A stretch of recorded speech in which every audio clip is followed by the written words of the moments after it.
It's me, Temmie. And look at all of you. You're all my Temmies! And welcome to an episode of Temmie Plays. Temmie Companions! Hoi, Temmies! Hello! Hello. I'm afraid I'm gonna have to announce to you all that I have been deceiving you. My name is not actually Temmie.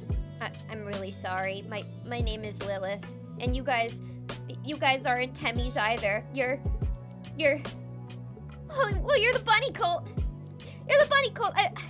I'm sorry. I had to be clean and clear and transparent with you all. It was a lie. I promise that I won't ever do this again. I promise. I'm so sorry. I thought it would be funny, but then I just felt bad. Can you smell what the Lilith is cooking? Bum-ba-dum-ba. Oh wait, that is a whole different wrestler. My bad, that's John Cena, not The Rock. But hello. My actual name is her queenship, Lilith the Spectral Lot Bunny, and I'm coming at you tonight. And tonight, we have to cook. Jesse, we have to cook. Jesse, we have cooking companions. But hello, everybody. Hello. Hi, Iron Adam. Hi, Tentalite. Hello, Dr. Karate. Hi, Buckaroo Holiday. Hello, INF with you. Hello, Christopher Lewis. Hello, Fluffy Snowfall. Hello, Hebby the Snake. Hello, everybody. How is everybody doing tonight? I hope you guys are excited for a fun visual novel tonight. Bunny stretch. Ooh, I'm getting my second stretches in for the day. I was stretching right before this too. Thank you, INF with you. Gotta get the body ready for cooking. Ooh, got a good crack in there. It's always important to make sure your muscles are nice and stretched and you've got all your blood flowing nice and healthily before you cook. Correct? Correct. And thank you for the boop snoot INF with you. But how is everybody doing tonight? I am very excited to play this game. I'm sorry if you were getting all those notifications on my Discord server earlier. I did say at one point that I thought we wouldn't actually be able to play. I had some other freeware horror JRPG Maker games booted up on account of some personal finance issues, but the day has been saved thanks to our one and only incredible, wonderful mod, Fluffy Snowfall, who out of the kindness of her heart gifted me cooking companions, which was really, really sweet. So everybody give her a big warm thank you. That was so nice. It was just a real random act of kindness in my day that just brightened things up a whole lot, and if I'm gonna be honest, made me cry a little bit too. So thank you so much. Thank you for saving the day and making sure we can all enjoy this wonderful, wonderful game tonight. Thank you, Fluffy. I really cannot appreciate that enough. That is the sweetest thing. I'm just like in awe, like every day, of like how kind and generous and giving this community is. Like, every single one of you guys surprise me so much every day in just, like, the most pleasant ways. Just the fact that, like, even, you guys continuing to watch me for the past, like, 8 months and supporting me, cheering me on during my streams, and just everything that you guys do is just, like, it motivates me to keep going. Sometimes I'm a bit surprised with myself when I'm able to commit to something for so long. And I guess I'm a little bit surprised that I was even able to, like, commit to streaming for as long as I have. I mean, I know it hasn't even been a year, but, like, I don't know, things happen in my life, and sometimes I get discouraged or depressed, and I just hide for a long time, kind of like the entire year of 2022 when I sort of just disappeared from the face of the social media planet. But, like, this is, like, reinvigorating my creativity, all the creative juices in my brain, and it's just, it makes me happy to keep doing this and to just have, like, such a supportive community behind me, always cheering me on and making sure, like, I'm okay at the end of the day, and that I can give you all of you guys a good time. So thank you, just for everything, really, genuinely from the bottom of my heart. Thank you. Evening all, are you looking forward to cooking good old Skinner burgers tonight? I sure am. Craig's Critique, welcome.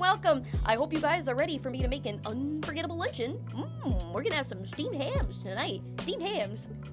What do you guys think? Do you guys think I'll be able to steam a good ham for this game? I hope I don't get graded like in Cooking Mama, because that would be kind of scary. I don't like disappointing Mama at all. They're called steamed hams. Huzzah for Fluffy Snowfall, the best bun in the queendom! Yay! Give it up for Fluffy! Yay! I promised one day I will be able to return the favor and more.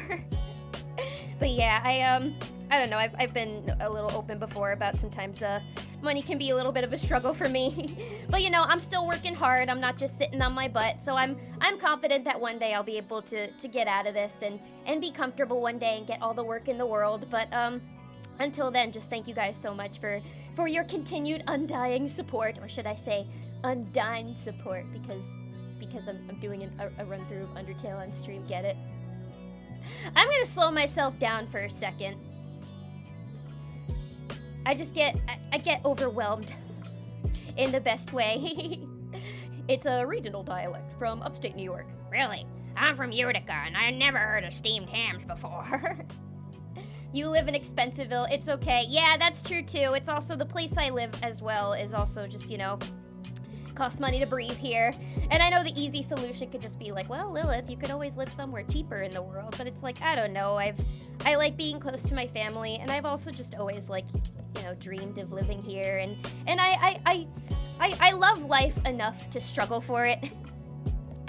For this dream. And so I'm gonna keep at it and keep working my butt off. And then eventually, the stream is just gonna look so incredible and expensive and amazing. And you guys are gonna love it. I promise. I promise. So yes, thank you so much, everybody. I know I've said it a bunch of times, but I really mean it. It also costs money to move to places, so just move is not an option. Exactly. I remember, actually, it took me quite a few years after college until I was able to move out of my parents' house. I wanted to have a nice, cushy amount in my savings account before I did, and after college, I've really only done freelance work. So it's like I'm working a lot. I have a Human World job, but like it's all freelance, so you know, it's like there's always kind of that hunt for your next paycheck, which makes it difficult. But yeah, I remember hearing a few times back when I was living with my parents, people being like, well, you know, why don't you just make the jump and just move, just do it. And I'm like, no, you don't understand.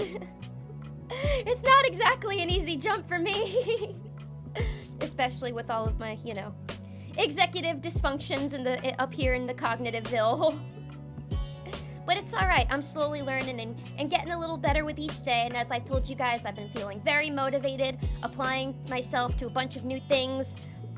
Actually just got a really cool opportunity that's pulling through for my human self, which is very exciting. So anybody who follows me on, like, you know, my human socials will probably be able to see what that is very shortly. I'm not going to say what it is, but I think you guys will be very, very excited when you see it because it's something super cool.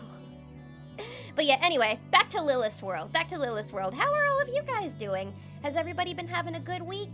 Happy Friday.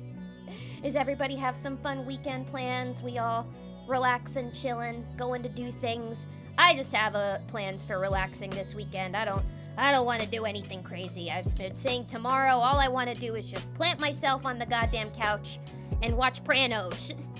And watch the Pranos for hours.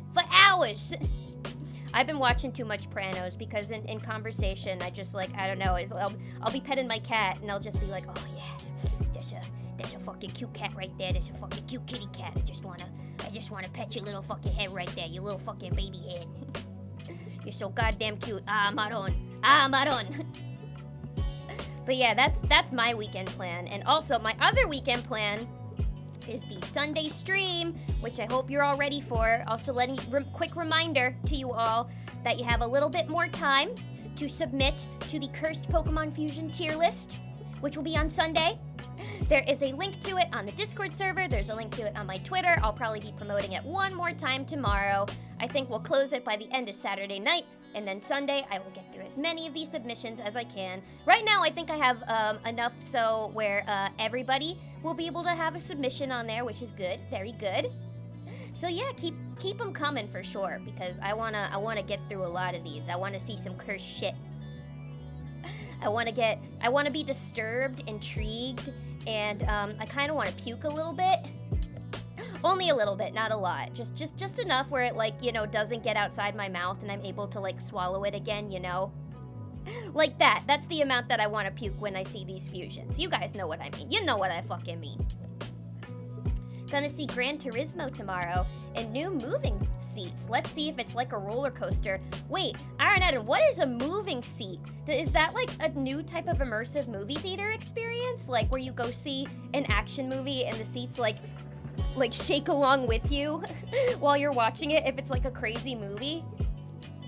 That sounds like it wouldn't be good for people with sensitive stomachs, but I'd try it if I saw like a really intense horror movie. The AMC that I went to for Talk to Me the other day was so nice. Oh, the seats were also cushy, they reclined, they had footrests, they had a nice cup holder. It wasn't like your average cup holder, it was like, you know, the ones that you can get on a plane where it's like they kind of slide out. Luxury experience. Luxury experience. I can never see a movie another way again. Unless I'm getting the luxury experience. Their patented Skinner burgers. I have a feeling this game is gonna make me really hungry. It is supposed to be kind of akin to like a Doki Doki Literature Club sort of game, where it's a visual novel, and it starts out, you know, cute, sweet, adorable, cuddly characters, but then the more you play, the more you start to see beyond the surface. So it's like one of those types of games, which I love, but definitely just content warnings to you all. I think this game is gonna contain some disturbing material, some sensitive stuff, so if you're not into that, I totally understand. If you don't want to watch, if you are into that, I thoroughly hope you enjoy. I don't really know much else about this game besides that. That's about as little context as I know, but I wanted to go in kind of as blind as possible just so I can thoroughly enjoy my experience. Yeah, they're called D-Box. Ooh, is that like part of is that like an AMC experience? Or is that a different theater?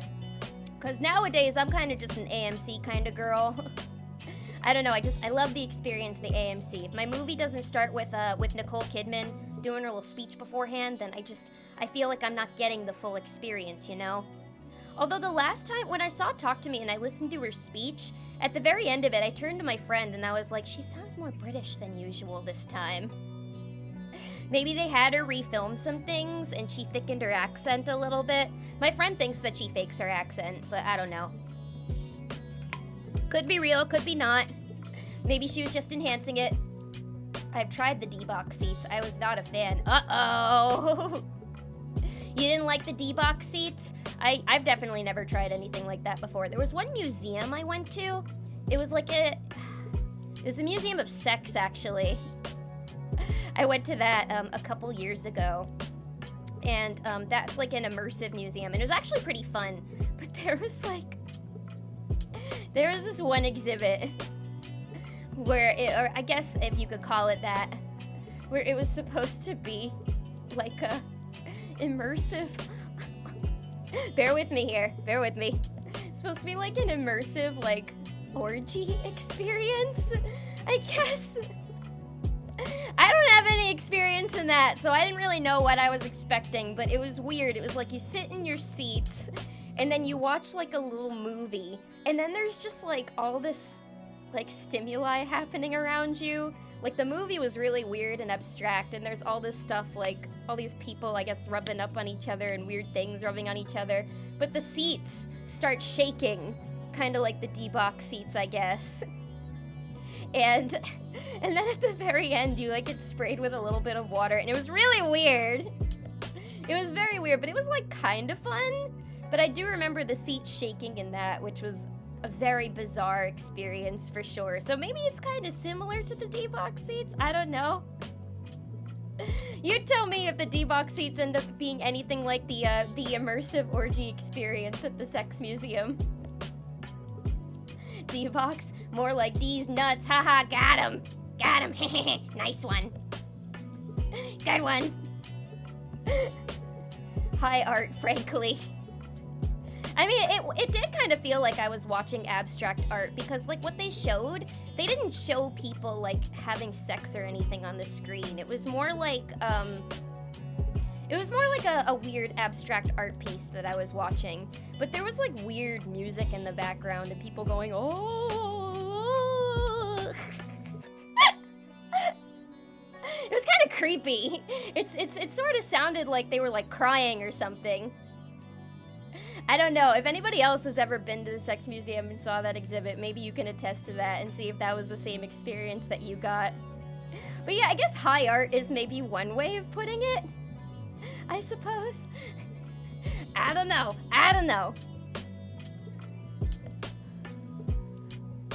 But yeah, that was a long time ago.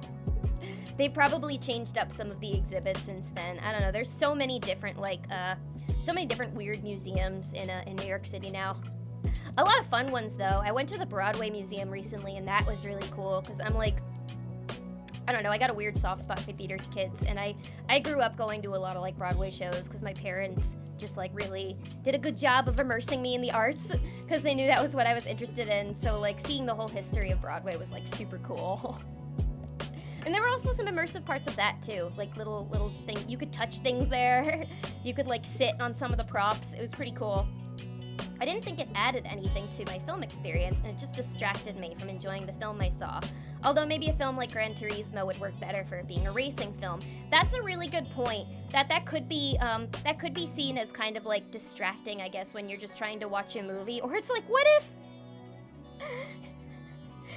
there's like a really intense action scene and you like reach for your popcorn or your drink and then the seats start vibrating and your popcorn just fucking spills everywhere and then you got your drink all over your clothes? That would fucking happen to me if I would go to one of those. I'm always snacking at the theater. I'm a snack sneaker into the theater. I know, I'm bad. But where I am, they don't really care. They have more important things to make sure you're not bringing into the movie theater. Cultish. It honestly, the orgy experience honestly did feel a little cultish. It was weird, especially with like the weird moaning, singing in the background. I wasn't sure how I felt about that, but I do remember having fun otherwise. There was another room where there were a bunch of like inflatable boobs that you could bounce on. That was pretty fun. I feel like that's the most iconic thing that people know the sex museum for.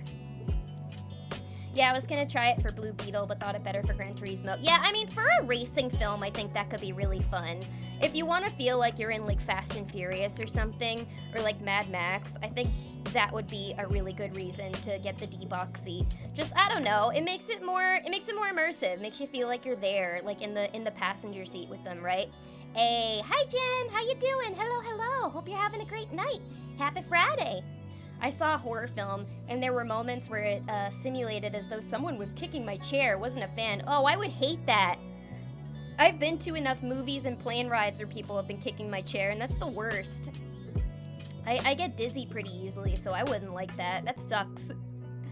Let me know when they make a movie theater, when you go see a horror movie, they have like prop hands that like grab your shoulder in the middle of the movie. That's something that I would go to, where they're just constantly trying to scare you while the movie's happening. Maybe something kind of similar to like a Rocky Horror Experience, where it's like people can bring props, people can shout. Those are always fun movie experiences. I'm imagining Lilith in that episode of Boondocks where Grandpa and Riley brought home meals in the theater. That is me. You don't understand. Me and my best friend, every time we go to the movies, we fucking do that. Like when we saw Talk to Me, the second I sat down, she reaches into her bag, she pulls out a fucking mason jar and she goes, "Tequila Sunrise." She's crazy. I love her. And I drank half of the Tequila Sunrise, but then the middle of the movie was just so goddamn tense that I couldn't finish it because I was like, I can't be drunk for this. This is too much. I have to be sober for the rest of this movie. But I mean, I brought everything in. I brought Taco Bell into the theater. Some AMC employee is gonna be watching this, and then I'm gonna be banned from like every AMC in America. Watch, that's gonna happen. But nah, yeah, that is kind of like us. That is like a real Boondocks moment where we bring meals in the movie theater. But it's because, listen. When I went to the movies the other day, do you want to know how much a fucking bottle of water costs? A fucking bottle of water was $6. $6 for a bottle of water. What the fuck? That's highway robbery. Are you out of your mind? I was so mad. Yeah, no, like we were getting we just got a couple of like other drinks in there. My friend wanted to get like a fountain drink, and I just wanted some water because like I get dehydrated easily, and and I've been having migraines all week, so I was like, I need hydration. But like I should have just gone to the goddamn CVS around the corner or something. I was like, what was I thinking? $6? Jesus. That is way too much for water. Is it really a movie experience if you aren't sneaking in literally fast food? I've been in the theater and I've seen people have like giant salads, like Five Guys. People have brought everything in. $8 in California? It's because of the droughts there, I'm sure. That's probably why the water is even more expensive there. But Jesus Christ, for water, what the fuck? I know, these are kind of first world problems that I'm talking about, but like, come on, man. Like, I feel like popcorn costs less than that at the theaters. Taco Bell barely holds up for as long as it takes to eat it. How did you get it to survive until the movie? Okay, I will admit, by the time I did start eating my my Doritos Locos Taco, when the movie started, the bottom was a little bit soggy. But it still wasn't bad. I think maybe next time I just have to kind of be careful about what I get. Maybe I have to get like, I don't know, soft shell tacos or I was thinking about Taco Bell the other day. I haven't had it in so long just because it's like, I don't know, I eat Taco Bell when people offer, but it's probably the fast food that like does the worst damage to my stomach ever out of any of them. Like, it's just, everything there is just so gloppy, but like my usual order is like a cheesy gordita crunch and a Cool Ranch Doritos Locos Taco. And the nacho fries there are pretty good too, but they don't always have them. There's also this one dessert there that I got. Well, I don't know if they still have it, but it was like a Cinnabon, like munchkin type thing. And it was filled with like the little cream cheese filling, and that was so good. It was softer than the cinnamon twist, and I liked it more than the cinnamon twist. But yeah, no, the Taco Bell, it did not hold up very well by the time it got to the theater, but it did the trick. The inside was still good. It was really just the shell that was kind of soggy, but and really just the bottom of the shell too, like where all the meat and the sauce gather. And the pen. Yeah, the pen. It really do a large combo of popcorn and soda is literally $4 more than a bottle of water. I tell ya, man. They keep being like, how come people don't go to the theaters anymore? And it's like, well, because if I want to drink water while I watch a movie, I could just, I don't know, go on fucking Netflix or HBO Max or what have you. And then I can just go to the water filter in my kitchen and pour a glass of water, and it won't cost me a cent. I mean, sure, you gotta pay for the streaming service, but some streaming services cost less a month than a bottle of water at the movie theater. Am I wrong? Taco Bell is barely legally allowed to be called food, but damn if it doesn't taste good. Boy, is it good in a pinch at like, I don't know, 3 a.m. especially. Boy, does it come in clutch sometimes. But there aren't really any Taco Bells around me though. But again, it's really only something that like I get when I'm with friends. Like I don't think I ever order Taco Bell when I'm by myself. If I want to order like fast food adjacent tacos somewhere, I get Chipotle. Chipotle is like 10 times more expensive if we want to talk, you know, fucking highway robbery. But I prefer like a Chipotle taco over a Taco Bell taco. I know some people could argue you could barely even call Chipotle food too, but I like it. I was so happy when they started selling queso there. I don't know if you guys have ever heard of the place Moe's. I don't know if that's just like an upstate thing, but I remember in college there was like a weird rivalry between like students who liked Chipotle and students who liked Moe's. And I remember always thinking, I was like, you gotta be a damn sociopath if you're gonna pick Moe's over Chipotle. Come on. Welcome to Moe's! Yes! Fluffy knows what I'm talking about! Welcome to Moe's! They would do that too! Every time you enter the goddamn store, they would always be like, welcome to Moe's! Of course, where I am, they were all like stoned college kids working there, so when you walk in, they'd be like, hey, welcome to Moe's. Walk into Chipotle though, they don't even look at you. They're just like, alright, what do you fucking want? Soft shell tacos? Okay. What meat you want in them? Steak? Alright. That'll be 17 goddamn dollars. Oh, you want chips and queso on the side? That's gonna be an extra $6 fucking dollars. But boy, if it doesn't slap. Boy, if it doesn't slap. I'm opposite. If I want fake Mexican, I take Taco Bell over Chipotle. You mean to tell me you don't think Taco Bell is authentic Mexican cuisine? Come on. Let's be real here. There was a Moe's in Atlanta, but I haven't found one in Columbus. Oh, if you're in Ohio, you're bound to find one. You're bound to find one somewhere in Ohio. From the one time I drove through Ohio, I saw pretty much every fast food you can think of on every corner. So I'm sure you're bound to find a Moe's somewhere. I guess I am a sociopath then. Chipotle uses too much of the soap leaves. Oh, okay. That's understandable if you have the allergic reaction to cilantro. I understand that. Chipotle does put a lot of cilantro in their stuff. That's true. I love cilantro. I don't have the gene, thankfully, so I really like it, but I totally feel for anybody that does have the gene where cilantro tastes like soap to them. I always say that I feel like I have something similar when it comes to pineapple, because whenever I tell people why I don't like pineapple, I'm just like, you really don't smell pineapple and just smell rotting garbage. I feel like I'm the only one in the world who smells this. My mom says sometimes she smells it too, but I feel like I smell rotting garbage every time I smell pineapple, and that's why I can't eat it. So I'm just like, do I have some weird gene there, like with people with cilantro? I used to work at Chipotle, and the food is surprisingly high quality for fast food. Yeah, I had a friend in college who also used to work at Chipotle and said the same thing. She said one of her favorite things to do was frying up the chips in the morning. She said it would always smell really good.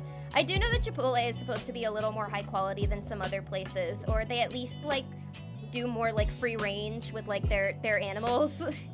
Like, I don't think they just give them a bunch of preservatives and stick them in cages, which is probably why the food tastes a little better. I love cilantro. Me too, Jen. Me too. I could put it on cilantro and lime, I could put on everything. So that's why I feel so bad for people who have the gene. I only do Freebirds, and I stick to nachos for the bang over buck. Is Freebirds, is that another fast food place? I don't think I've ever seen one of those around, but I do love a place that can make some good nachos. But I am such a sucker for the chips and queso at Chipotle. They put like a good amount of poblano peppers in the queso, and it makes it like a little spicier, which I like. You probably do. I feel like I need to start a support group for people who smell garbage when they smell pineapple. I know I can't be the only one out there. I know there's more of you, and I'll find you. Lilith will find you. Chipotle meat doesn't come in a tube, unlike Taco Bell. It doesn't look like motherfucking tubby custard. I know, sometimes that's another thing. When I eat Taco Bell, I'll just be like, you know, I honestly don't even know what the fuck I'm putting into my body. The cheese, I know that's not real fucking cheese. You look at the color of that cheese and you tell me that's real. But boy, if the cheese that comes with the nacho fries isn't delicious. I don't know if anyone has been recently, but order a half chicken, half steak quesadilla with queso and red salsa on the side. Ooh, another really good thing at Chipotle is their spicy salsa. The spicy red, because they have 3 types of salsas at Chipotle. They got the regular tomatillo salsa, which I don't really like because the tomatoes are too chunky. They have the green tomatillo salsa, which I love, delicious, no notes. And then they got the spicy red salsa. And one time, my brother and I got Chipotle, and I asked for the spicy red salsa in my soft-shelled tacos, and they put a lot on there. And ooh boy, was it a test of willpower eating that shit, but it was so good. I remember like in the middle of one of my tacos, I like banged my fist on the counter, because sometimes I do that when something is like a really delicious level of spicy, because like I like spicy food personally. But sometimes when I eat something that's like so spicy, it makes me feel like I'm breathing fire. I kind of just do this thing where like I slam my fist on the table. I don't know, it's a weird habit, but my brother was like concerned. He was like, what the fuck, are you okay? And I'm like, yeah, it's just the devil taco. It's just the devil taco. So now whenever I eat a taco that's really spicy, I call it a devil taco. But I can assure you that the fist on the table is a good thing. That means I'm enjoying it, because like, I don't know, I like the feeling of like I'm a fire-breathing dragon. I don't know. I don't like something that's so spicy to the point where I can't taste the food. But, like, if it's really spicy but the food is still delicious, like, that's the sweet spot for me. Freebirds is Chipotle, but without everything trading like salt and lemon. Oh, okay. That sounds like it's a keto place. No, it's probably not. But that sounds good. I bet the chicken is really good there if it's called Freebirds especially. The silk thing with cilantro happens because of being a super taster. It means that you can taste more nuances than other people. There are compounds in cilantro that are found in most soaps, like super tasters can detect those compounds in cilantro. Whoa! Wait, so that just means that you have a super-powered tongue. You could taste the nuances in the food better? That's so cool. You know, I bet that means if you ever go out for like a fine dining experience, I bet you just be able to taste like all the notes in everything. Like I bet that makes it a lot easier when you're like if you're a coffee drinker, like a wine drinker, that probably makes it a lot easier for you to taste like all the different notes of things. Like, you know how sometimes you'll get like a grind of coffee and then they'll be like, oh, this has hints of like strawberry wood and chocolate and just a little bit of a citrus bite at the end. Kind of like that. Is it like where you try it and then you actually taste all those things? Because that's fucking cool. Because sometimes I can taste little, like the more nuanced notes that they talk about, but often I'll just drink a wine and I'll be like, yep, that tastes like wine, all right. Or the coffee and I'll be like, yep, that's coffee. Lilith, have you tried the Bulldog super spicy ramen? It will knock you out. Okay. The Bulldog? I've tried. I've tried with the Bulldog so many times. In fact, I have 2 things of Bulldog in my pantry right now. I have the Bulldog Quattro Cheese Ramen and the Bulldog Spicy Tteokbokki. And it's too much for me. It's too much for me, Bunny Colt. That is a little bit too spicy for me. The Koreans, they don't play around with spice. And I've tried it. I tried the cheese ramen thinking I was really gonna like it. But I don't know, man. Even putting on just a little drop of that Bulldog sauce, instant heartburn, man. It's crazy. And I don't know. I've even tried like putting extra cream in there. But I have those 2 things in there for the sole purpose of doing a spicy challenge on stream sometime. I want to do one. I've seen lots of VTubers do spicy challenges, but I feel like I'd want to get like some other spicy things too and maybe kind of do my own version of like a hot ones, or even make it like a punishment on like a punishment wheel or something, because those Bulldog ramens are fucking spicy. I remember I tried them for the first time with my old roommate because she really liked those. She really liked the 2x spice. And sometimes we would have like ramen nights, and every time she would make them, I would just be like, oh, Lord Jesus. They turned me Irish. They changed my nationality. They were so spicy. I mean, not that Jews can handle spice really well. But yeah, those knock me out. They're tasty, but sometimes the spice can be a little too much. I want to try the cream carbonara version of the Bulldog noodles, though. Those look pretty good. Maybe those won't be quite as bad. I've heard that the creamy flavors are slightly less spicy than, like, the more acidic flavors. But I don't know. I'm strong, but I'm not that strong. And I also get heartburn pretty easily because I think I'm developing symptoms of acid reflux. It can also mean that you can pick up on unpleasant flavors too. Oh, I'm sure. That, you know, on second thought, that probably wouldn't be good for me because sometimes I can get sensory overload. And there's certain scents that like can be so strong for me that, or tastes too, for that matter, that can give me a migraine. Or just, I don't know, make me like space out a little bit. Smell is usually the worst one. Like there have been times where at like school, some girl would be wearing like a really strong perfume and one whiff of it would just be an instant migraine. Or, yeah, but so that stinks. I'm not sure if it like affects smell or not, but that sucks about the taste though. Sounds entertaining. Oh yeah, no, don't worry. I will do a suffering stream sometime where I eat some spicy shit. But it's probably gonna take a little more planning. I feel like maybe I would need a hand cam for that, just so like, I don't know, it's more entertaining. I can show you guys what I'm eating. But who knows, maybe one day there will be a hand cam in play. Maybe I could put it on like my throne or something. But I wanna do one, and I can save the spicy noodles for those. Best streams are the ones that make Lilith suffer. I know, right? You guys love watching me suffer and eat shitty $3 frozen pizza.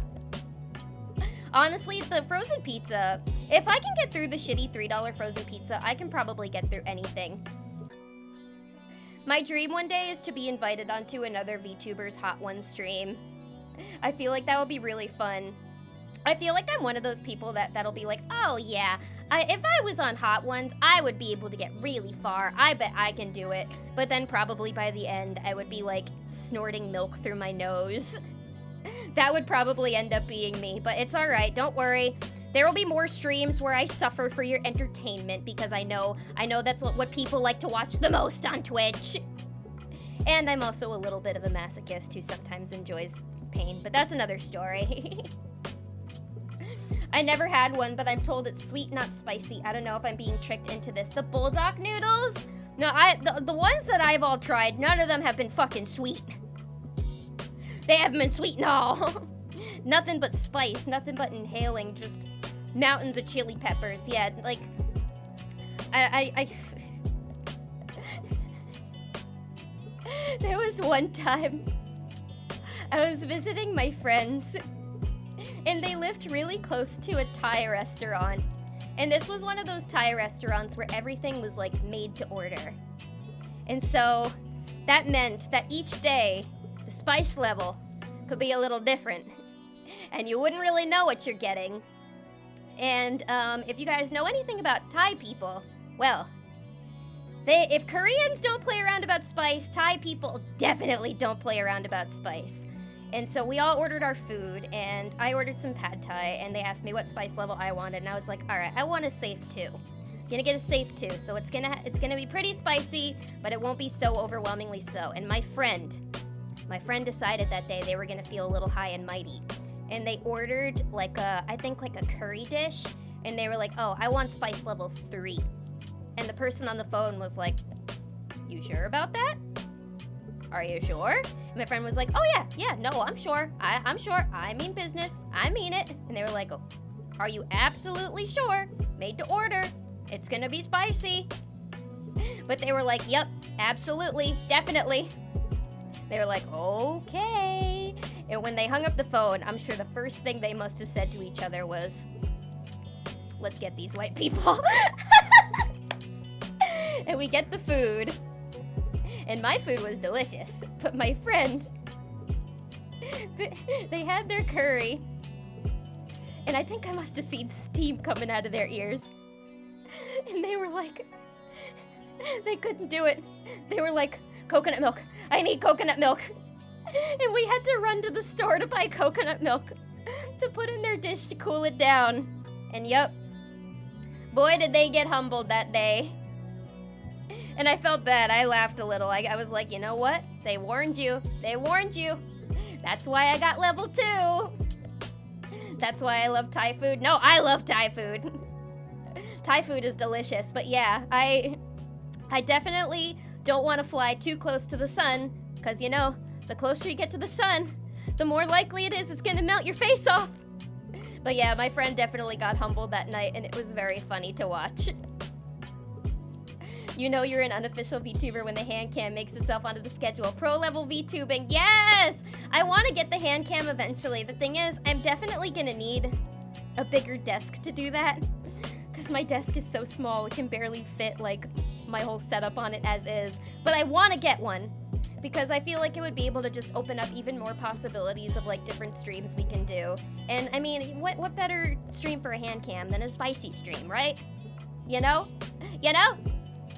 Everyone is gangsta on Hot Ones until they get the bomb. Oh, I've tried the bomb sauce actually. When I was with some friends and we once tried the bomb sauce, and we didn't have anything to eat it with except fortune cookies.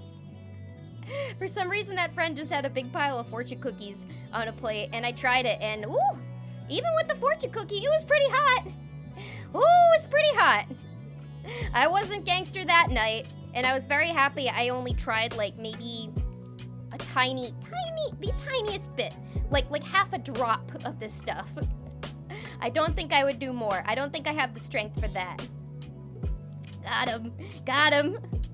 Yeah, I guess I did feel a little bit bad for my friend that day, but I think they learned their lesson after that and stopped ordering the spice levels too high. But I think they were also just like, oh, I've gotten the spice level 3 before and it wasn't this hot. And I'm like, but it's made to order! You don't know how spicy it's gonna be each day! I love their spicy seafood soup from the Thai places. Yeah, no, Thai food is so tasty. It's so good. I remember, my brother lived in Thailand for a little while, and once we all went out for like a Thai meal. I never been to Thailand. This was like close by me, but I got this really delicious dish. Probably one of the best things I ever had, called crying tiger beef. And I think they call it that because when I bit into it, I wanted to cry. It was so delicious. It was just like a bed of rice with like sliced beef on top of it, like a fish sauce and spice, and it was so good. Oh, I need to have it again before I die. Please just get me some crying tiger beef. Oh man, I'm crying just thinking about it. If you ever go to a Thai place where they serve crying tiger beef and you eat beef, please get yourself a bowl. I'm doing you a favor, for real. For real, for real. Never going to try Da Bomb. It just looks like pain and no flavor. If it tells you anything about the Da Bomb, it's an even darker shade of red than the bulldog sauce. No, it's not even red, it's like brown. And when your hot sauce is brown, that's how you know it's fucking spicy. I think that's the only Hot Ones sauce that I've tried. I don't think I've tried the last dab. I think Da Bomb was the only one. Which one's supposed to be spicier, Da Bomb or the last dab? I know they're both supposed to be like 1,000,000 Scoville units. Oh my god, did you guys ever watch that show Man vs. Food? I used to watch that all the time as a kid, and the guy had to like stop doing the show because it was so bad for his health. But whenever he did the spicy wings challenges, he always looked like he was in the deepest amount of pain. He was like screaming in agony on the inside because he would always go on and on about the Scoville units. That's where I learned about the term Scoville unit when it came to pepper. I felt so bad for that guy. He just always looked like he was fighting for his life whenever he had to do those challenges. So I'm kind of actually happy that he ended up stopping, just for his own health's sake. But still, that show was crazy. Maybe they ended up replacing him or something. I don't know. Man vs. Food is all time. I liked that show because, like, even though he looked like he was always in pain during the challenges, like, he was a cool guy. He seemed friendly. He was really good to the service workers, and I think he helped out a lot of local communities too, because he would always go to places that had like food challenges. Put the Man vs. Food guy in Persona and have him do the Mega Beef Bowl challenge or the Burger challenge. See if he can do that. It would raise a lot of his stats for sure. Wouldn't it? Sorry, I've been thinking a lot about Persona 3. Y'all, can you believe they're making 3 goddamn editions of Persona 3 at like 3 really expensive prices? And it's not like they're even adding the answer or like the FemC or any of that to the DLC. All it is gonna be like outfit packs in the soundtrack. I'm like, I'm not paying fucking extra for that. Are you kidding? Come on! I got rent to pay. I did watch Man vs. Food. I liked it, but the guy who made it got really toxic after losing a lot of weight and getting into CrossFit or something. That always happens when they become gym rats. Aw, that's so unfortunate to hear. He gained the weight back during the pandemic and he stopped being so toxic. You see, the weight humbles him. It makes him a more affable guy. If he looks more like a cuddly teddy bear, then that's as nice. It's gonna make him nicer. Ugh. That stinks to hear that he got into a weird CrossFit phase, though. Man versus Borger. Bunny versus Borger. Alright, well, I've kept you guys waiting long enough. I'm gonna do my bathroom break, and when I come back, we're gonna do cooking companions. Speaking of food, yeah, that's right. I talked about food to get you all ready for this. While I'm doing this, go grab your snacks. Go grab your snacks, because it's gonna be a hungry ride. I will be right back.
ready for some cooking companions.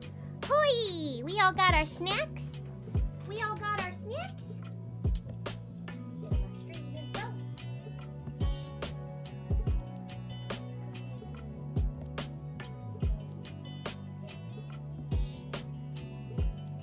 Ooh, I'm real excited for this one. This is gonna be a good one, guys. It's a while since we played a visual novel on here. Oh, look how cute. Yay, cabbage. All right, we got our snacks ready. Is everybody hungry? I hope you're all hungry for nothing.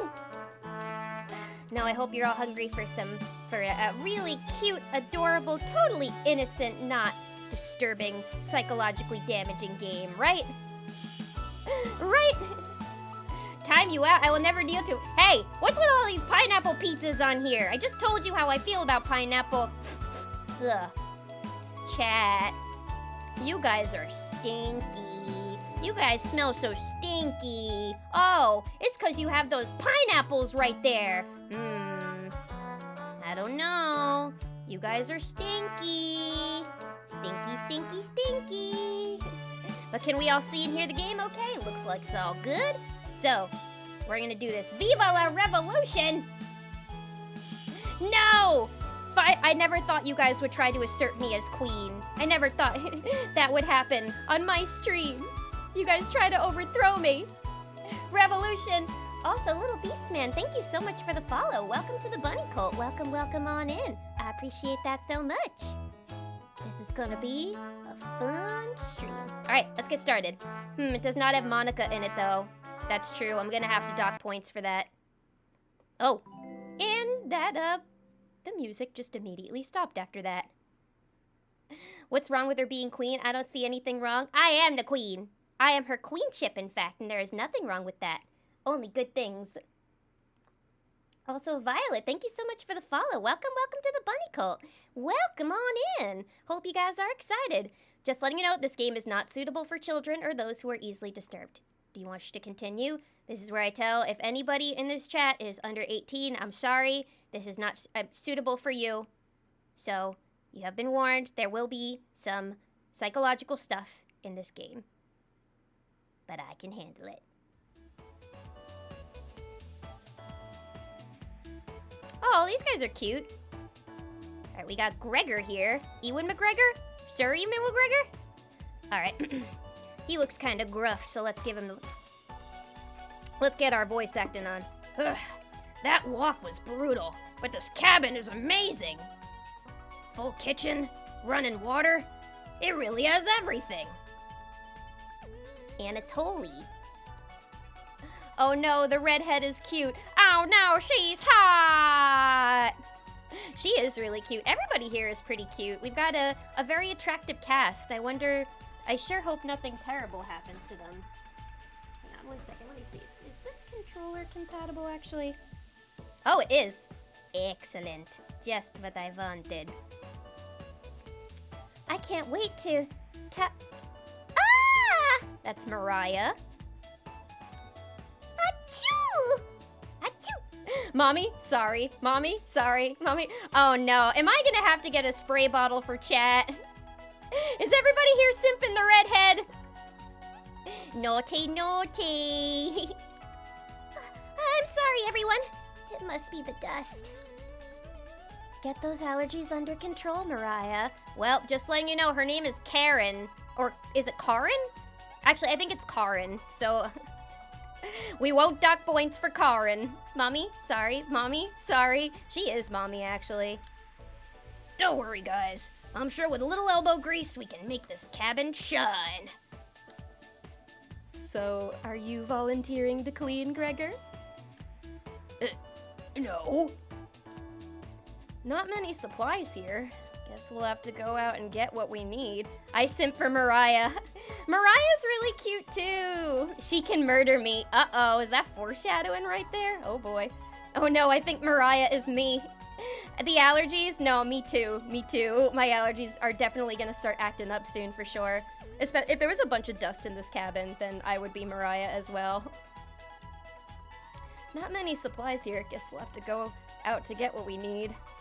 There's a fireplace for making stew, so let's gather up some firewood. Okay? Interesting glasses there. Is that a squirrel on his shoulder? I just noticed that. Anatoly has an animal companion. Leave that to me, little guy. I'll tidy up around the cabin. Need to save Mariah from dying due to this dust. Hey! Allergies are nothing to joke about, Karin. I don't know, I think allergies are pretty funny. We smell little particles in the air and it makes us sneeze. I think that's very funny. Well, I mean, serious allergies aren't funny, though. Not like, serious peanut allergies or anything. I mean, like, seasonal allergies are funny. It's a bun! Oh, wait, is it a bunny? It's a long... Or is it a squirrel? I can't tell. You know what? We're gonna say it's a bunny. I love that everybody is just simping for the girls in chat right now. She's not dead yet, Pipsqueak. Calm down. Thanks, Anatoly. I think I'll go foraging outside. With over 450 mosses, 900 fungi, and 70 slime molds, there's bound to be a treasure up here. What, are you playing Stardew Valley or something? What's with the slime molds? Roughing it is fun. Anatoly knows so much about edible foods. We're in good hands. Oh, they're foraging. I think the slime molds will be most delicious. What the fuck is a slime mold? Most certainly not. What about the fungi? Do you even know which ones are poisonous, Anatoly? I, could figure that out. Oh no, you don't want to end up like the guy in Into the Wild. Did anybody read that book where the dude who abandoned his family and moved to live in the woods? He ended up dying because he ate a plant that was actually poisonous, but he didn't realize it until after he had read the book. Oof. I could figure it out. You can be the canary in the coal mine, Anatoly. I'm not ending up a corpse here. Ooh, Karin's kind of mean, though. She's kind of mean. Is everybody gonna keep simping for her now? Yes. Eek! Keep both eyes open, little guy. Plenty of wolves and brown bears around. They won't be a problem. I read up on 10 different techniques to incapacitate them. God, this fucking nerd. Number 1 is... Anatoly! Oh, yeah. Sorry, Mariah. Got carried away again. I'll help Anatoly look for food. I'm definitely better at warding off wild animals. You sure about that? You sure about that, Sneezy McPants? If we come up empty-handed, we can always eat some of the food we brought. Damn it, Mariah is endearing. I know, it's like, looks-wise, Karin is doing it for me, but personality-wise, it's gotta go to Mariah. You mean the emergency rations? Bad idea, chump. And, hey, Anatoly and Mariah are getting the food. Gregor is gathering the firewood. That makes you our designated chef. Oh, me? Everyone's looking at you expectantly. You nod. All right, this is first person. We're not just following a few people. I haven't played a visual novel in a while. I forgot that's how it works. Mariah, Karin, I will always love you. All right, so I'm with them on this little cabin excursion. How fun, how fun. I sure hope there's no spiders in this cabin. Very excited to try your cooking. Oh, and I'm the cook. Let me cook. All right, everyone, let's go to work while there's still sunlight. Hehe, their names sound like Mariah Carey. Oh, I wonder if that was done on purpose. You're right. I wonder if Anatoly and Gregor have a correlation as well. Later. Mariah, Anatoly, Gregor. The three exit the cabin, leaving you and Karin alone. Oh, are we about to get into dating sim mode? Oh boy, we're alone with Karin now. Mommy? Sorry. Mommy? Sorry. Mommy? I think Anatoly put the supplies in the kitchen. Thanks for helping out with the cooking. Why does she look so upset? To save the game, right-click or hit the escape button on your keyboard. Alright, cool. Cool. We got a saving system. Good to know. Oh, we cooking. Oh, we cooking. Chat, we have to cook.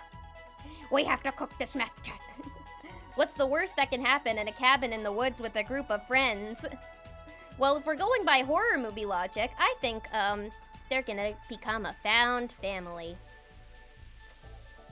Unfortunately, she has the dead mom anime hair. We know her fate. She does! She only has one braid! No! Can I, you mind if, ma'am, you mind if I do your hair? Before we continue on, I think you would just look really cute with twin tails. Just a hunch. Oh no, she's gonna make us a slave. Yeah, what if she makes us her bitch in this game? Although, I'd be Karin's bitch. The menu will also allow you to adjust volume levels or to exit to the title screen to view unlockables. Please note, going back to the main menu or exiting the game without saving will remove the progress you made. Be sure to save. Noted. That will not be a problem for me, Lilith, the chronic saver. Do you have any experience making meals? You just said I was the cook. Ooh, oh, okay, we have a decision. What are we gonna say? Hang on.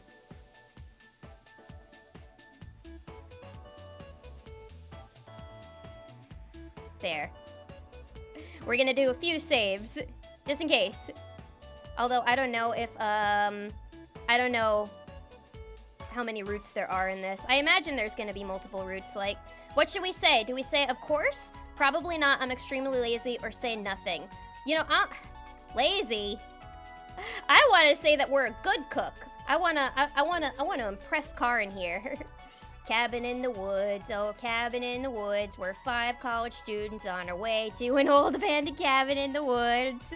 Nothing's gonna go wrong. It's gonna be nothing but good times and probably some sex and lots of food. What should we say? Do we say we're a good cook or that we're lazy? I'm not gonna say nothing because that's the boring answer. Oh, I never saw the Evil Dead musical. Lazy might make her our slave. Yeah, it's not so good to lie. I gotta say lazy. Alright, we'll say we're lazy. We'll tell her the truth. This just means we can be her right-hand woman. Well, I appreciate your honesty. Let me know if you need help with anything. Oh, I think we disappointed her. She is not looking forward to dinner, guys. I'm pretty good with a knife. Uh-oh. Karin looks pleased with your answer. Yay! Perhaps this is the beginning of a wonderful relationship? Ooh, ooh. Yeah, red flag right there. Karin will remember that. This isn't a Telltale game. This game. Hello, Black Geeky. Hello. Welcome on in. Yep, we're playing Cooking Companions. No spoilers. But oh boy. Okay, so now we know we can start relationships with people in this game. Cool. Our relationship with Karin is stronger. Anyways, alright, chat, we're gonna have to decide who we want to romance in this game in this case. Are we romancing Karin? Is this the route we want to go down? Anyways, going to check out the living room. Let's talk later. Alright, I guess it's my responsibility to prepare something now. Let's romance Monica. Okay, what's the worst that can happen? Karin heads to the living room and starts dusting a little bit. You decide to look around the kitchen to find the ingredients for the meal tonight. Tutorial. You never know what you'll find around the cabin. Clues and secrets may be revealed by searching an area more than once. Why not give it a try? What do you want to search first? Let's start from the top here. Romance all of them. Can we do that? They're all pretty cute, actually. I don't think there's a single miss in here. They're all 10s. She's good with knives. What's the worst that can happen? I know that's always such a foreboding omen when somebody says, "Oh, I'm really good with knives." That does give Yuri from Doki Doki, where she's like, "I just really like knives." Being a bunny, you should play the field. You know what they say about rabbits. Let's start from the top here. Let's look at the cupboards. The first few cupboards are empty. Anatoly must have put the supplies somewhere else. Alright, let's check behind the woodpile.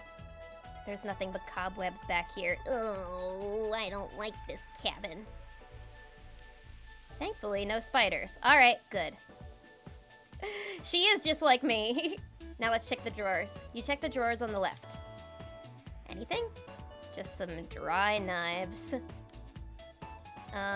Let's check the cupboards again. You check the cupboards again. Okay, yeah, this is what they were saying. It pays to look more than once. Just some mouse turds and cobwebs. What kind of fucking Airbnb is this? The owner didn't clean up before we got here. I'm leaving 1 star. You look at the wood logs closer. They like carrot cake? They better, because that's what we're having for dessert. That's the only thing I know how to make. If we're picking one, only Def Karin. If only we can have more Ara voice Lilith. Oh yeah, no, listen, I had to give her the mommy voice. I had to give her the Ada voice. You look at the wood logs closer. Well, it seems like most of us are simping for Karin, so I guess we'll try to romance Karin this time. Hello? Hello? This is just a pile of Norway spruce. What's Norway spruce? I've never heard of that. Is that liquor? You check the drawer above the mouse hole. Some kind of mold is growing in this one. Maybe Karin will find it appetizing. Do we not like Karin or something? All right, let's do one last check around. You check the cupboard underneath the sink. What? Anything? You found a dead mouse. Mmm, delicious. Lots of protein. This would be a great gift to Karin. What the fuck? We added the dead mouse to our inventory? And the horror begins. Norway spruce is a pine tree. Oh, pine tree. You and your sister shooting star. The Norway spruce won't burn as hot as logs from the oak tree. Well, at least we have a fire starter now. These would be useless during a snowfall. All right, now let's check the drawers one more time. Can we find anything but a dead mouse? You check the drawer above the wood pile. Anything. Something is making it difficult to open. You pull it open with all your might.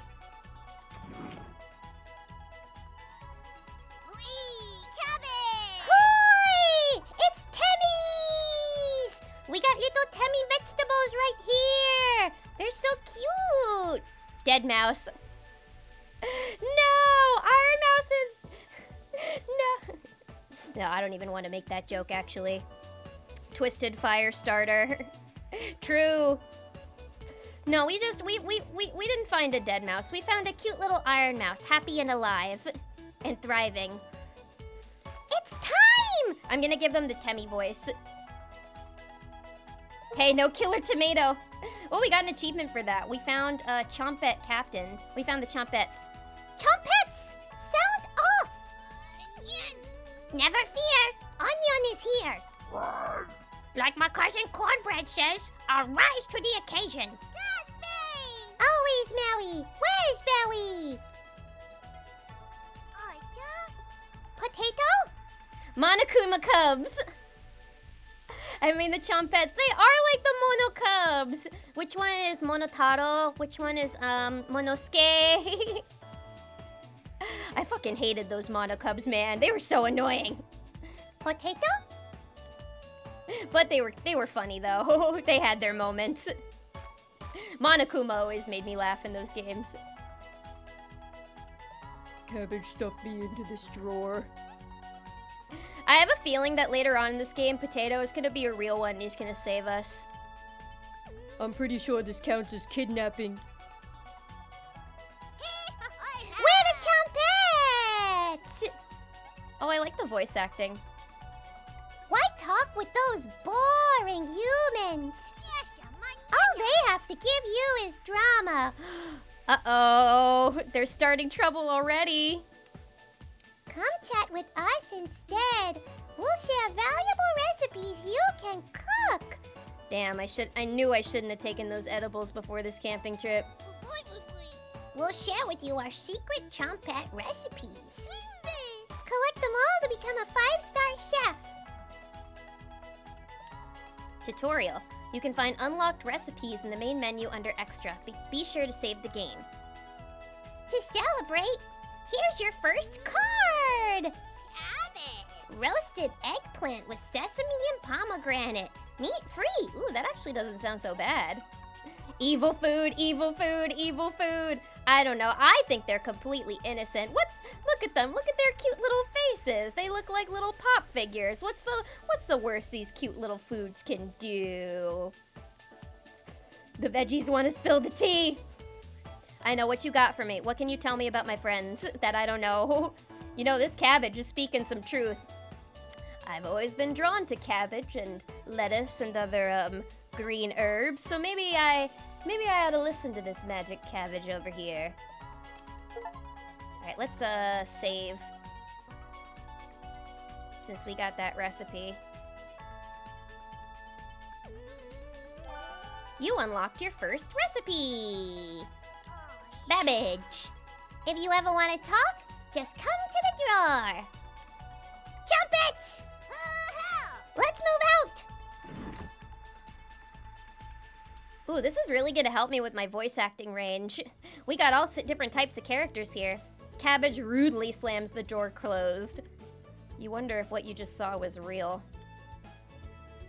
I knew I shouldn't have taken those goddamn gas station CBD brownies. That definitely wasn't CBD. You're slightly worried about what this means for your mental state. But only slightly. You saw nothing, Karin. Hey. Did you find the supplies? You shake your head. Anatoly lied. He actually put them in the bedroom. Idiot. Here you go. You got the emergency supplies. I sure hope these come in handy. Little bastard cabbage has an attitude. I know, we can already tell from out the gate that something is not right with that cabbage. Karin leaves you alone. You start a fire with some of the wood and get cooking dinner. Tonight's entree, vegetable stew. In a large saucepan over medium heat, heat some water with potatoes, carrots, and celery in it. Hope you guys got your snacks ready. This might make you hungry. 15 minutes later, you drain the pan and set the vegetables aside.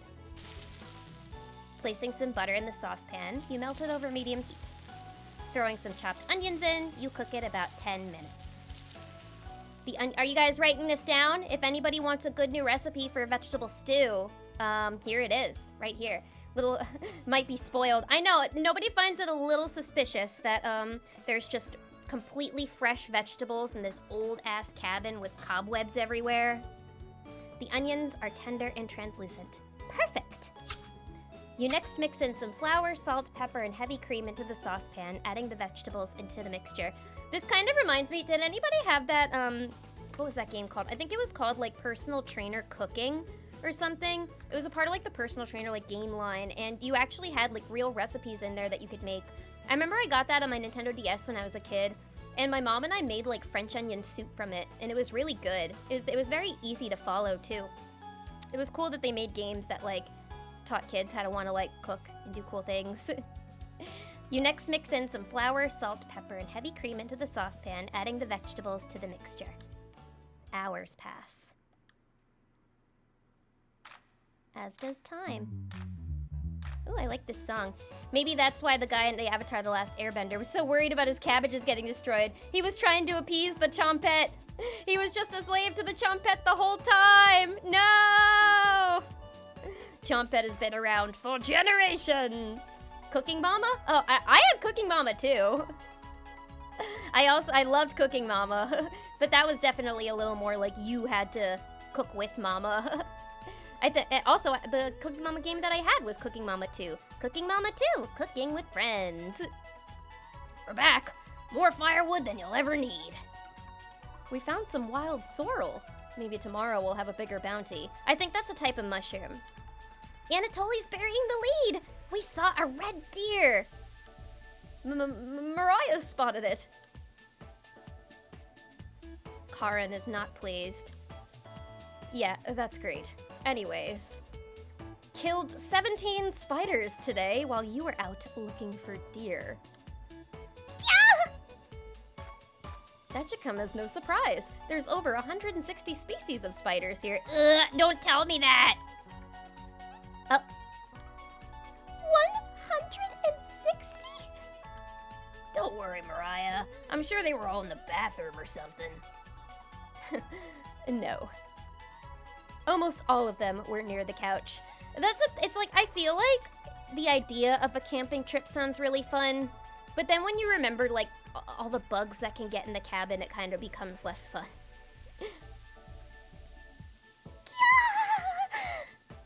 I was going to sleep on the couch!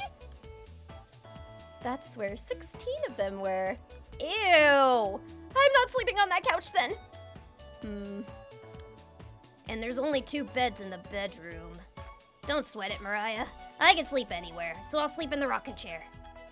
I'll sleep with one eye open, just in case any of them swarm the couch. Thanks, Gregor. Aw, what a good dude. Karin and Anatoly, you two take the bedroom. Thanks, big guy. Hey, I want to share the bedroom with Karin. The fuck? Joke's on you, Gregor. I always planned on taking one of the beds. Hey, Anatoly. I snore louder than at a lumber yard. She's perfect. Ugh. Sweet dreams, chump. Why is she so mean? Does she even like these people? You turn back to your bubbling vegetable stew and take a bite. Ooh, that actually looks pretty good. Look at the potatoes in there. You can sleep on me, Mariah. I am gonna need a squirt gun for you guys. This tastes pretty good. You cook vegetable stew! Yay! You set the table and ask everyone to dig in. Watch, they're all gonna hate it. Somebody's gonna be like, this has pineapple in it. Oh, look at this! This art is so nice. Oh my god, look at Karin, she's so pretty. Oh, look at Mariah, she's so cute. I love this. Not mean enough, if you ask me. Her snores must be loud if she can hear her snores in her sleep. Maybe she recorded herself? Yeah, how can she hear her own snores? Oh, wow, this smells delicious. Thank you. You must be a world-class chef. Karin takes a bite. Uh-oh. Uh-oh. Oh, no. It's bland as hell. What the fuck? You were the one I was trying to impress. You know what? I can fix her. I can fix her. It's been decided today we all love a mean woman. Karin? Tastes like every other vegetable stew I've ever had. So generic. Could probably use some meat next time.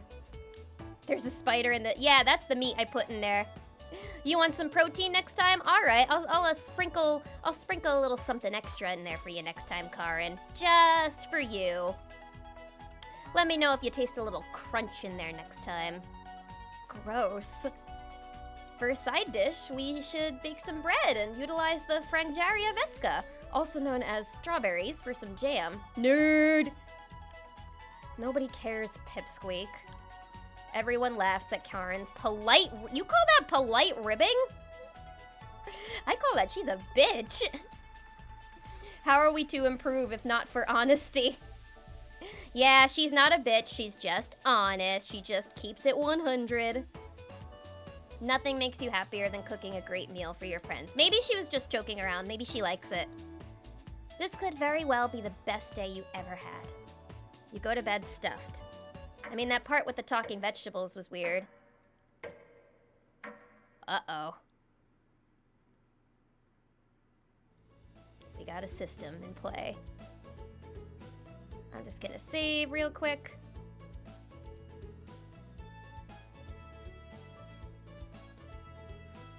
Hey, you up? How'd you sleep? It was so warm last night, I didn't even need a blanket. Oh, poor Mariah. Let me guess, somebody slept with spiders in her bed. Yeah, the acid veggies aren't sitting for me. Yeah, we were just like, we just had the best day ever. I mean, the part with the talking veggies was kind of weird, but other than that, it was pretty great. Ugh, what time is it? About 1 hour till dawn. Uh-oh. Will you two pipe down? I'm trying to sleep over here. God damn, Karin. She's truth-telling with high levels of bitch, and I like the combination. What I liked about Karen was that she had less compassion than the average woman.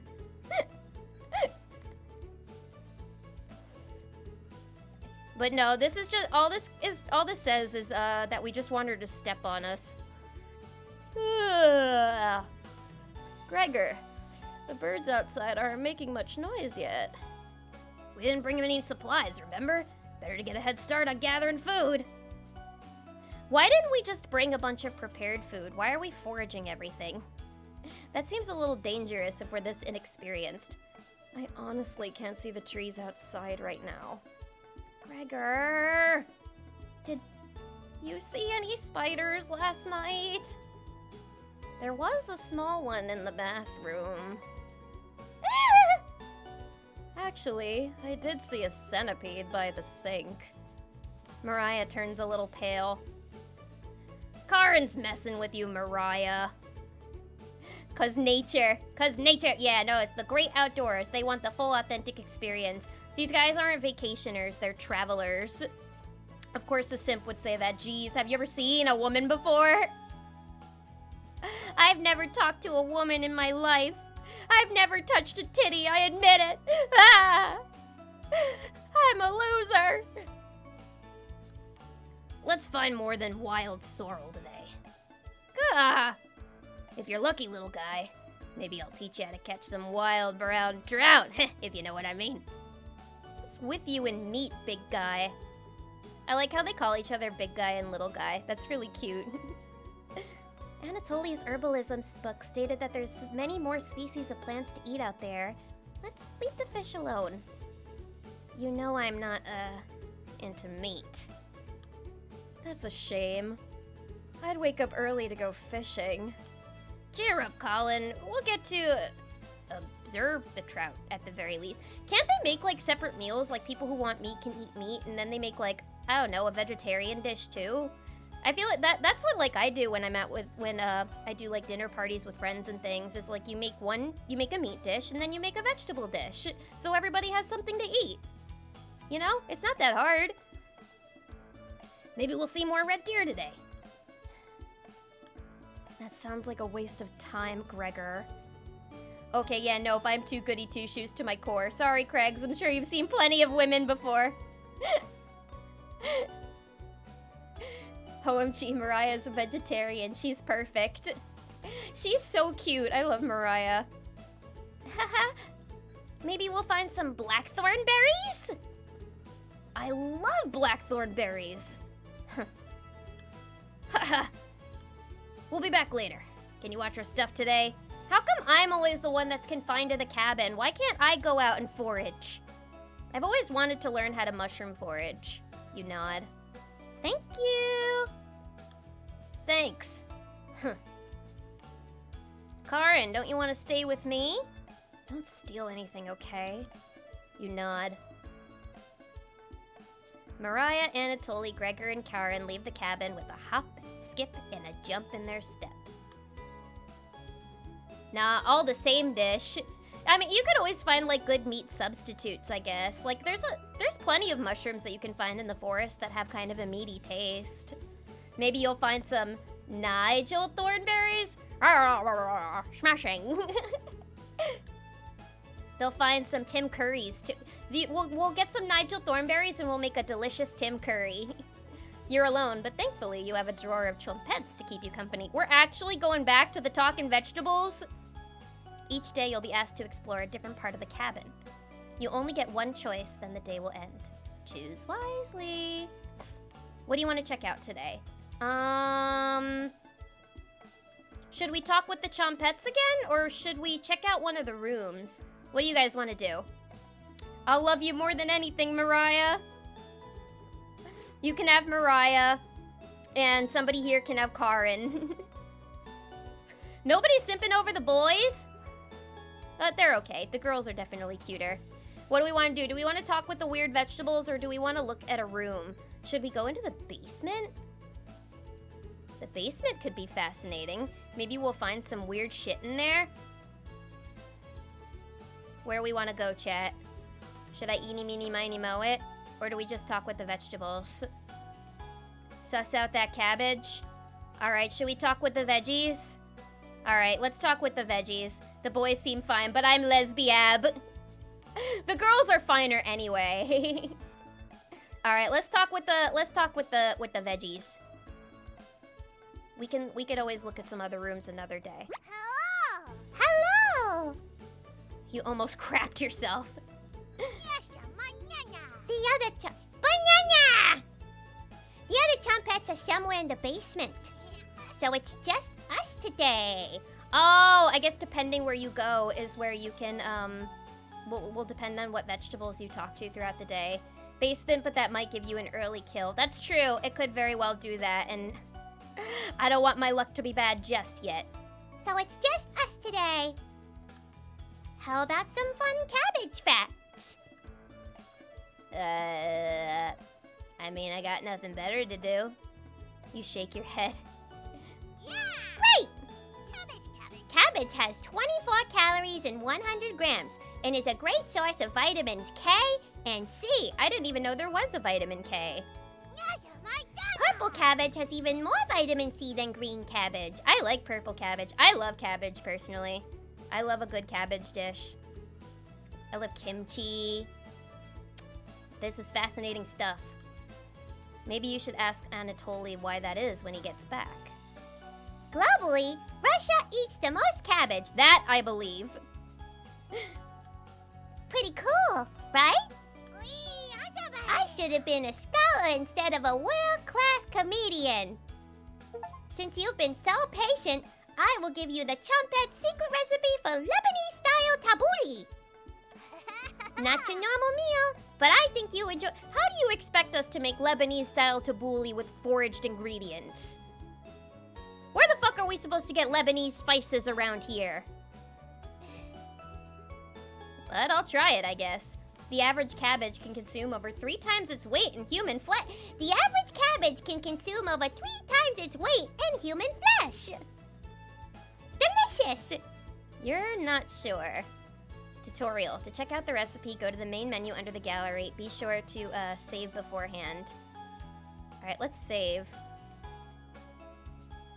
And then...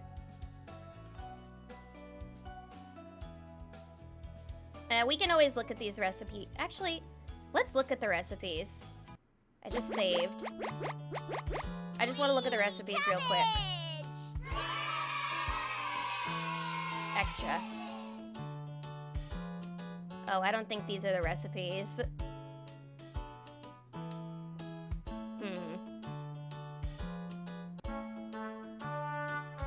Where are the recipes? Oh, whatever. It's fine. Go to the main menu under gallery. Let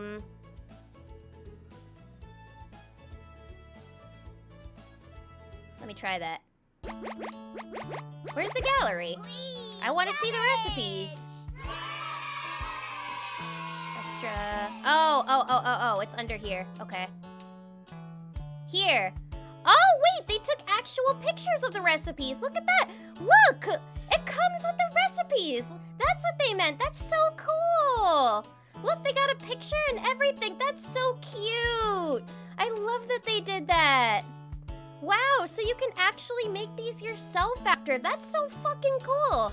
2 eggplants, a 1/4 cup of tahini, olive oil, lemon juice, salt, pepper, seeds from 1 pomegranate. I love pomegranate. Preheat the oven to 350 degrees. Have half the eggplants and cut off the green ends. Brush with open sides with olive oil and salt, then lay face down to tray and bake for 30 minutes. Mix the tahini with lemon juice, salt, and pepper to taste. Serve the eggplants with the roasted side up, drizzled with sauce and sprinkled with pomegranate seeds. My dad would love this. He's a big eggplant fan. Let's see the other one they gave us. It was a salad. Oh, this is the Lebanese style tabbouleh. This looks good too, minus the olive. I don't like olives. Cracked wheat, medium red onion, garlic. Wow. That is so goddamn cool. Damn, that's extra. That is extra, but like in the best way. Wow. All right, that's fascinating. I just love when they add like little extras in these games. You could just tell that like love was put into the game when they do stuff like that. Too fancy for me. Yeah, some of these, the recipes might be a little too expensive for my budget, some of these ingredients, but it still looks cool. Definitely if we get a recipe that really appeals to me, I'll have to make that in real life. That's awesome. Oh, yeah. Well, my work here is done. Chumpets! Molly out! Can you put me in the drawer? I want to surprise the others later. Those other Chompets are definitely all being held hostage by this poor cabbage. You're extremely relieved that the cabbage has stopped talking. Cooking stream, PogChamp? Maybe, that could be really fun. I was talking earlier about doing a spicy challenge stream sometime. It would be really cool to do more like food-based streams, I think, because I talk about food a lot here. You shut the drawer as per her request. You look over the supplies and start planning your next meal. Can we make that tabbouleh? Or the eggplant dish? We're back! But yeah, cooking stream could be really fun sometime. Knock it off, Mariah. It's pretty rare to be scared of one. It's not! Who knew the big guy would be so scared of? Shut up! You don't understand. I don't think anyone understands Gregor. It was just a marmot, Gregor, not a monster. What's a marmot? Hang on, I'm looking that up real quick. Marmot? Is that like a type of, marsupial? Oops, no, not a marmot. Oh, they're so cute! They look like groundhogs. Maybe it's the same thing as a groundhog? Everybody look up a marmot. They're adorable. Yo, HelloFresh, where's that sponsorship? Actually, Stream Elements has given me offers for HelloFresh sponsorships. I've thought about it before, but I don't know. I'm just like, do I want to do a sponsorship stream yet? Maybe, I don't know. How spicy the one chip challenge? I was thinking maybe like a spicy bulldog noodle challenge, because I have a bunch in my pantry that are just like waiting to be ed. Mariah laughs so hard that your ears ring.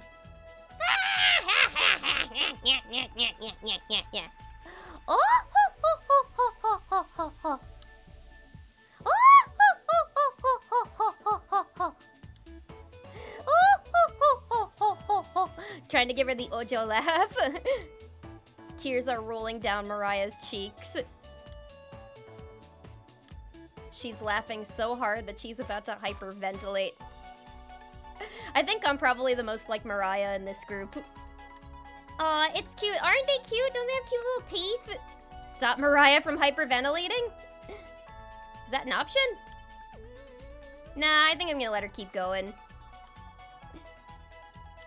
Absolutely not. Does Mariah like Anatoly? I'm starting to get the feeling that she does. She kind of flirts with him a little bit. She talks to him more than anybody else in the group. One less mouth to feed, right? Everybody's so cruel in this game. You don't get it.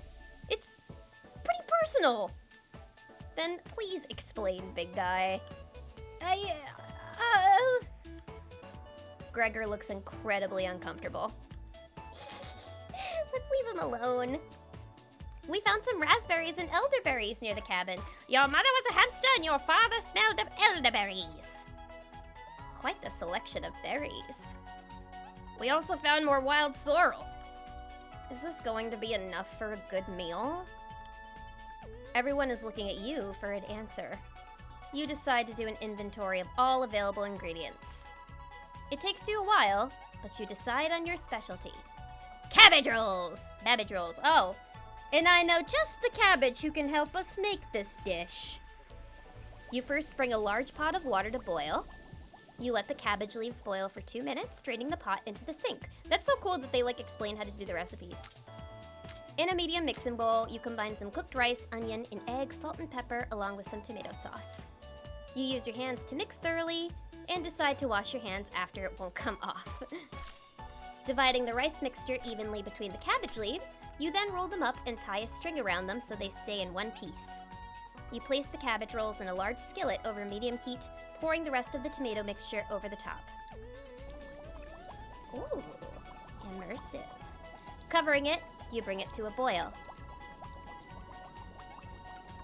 You reduce the heat to low and let the cabbage rolls simmer for about 40 minutes, being sure to baste it with the liquid. This must be a Russian dish, because they were saying that Russians eat the most amount of cabbage.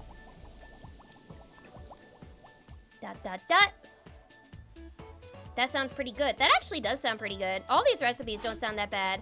Oh, they look good too. Look how pretty they are. Look at those colors. They look like spring rolls. You cooked cabbage rolls. Oh, I'm getting all these achievements. Little dopamine receptors going off. Mariah looks optimistic. Karin looks skeptical. Anatoly looks curious. Gregor looks thrilled. And the weird vegetables in the kitchen look murderous. You watch intently as everyone takes the first bite. I mean, y'all, listen, I'm working with what I've got here, so we can't really afford to be picky, you know?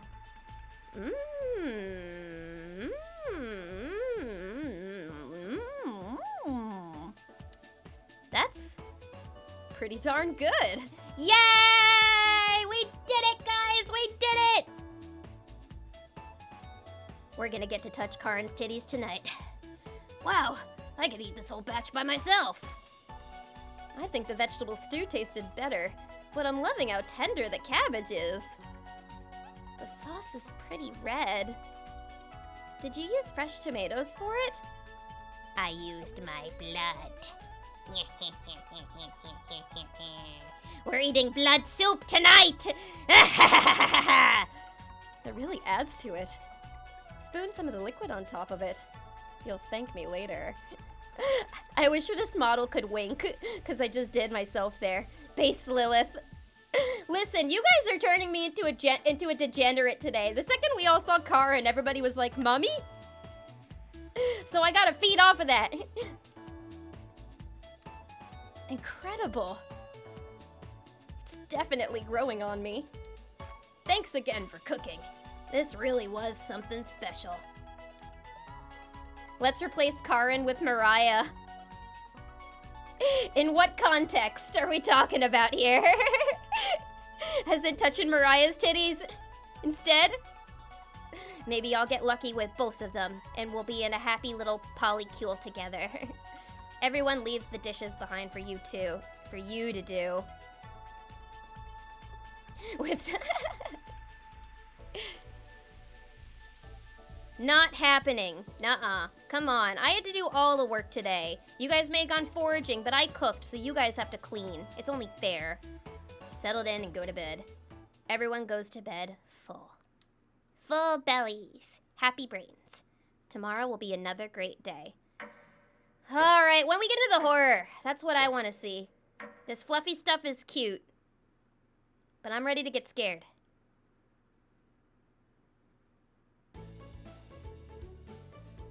Good morning, everyone! And Mariah is looking like me in the morning once again. And Karin is pissed again. Again, Gregor? Can we kill Gregor first? I'm getting the feeling Gregor's probably gonna die first. I get a weird feeling just because everybody keeps getting mad at him. Can't you let us sleep in? I know, what's your deal? Just because you want to get up early in the morning doesn't mean the rest of us should have to.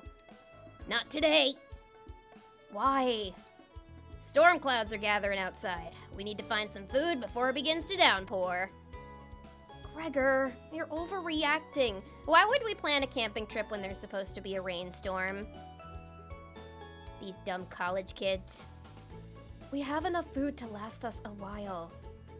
Enough food? I thought we used most of the supplies for last night's dinner. He's right. The meal you made was delicious, but it used a lot of what we had. Hey, beggars can't be choosers. Anatoly's Gregor's also correct. Precipitation is unusually high in this area, with many areas being high risk for flooding. Nobody talks like that. He talks like a Big Bang Theory character. It'd be foolish to not go out and look for food today. You really think it will flood? Thankfully, the cabin is on high ground, but that doesn't mean we're safe from floodwaters. It's always a possibility, so it can't hurt to be prepared. You're losing it, Gregor. Yep, Gregor's definitely gonna die first. Maybe the strange squirrel bun will be the first casualty. Yeah, that's what we're gonna end up eating first. I don't know, I've heard squirrels are kinda gamey. Karin! There's nothing to worry about.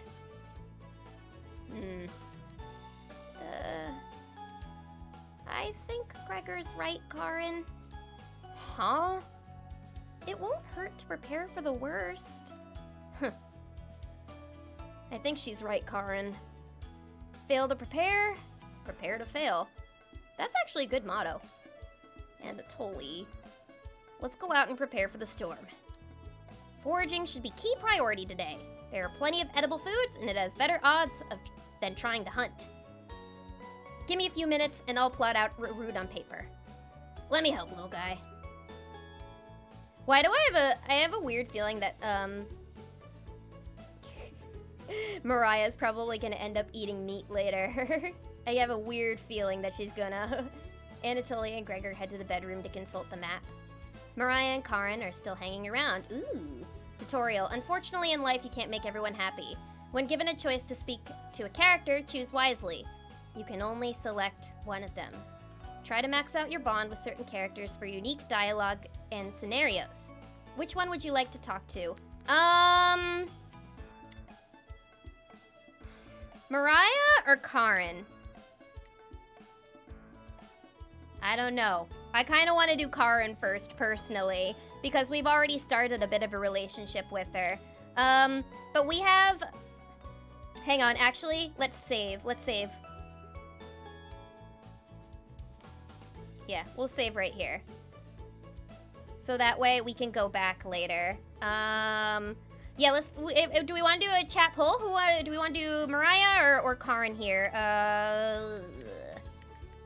I kind of want to go with Karin first, so we could do Mariah for the next route? Is that okay? Fuck it, I'm gonna pick Karin. I saved, so, right there. So we could do Mariah, once we do other routes. Hey. Yeah, and we're already ahead of Karin as well. The paper nailed to the wall looks pretty ancient. What were the old days like? I'm not sure what you mean. Extremely brutal, not as bad as times as these. I'd probably have to say extremely brutal. I imagine it's definitely harder to live back then than it is now. I feel like she would like this answer too. Let's save though, just in case she gets pissed off.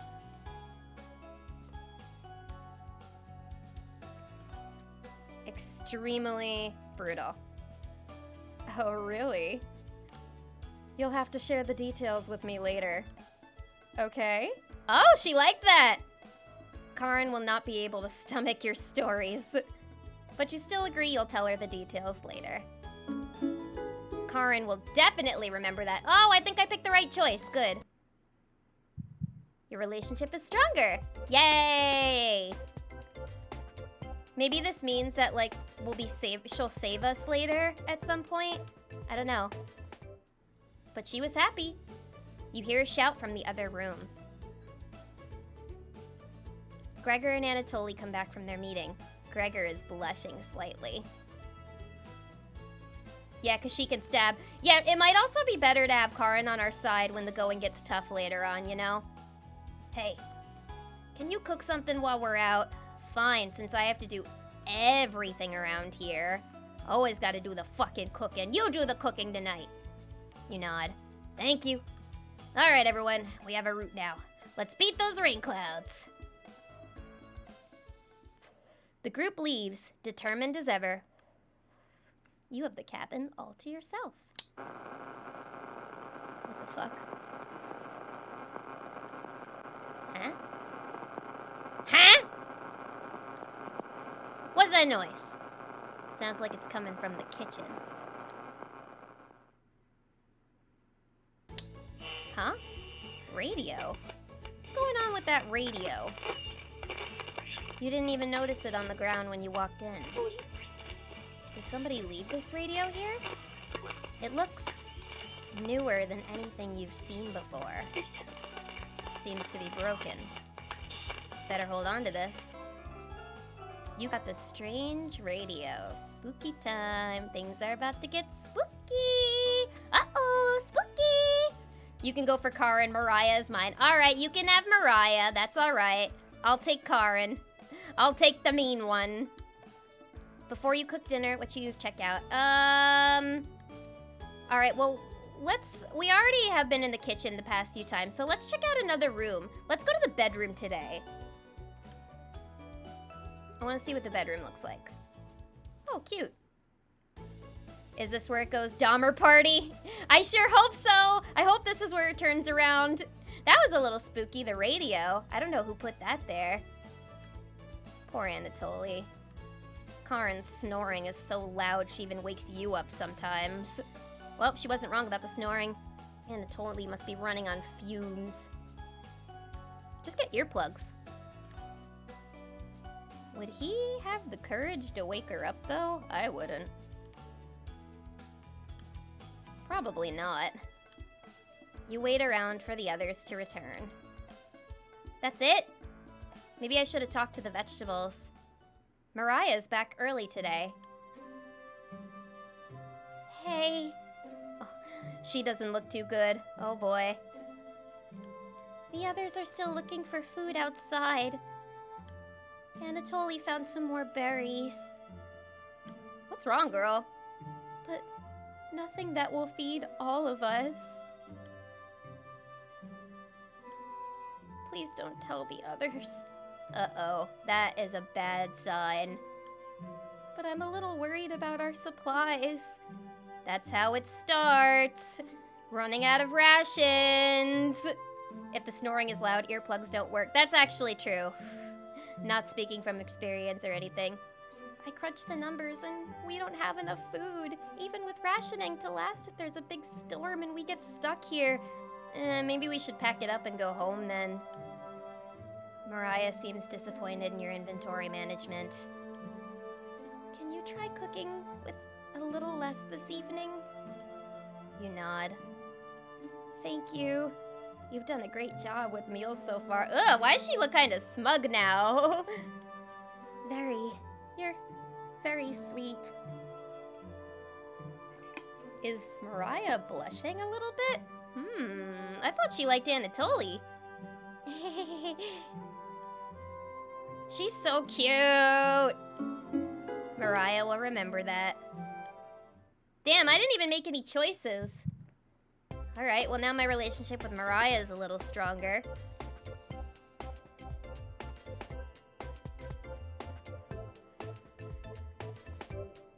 Oh, I dig the smug face. Alright, looks like we're gonna need a poll now, guys. Karin or Mariah?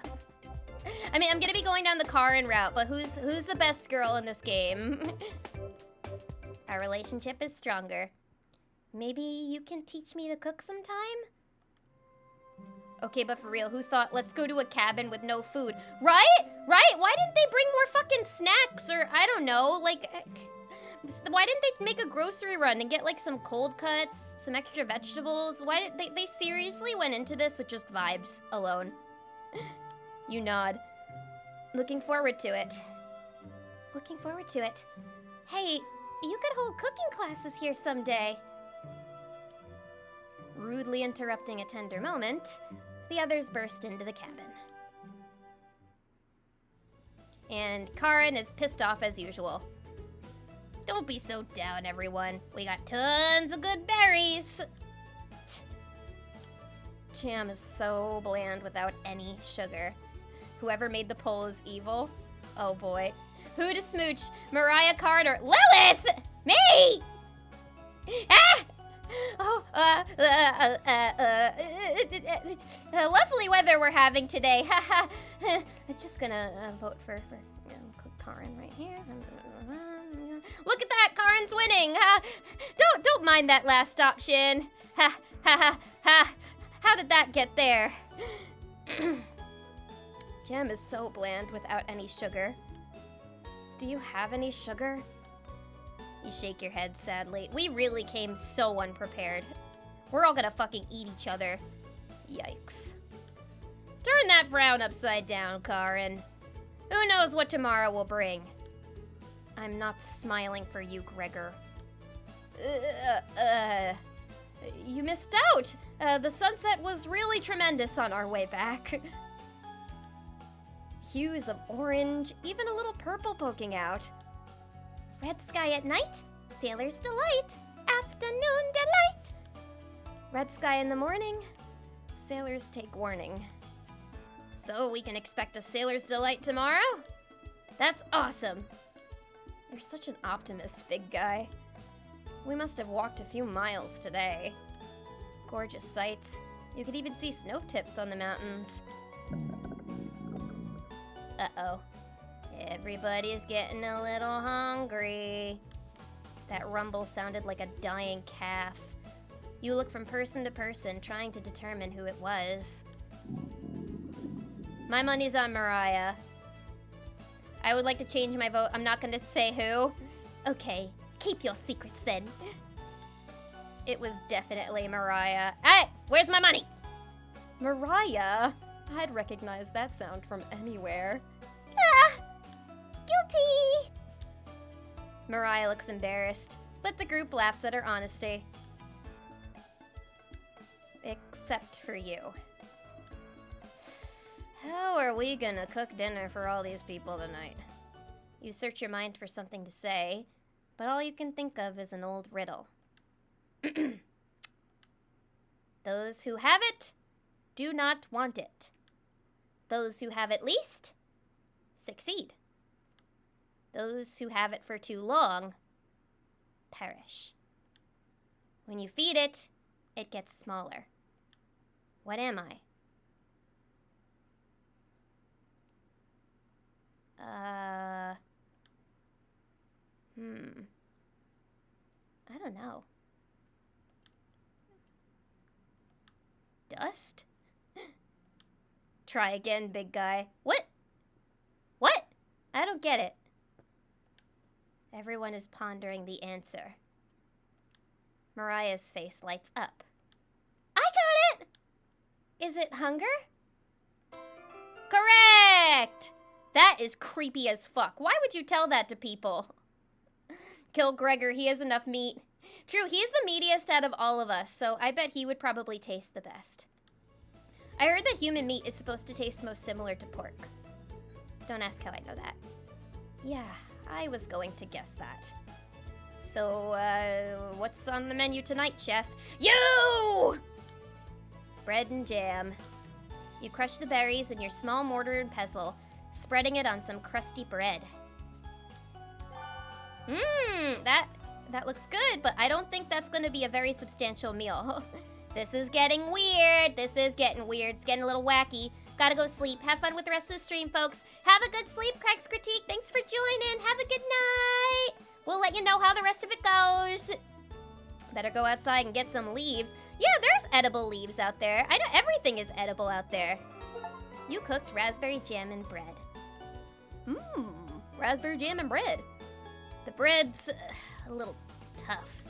Gregor, don't look a gift horse in the mouth. But this homemade jam is to die for. Haha. Oh, we got a tie between Karin and Lilith. These lips are only made for biting.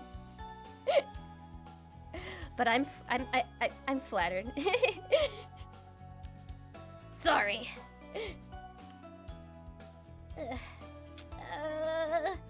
No, you're right, Gregor. I love cooking companions. Hello, Elvis is here. Welcome, welcome. I'm enjoying this game so far. This is my first time playing. I hope you're having a good night. Time for the tiebreaker. Karin. The winner is Karin. Isn't that amazing? Ha ha. No, you're right, Gregor.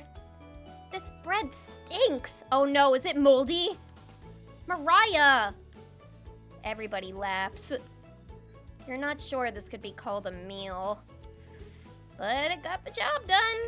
Why don't we just cook the goddamn chompettes? Everyone thanks you for dinner and heads off to sleep. Thank you for the hydrate redeem, Alphys. I appreciate that.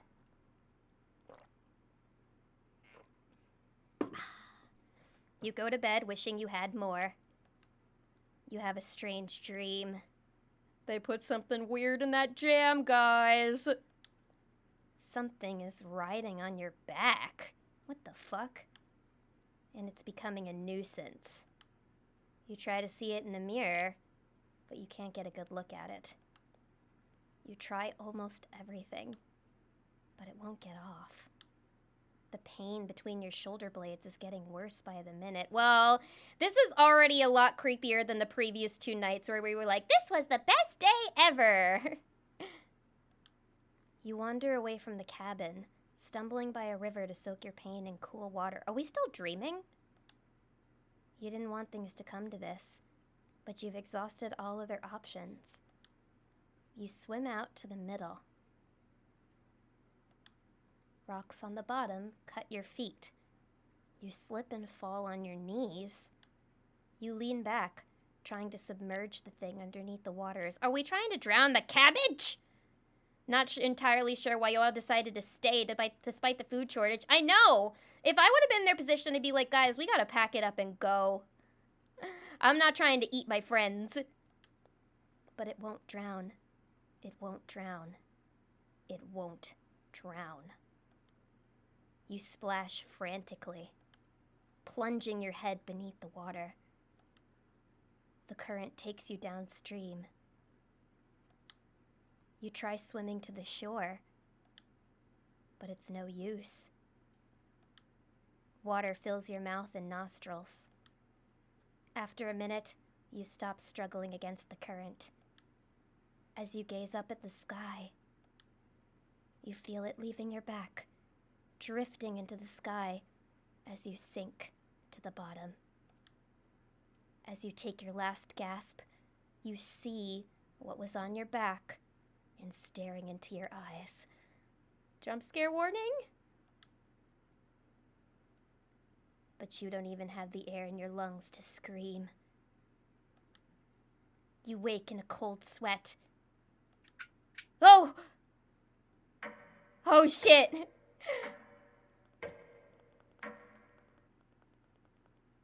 This is getting good! Just a dream, right? I'll eat Mariah. Hey! You get a head bunk for that! I'm getting the spray bottle, that's it. We are way too horny tonight, everybody! And here I thought I was gonna be a wholesome streamer. On Twitch.tv, not gonna happen. Wake up! Sorry, you were making strange noises in your sleep. And now we're never getting home. The storm has started. What's going on, Gregor? Did the lightning wake you up? It totally woke me up. I'm gonna save real quick. Just real quick. Just real quick.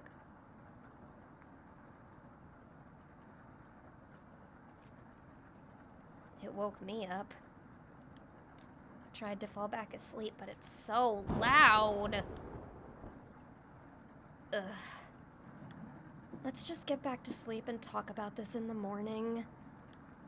Everyone nods in agreement and gets back to bed. I don't know if I want to go back to sleep after that.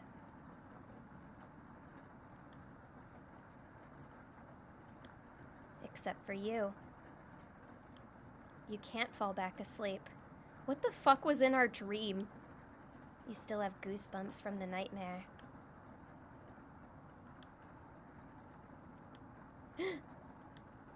Karin's snorting is louder than a sawmill.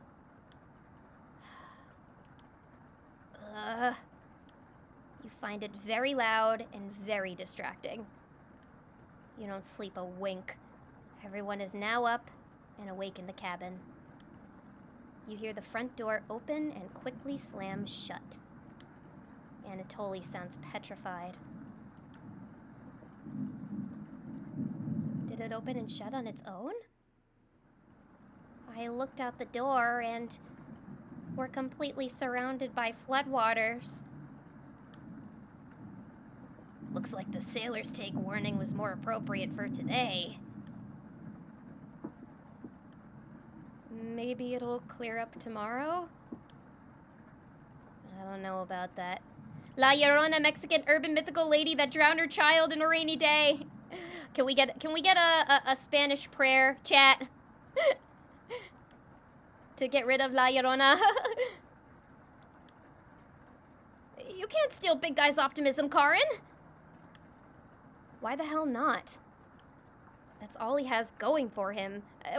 The best we can do is try to stay positive in a situation like this. He's also good at chopping wood, though. I'm starting to think Anatoly and Gregor might have a thing, because I haven't gotten a relationship meter with either of them. Knock it off, you two. Mariah, do you think it'll clear up tomorrow? How would she know? Is she like that girl? Is she like that girl in Mean Girls where her breasts can predict the weather? There's a 30% chance that it's already raining. Yeah, you see what he means by chopping wood. I give it a 20% chance of it clearing up tomorrow. That's not very high odds. Based on what? I was bored stiff, so I read a book on local precipitation levels for the last 20 years in the living room. Alright, I'm happy to know these aren't high schoolers. Sounds like you're stealing Anatoly's thunder. Anatoly, you're a book nerd, right? Why didn't you read it? Just because he's a book nerd doesn't mean he has to read every book in existence. Couldn't make it past the cover. Is that right? Yes. That bookshelf has some great books on artisan crafting and natural sciences. Why let them sit there gathering dust? How did you arrive at a 20% chance of it clearing up tomorrow? It's easy. Take the time of year, multiply it by a factor of. Mariah begins to explain meteorology to you. She isn't dumbing any of this down. It's similar to... Huh? Oh god, my brain is melting looking at that. I'm not even gonna attempt that. That's math talk. You alright, Mochi? We got cats running around the apartment. So she used statistics to calculate the percentage. OMG, Mariah is so impressive. Yeah, we love a smart lady. So the first thing you need to understand... Minutes of explanation feel like hours. Well, but at least this is a nice way to pass the time and distract us from our hunger. You look over at Anatoly. He's listening intently to Mariah. So intently, he hasn't blinked yet. Apparently, this group is from the Ukraine. Oh, they're from Ukraine. I wonder if this is a Ukrainian game. You can see his eyes drying up. A tear rolls down one of his cheeks. This is brutal to watch. Mariah finally wraps up her lecture. She ends with a bow. What is the little monster on his shoulder? Hello, Emmy. Hello, welcome. You know, they haven't even acknowledged the monster on his shoulder yet. I'm gonna call him Koro-chan. like the dog in Persona 3. Nobody claps. Tough crowd. Mariah, that was awe-inspiring. You lost me a few minutes in, but it's okay. Oh, what is the creature? I thought you asked what was the name. My bad. I'm guessing it's a squirrel, but I'm not entirely sure. You lost me a few minutes in, but it's okay. I didn't understand a word of it. Anatoly turns to you. Anyway, there's no telling how long this will last. We can't leave the cabin until these floodwaters stop. I know our food situation is a little tight, but I know you'll make the right decisions. Mariah did not like that. I believe in you. Me too. Mariah? Now I'm starting to think she's gonna die first. It looks like we have enough leftover berries for more bread and raspberry jam. I'll pass on the jam. Just give me more crusty bread. Everyone laughs. Except for you. Are we getting, like, weirdly corrupted by those vegetables? With everyone stranded in the cabin, you need to keep everyone fed and happy. You sneak out to the kitchen while everyone's still talking.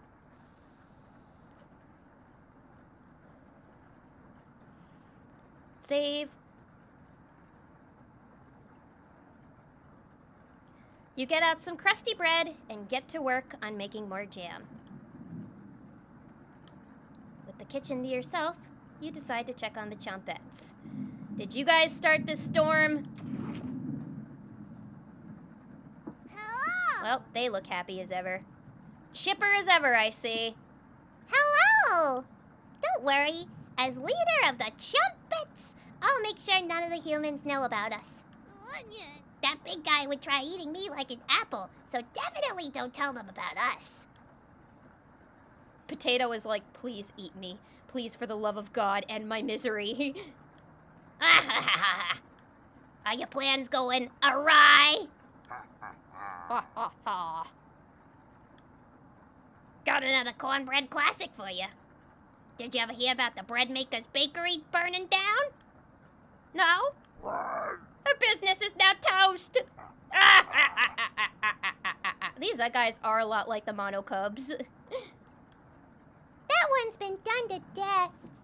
Do you know how raspberry and milk were introduced? You tell her no. Raspberry. Raspberry milk shake! You let out an audible groan. He sounds like the Count when he laughs from Sesame Street. Get a rock hard rager. Ah! Did Cornbread teach you that one? Who's Cornbread? Nope! Wasted an entire day thinking about that terrible pun. Please end my suffering. Ha ha ha! It was well worth the time and effort, Raspberry.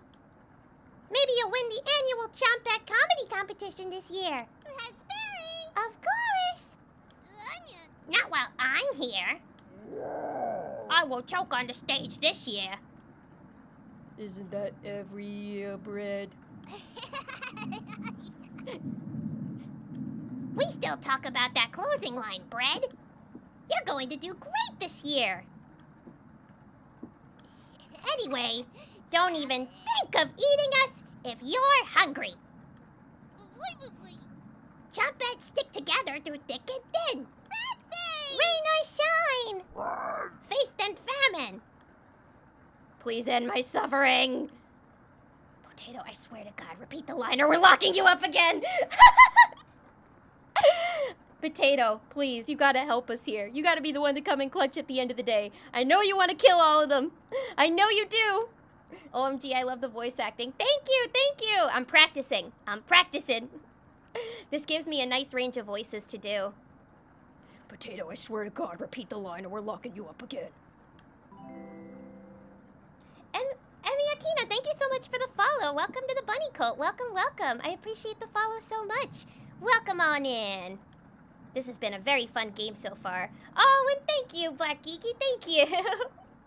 I appreciate the compliments on the voice acting tonight. That means a lot to me. Life or death. That's right! Chumpets! Move out! God, I want to eat these fucking vegetables so bad. The Chompettes somehow managed to close the drawer on themselves. You bring out the crusty bread and jam into the living room. I'll get there eventually. You sure will! Keep practicing, keep believing yourself. I bet you're amazing. Anybody who wants to get into voice acting, I think they should do it. It's really fun. Very cathartic. Karin interrupts as you bring in the food. Took you long enough. Karin looks at the 2 slices of bread left in the mason jar of raspberry jam. There's only 2 slices left? Oh, fuck. There's mold on these last 2 slices of bread. People were complaining the bread did taste a little funky yesterday. Why would we show up with only one loaf of bread? That's... God, we were fucking stupid. Oh yeah, thank you for promoting the Discord. If you're 18 plus, come join in for announcements and stream announcements. It's a good time in there. We have lots of fun in the Discord server. Karin is right. What the hell is the matter with you? You grip the knife tightly in your hand. You think this is enough? For 5 of us? Well, I didn't see you planning any better. Wait, we can't throw this bread away. It's all we have left. Gregor's right. Anatoly, will mold spores give us food poisoning? I'm, no scientist. Sorry. Let's pick off as much mold as we can. That's not gonna save the bread. We can't leave with the floodwaters, so this will have to last us another day. Everyone grimly nods, ripping apart their piece like a pack of wolves. Oh dear, I can feel my stomach growling just being here, just watching this happen. Oh yeah, and remember to submit your cursed Pokemon Fusion entries for Sunday's stream. It's gonna be really fun. Gregor seems to unhinge his jaw and eat it in one bite. Down the hatch. He looks like a duck eating bread. Thanks again. Bread and jam isn't much of a meal, but it's more than we had than when we left Ukraine. Oh, they are from Ukraine. Plenty of rainwater outside, so at least we won't die of dehydration. Yeah, I hope you guys have some buckets outside to collect some rainwater. But until this storm is over, nobody should leave the cabin. Should clear up if we just give it a chance. Anatoly, where are you getting that information from? One of the books on the bookshelf about the climate here. You're illiterate, so that is definitely a lie. I thought you just called him a bookworm early. I have a theory. A game theory? Do tell. I've seen him reading. Little guy's been studying. I'm serious. He pretends he wants to read those books because he wants us to think that he's smart. But I can tell he's just staring at the page, faking it. And it begins. It begins. We're all going crazy. It's Blair Witch Project already. I wonder if we are the game's villain. That's a really fascinating theory. Maybe we're purposefully gonna starve them. Maybe the vegetables aren't real and we're just like plotting to kill our friends the whole time. That would be very fascinating. I wonder how that would explain the nightmare though. What do you think? Anatoly doesn't know his weather conditions from a hole in the ground. Karin is correct. Oh man, I mean, I don't want to be mean to Anatoly, but I feel like if we pick this option, then it's gonna improve our relationship with Karin.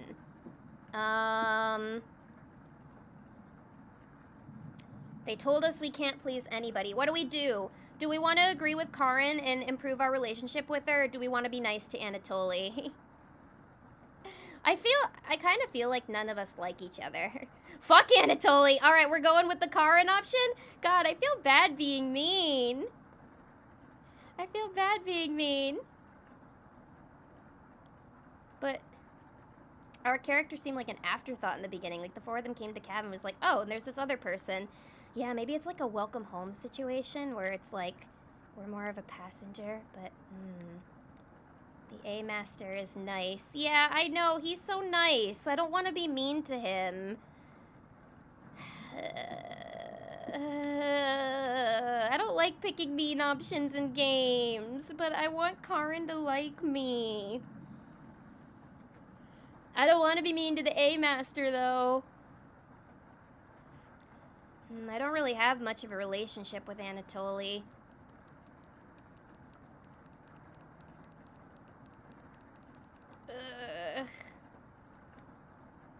Sorry, Anatoly. Forgive me. Oh, that didn't feel right. Can I go back? But they aren't Mariah. Do we really just want to be fueled by horniness here? Is that what we want to do? I've already made my decision. We can go back later. You guys are being bad influences on me. You're funny. I keep pretending with those books, Anatoly. Brutal, Karin. Well, at least Karin is taking the brunt, not me. I found an old picture book in the living room, Anatoly. I kind of regret my decision now. Let me know if you want it, small fry. She's so mean!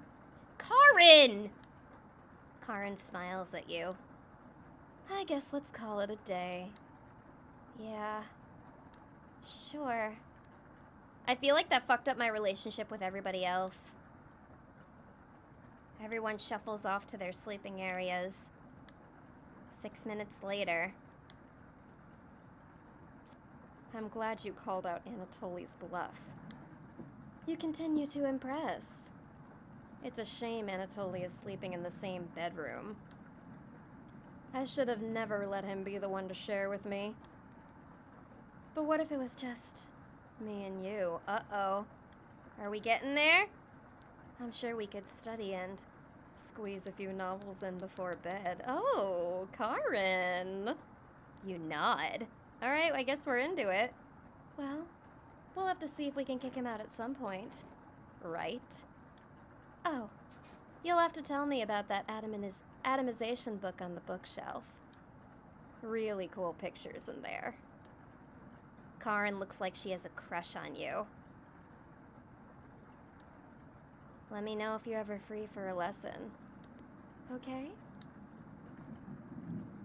Karin walks away, looking very happy. You see this? Yeah, you see, guys, this is what happens when I let the horny take over. I piss people off, and now I'm sad about it. I'm gonna go from the heart for now on. Except I might be in too deep at this point.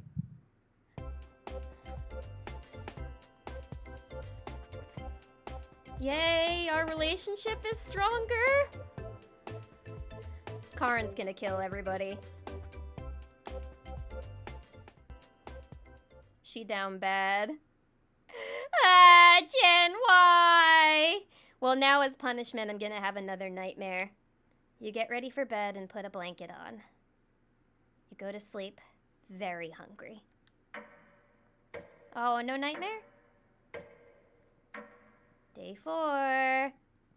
Literally can't tell where this is going. Me too. I have no idea where this is gonna go. Are we gonna kill each other? Is this gonna be supernatural? Are we all gonna go crazy? What's gonna happen? You don't dream the entire night, but you sleep through everyone waking up. I feel like because we're hungry, we'd sleep in more. And that's how fast a deer could run if startled. Whoa. Quick save.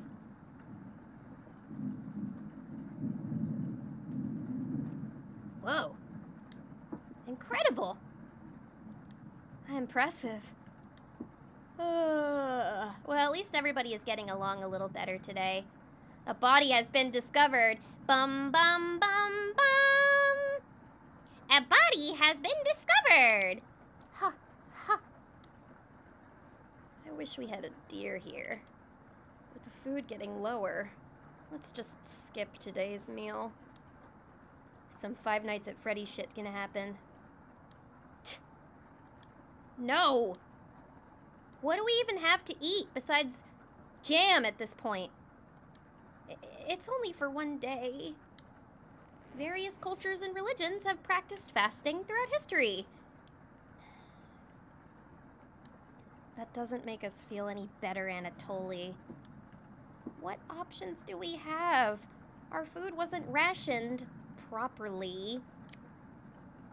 Is that my fault? Anatoly leaves, mumbling to himself. Oh, he's mad. He's mad. Anatoly, I'm sorry. I'm sorry. I wasn't speaking from the heart. I'm sorry. Oh, I miss you too, Jen Jen. Hope you're doing well. Hope you had a great birthday. So passive-aggressive of him. I could see why he's mad. That was very uncalled for, what we did yesterday. Everyone goes to a separate area. Karin in the bedroom, Gregor in the living room, Mariah in the kitchen, and Anatoly in the bathroom. Who do you want to speak to? Who do we want to talk to today? Should I speak with Karin again, just so we can improve our relationship? Or maybe I should go apologize to Anatoly. Karin? Should I just keep talking to Karin? Our food wasn't rationed properly. Well, yeah, F you, nerd boy. I know, actually, you know what? Fuck Anatoly. We're not gonna go talk to him. Yeah, let's go full on with Karin this time. We can talk to other people on different runs. Let's just go full on with the horny, I guess. Let's speak with our girl. With our mean girl. What the fuck is she doing? Why is that knife on her chest? Is she the Yuri of this game? Looks like she's just slicing away at a block of wood. I really like the art, though. Hey. Can I let you in on a secret? I'm planning on killing all of these motherfuckers. Ada, ada. I've actually enjoyed your cooking so far. The others expect me to be rude and mean. So I have to keep that reputation up, right? I mean, you don't have to. It's kind of your choice, your prerogative, you know? Can't have anyone thinking I'm soft. Why not? You're not sure where this is coming from. Promise me you'll give me some cooking lessons soon? Now we got 2 girls to give cooking lessons in. My Riz is off the charts in this game. Okay. Okay. She's not ready yet, but you nod politely. Thank you. You're definitely sure Karin will remember that. I think we're almost at a full-blown relationship with her. Yay, Karin route. Anatoly seems like he'll off himself soon. Oh god. Probably if we keep being mean to him. Well, at least we might get a full relationship moment with Karin. You leave Karin by yourself. Everyone looks pretty down this evening. I wonder why. Could it be because we're all fucking starving?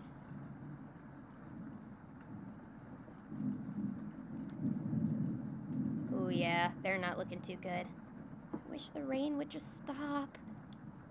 You're all doing great. We must almost be at the end of this nightmare. I'm so hungry. Me too. You are too. You wish everyone a good night and get ready for bed.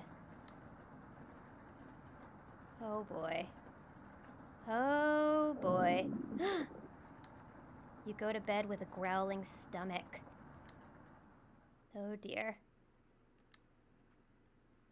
Not good. Definitely not good. You have a strange dream! A boy is yelling at you in the kitchen. You keep telling him to lie down on the tray, but he keeps shaking his head, calling you names. So you do it. You lie down on the tray, and you make your body as flat as a board. He's gonna cook me!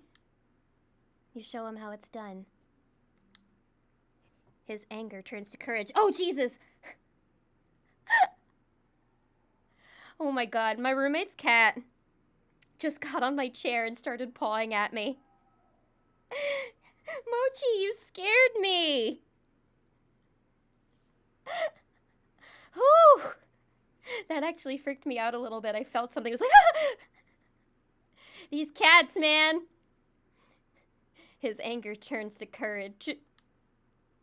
And he pushes you into the oven. I knew it! As the stench of burning hair fills your lungs, you see him sneering back at you. You wake in a cold sweat. Ah! These are some good-ass jump scares. And they're very spread out, so it makes it a lot more effective. We should eat the talking vegetables, right? At this point? Let's just fucking eat the vegetables. Let's just eat the goddamn cabbage. Or at least the potato. That potato wants to die. Everyone seems to be sleeping in later than normal. Their stomachs must have kept them awake all night. The rain is still pouring outside. You can barely make out the trees from the windows. You hear a stirring of blankets, arms, and legs. Mariah looks petrified. I couldn't sleep. Anatolia's bags under his eyes. This storm is too loud. Karin looks out of it. Ooh, boy. She's never made that face before. The cabin was creaking so much last night. It sounded alive. Gregor looks a little gaunt. I got a good look out the window. What did you see? How has it not stopped storming for like 3 straight days now? And? Couldn't see anything due to the rain. Great observation, Gregor. I was so hungry last night. I kept pacing around my bed. Ooh, somebody's having a party nearby. Karin turns to you. When is this going to end? How the fuck should I know? I can't predict the weather. Ask Mariah. I checked outside again. The door again. The floodwaters keep rising. Unfortunately, we're going to need to stay put unless one of us wants to drown in rainwater. As soon as the weather lets up, we'll be able to scavenge for supplies. Or you can fucking leave. How about that? How close is the nearest town? 10 hours away? I don't know. Didn't you have a map on you? I kicked the map! I kicked it into the stream earlier! Ah! Ha ha ha ha ha ha! Anybody see the Blair Witch Project? I think I dropped it while we were running after Gregor. Dumbass! Dickhead! Fucking Anatoly! Alright, now I don't feel bad anymore. This guy sucks. I'm sure it'll show up eventually. Mariah and Anatoly go white as a sheet. What if they're refugees and this isn't a camping trip? That could be true too. Maybe they're trying to escape Ukraine? That could very well be possible. This game came out a couple years ago, so it might be kind of relevant to the time. He can't read, so he threw it away. Fucking typical Anatoly. How are we going to find our way back now? Well, I can't read. Have to ride out the storm. Mariah looks at you. We're down to our last slice of bread. I don't know how much longer we can put off eating. The group stares at you. Come on, let's eat those fucking vegetables. It will clear up in no time. Gregor is a goated optimist, which is why he's probably gonna die first. Maybe you're right. The group looks worried. They all gravitate to an area. You can tell Gregor's putting on fake optimism, and Mariah is having trouble. Which one do you want to speak with today? Let's speak with Mariah. Yeah, she's going through it. She's definitely not quite as strong as Gregor is, I think.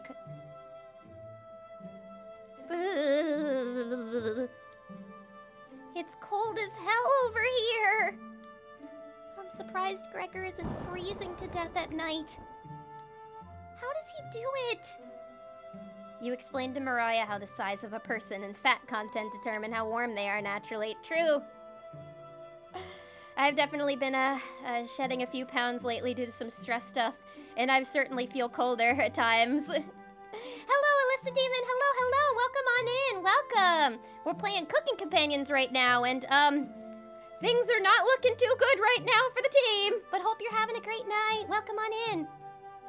You've explained to Mariah how, oh yeah, we already said that. Yeah! Wish I was as big as Gregor. But to be honest, I don't need to be that tall to make a difference in the world. Spoken very well, Mariah. Short girl supremacy. Do you know what he wanted to do? Do you know what he wanted to do for a career? Mariah does her best Gregor impression. Split firewood and gaze at the stars! How boring is that? That sounds like a nice life to me. I don't know. Depends on the person, but pretty boring. You're so funny. Thanks for coming in and chatting with me. Mariah blushes a little. You make it easier to pass the time. All right, next playthrough, we're definitely going with Mariah. She's so much nicer than Karin. Thank you.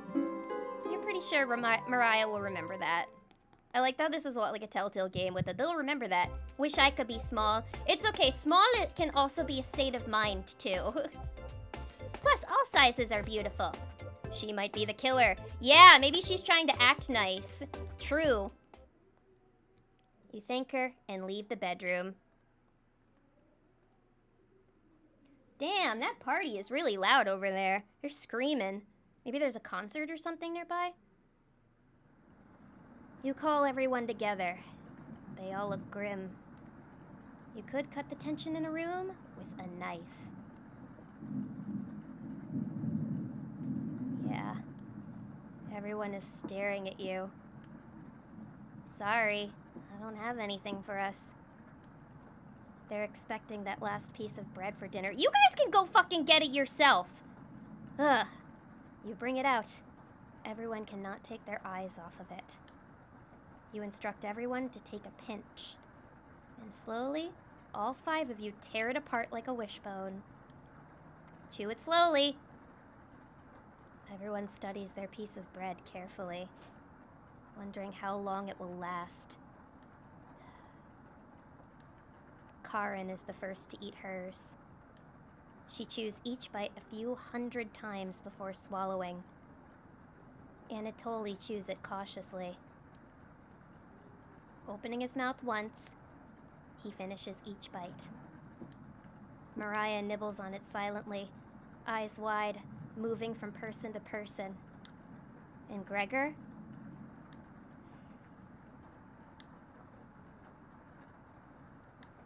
Gregor just pops it into his mouth like a cherry. I don't know if any of these methods are gonna help it last longer. It was gone in an instant. The group thanks you awkwardly. It's not much, but you've run out of options. You wish everyone good night and get ready for bed. You go to bed starving. I have a feeling we're getting close to the end, guys. I'm sweating. Good morning! Well, he's as positive as ever.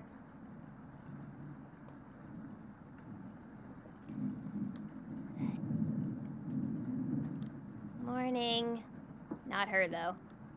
Let me check if the rain has stopped. Does it sound like it stopped to you?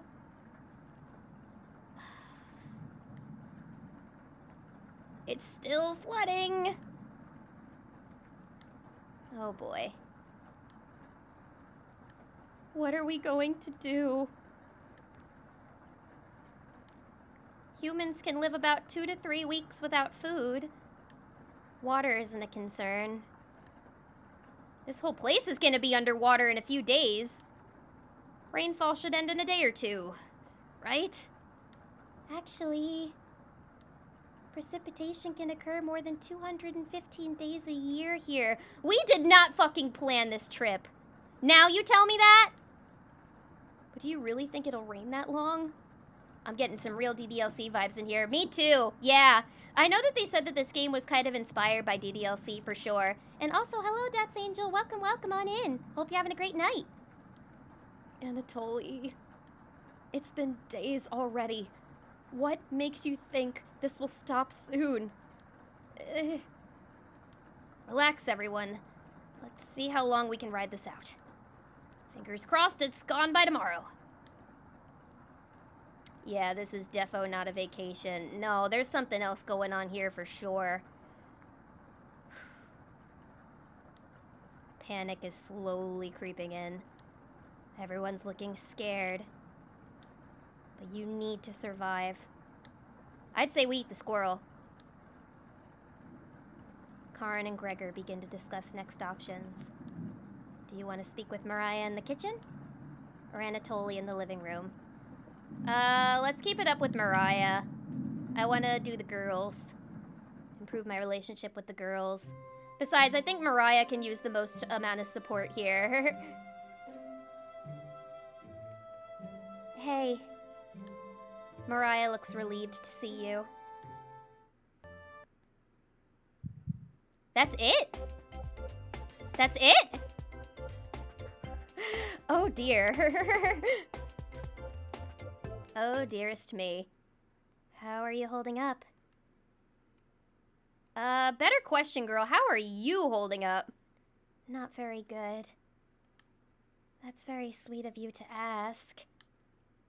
Mariah is looking at you intently. She's about to eat me. She gets a little closer to you. Yep, she's definitely about to eat me. I noticed you didn't use any meat when cooking. What's that supposed to mean? Usually I have to pick it out of the foods the others make. But you respected that. Thank you. Mariah is looking at you with admiration. I need to speak with Gregor for a minute, but thanks again. Things are definitely getting desperate here. True.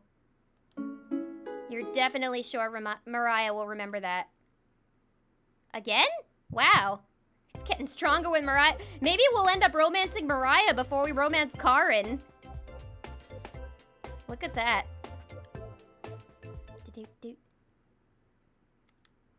I'm guessing things are just kind of getting down to the wire.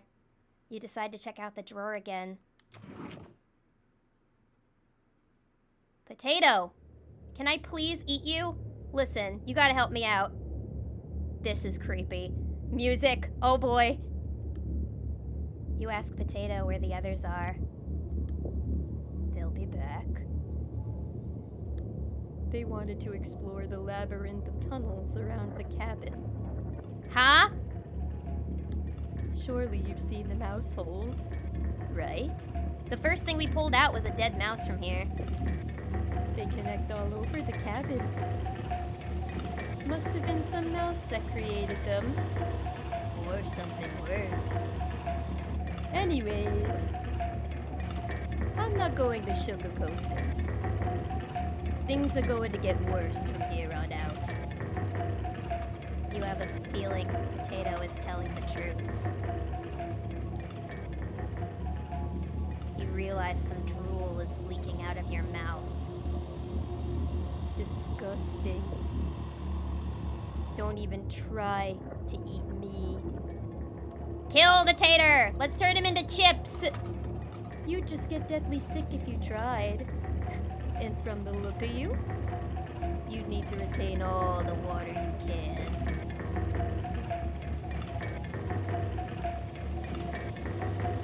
From rationing to cooking, you failed every common sense measure for basic survival this week.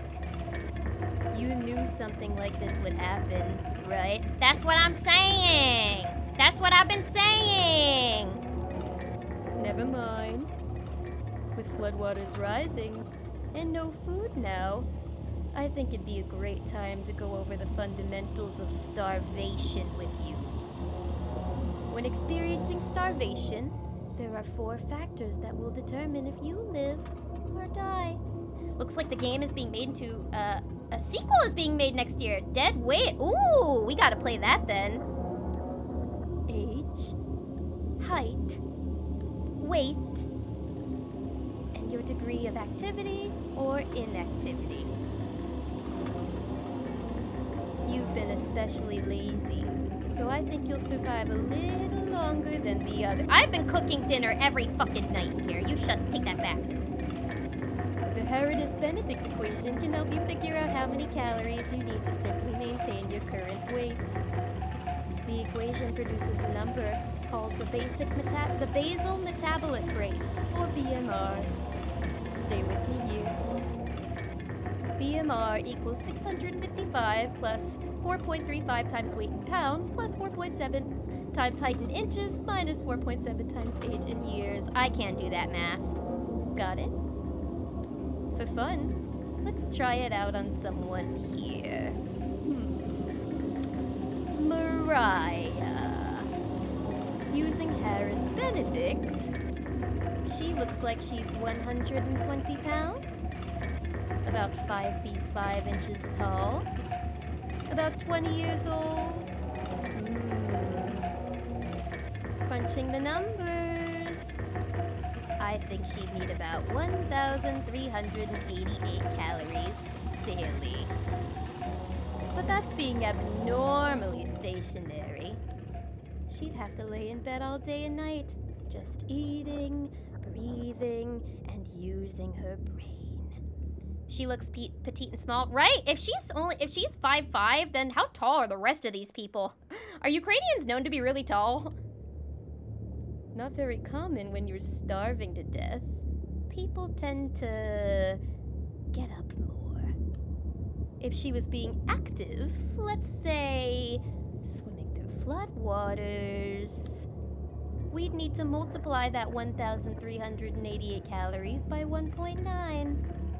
So now she needs 2,638 calories per day. That's quite the difference, especially if you didn't ration the food properly. Which you didn't. I guess that wraps up our first survival lesson. Hopefully we'll never have to speak again. Okay? You shut the drawer, going over the numbers again. Those numbers don't look too good to me. Alright, y'all. I will be right back. I'm gonna go take a quick bathroom break. BRB.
Alright, I'm back.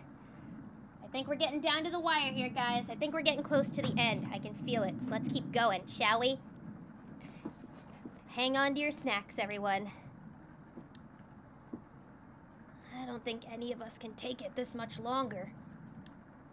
Gregor's voice starts to crack. I don't want to ask this, but... Oh, he's crying! Oh, no! Guys, he's crying. We broke him. It's time. One of us needs to go outside and search for food. Everyone is silent. I'll go. Mariah, no! Don't go to the water! I'm very invested now. This is getting good. Me too. This is getting really good. I love this. This is so creepy. I also just love stories of, like, people going insane in, like, a secluded, like, space. Mariah! I used to swim all the time near my house. No! Don't go swimming, Mariah! So I probably have the best chance of swimming through the floodwaters. No! Let me go instead. Anatole, yeah, he can go. But Mariah, you stay. You won't get very far if anything happens to your glasses, Anatoly. You're blind as a mole rat, remember? That's true, but... Little guy. Let me go. Gregor, Sounds good to me. Karin! His arms are definitely the longest, so he's probably the best at climbing trees out of all of us. Yeah, no, Gregor's definitely gonna die first. No, that wouldn't be right, Gregor. Let me go instead. I get that none of these options are good ones, but we need to find food or help. Gregor grabs a branch from the wood pile. He cuts it into different measurements. Karin's still a bitch. Yeah! And she's getting worse with the lack of food. Since we can't come to a consensus, let's draw for it. Because that always ends well. I just noticed those bands around Gregor's arms. Why are they so tight? They look like tourniquets. What if he has missing arms? What if they fall off at the end? Ah! We were all ghosts the whole time. We'll pick one from my hand. And the shortest will go outside to search for food. It's gonna be Mariah. Or me, maybe? You're not worried about drawing. You saw Gregor cut the branch lengths, so you can tell which is the biggest of the bunch. You pick it. You watch the others intently. Will it be Gregor? Anatoly? Karin? Will it be... It's Mariah! No! Why did we do that? Looks like I've got the shortest.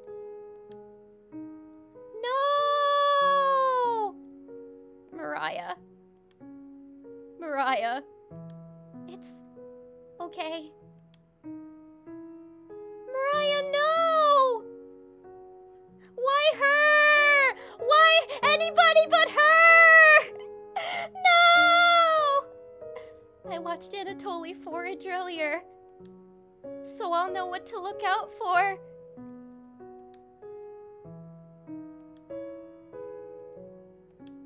Just swim until you find higher ground, then scout the area. Maybe you'll find a fish out there. Can we get an F for Mariah, guys? Everyone looks heartbroken. Y'all are really just gonna let her go out? Come on! No, somebody volunteers tribute, please! Karin? Anatoly? Gregor? I'll keep us alive. Hey, she didn't say my name! That was probably on purpose. I promise. Oh yeah, we're definitely the villain in this. We picked that one on purpose. She promised. Everyone watches as Mariah leaves the cabin. The silence is deafening. Goodbye. It's like she knows she's gonna fucking die. Why are we sending her out then? The door shuts behind her. You can faintly hear her yell about how cold the water is. Guys, she's the smallest! We can't do this to her! in silence. Mariah has left the cabin. I'm sure we'll see her again. The rest of the group nods. Everyone stays up, waiting and waiting. Ah, it's fucking cold! The sun is completely set. One by one, each person quietly shuffles off to bed. You get ready for bed and easily pass out. What if Mariah was the one in our dream? You have a strange dream. The two women in front of you could be twins. One of them you recognize, the other is a guest. You ask the guest to sit on a shovel, and then you try pushing it into the oven. Her legs are so strong, you can't get her into the oven. You curse at her repeatedly. Like this, you hiss. You stretch out your legs until your toes are almost sticking in the coals. You feel 4 hands on your shoulders, and both of them push you in. The familiar scent of smoke and burning hair causes you to throw up on the embers. You can't let it end like this. You rip the metal door off the oven, tearing through the wood logs of the cabin. Screaming, you chase the two through the woods. Your burns chill with the wind. The guest looks behind her, and her eyes widen when she sees you. She's terrified. Yup, we're definitely the villain. Your fury rips trees out by their roots, soil from the ground, rocks from their pits. You've never been this angry in your entire life. Their stamina can't last forever. You're gaining on them. As you trample through a field of wheat, the guest throws a piece of cloth behind her. You catch the glint of it in the sun, golden. As if by magic, the earth splits in front of you, creating a chasm of fire below. You fall into the pit, screaming as your eyes begin to sizzle from the heat. Hellfire fills your lungs. You're unable to scream anymore. You wake in a cold sweat.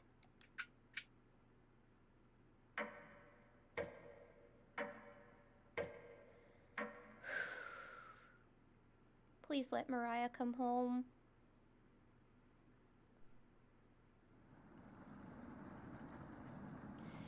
And we're gonna save.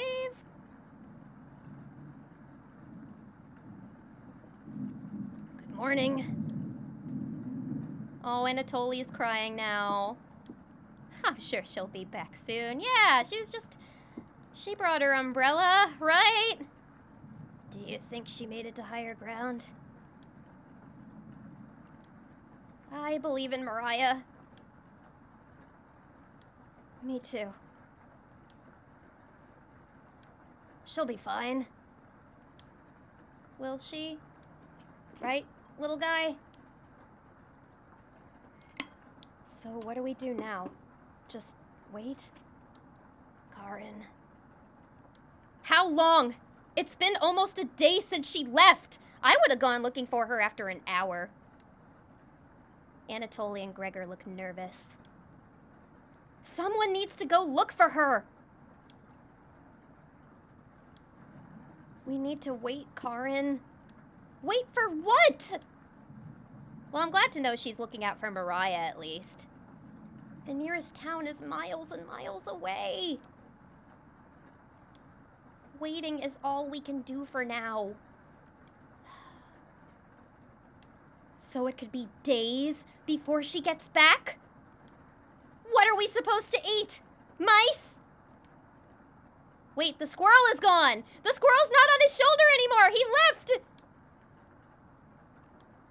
Karin, I'm sure Anatoly will agree, but we'll discuss next options when we get to it.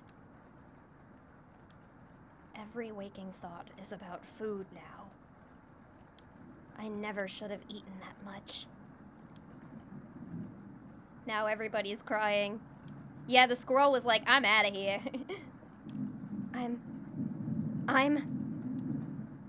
Karin's hands are involuntarily shaking.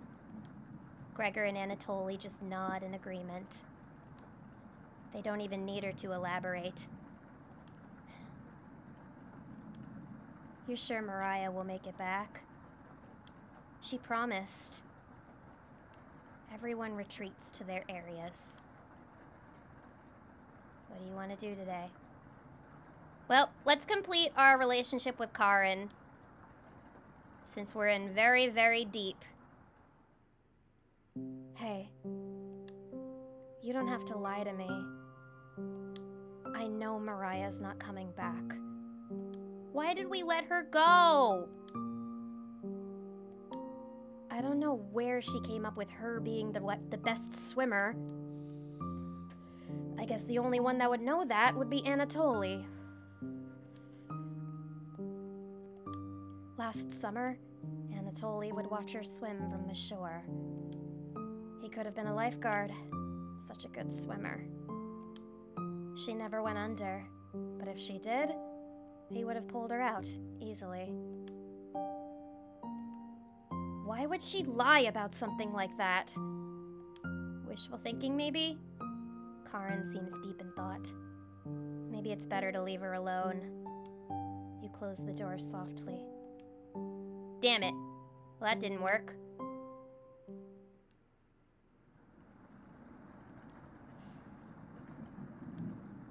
I guess we can't improve our relationships anymore. I can't stop thinking about that vegetable stew. I'd be fine with the bread and jam.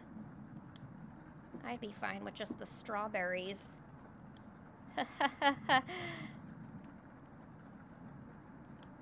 Nobody else laughs. I would kill for some vegetables right about now. You would too. Well, I know where we can find some. I'm going to try and get some sleep. Good night. Night. Come on, let's just eat the fucking vegetables. What's the worst they could do? You fall asleep quickly, but you only dream about desecrating a corpse. You wake in a cold sweat in a completely different room.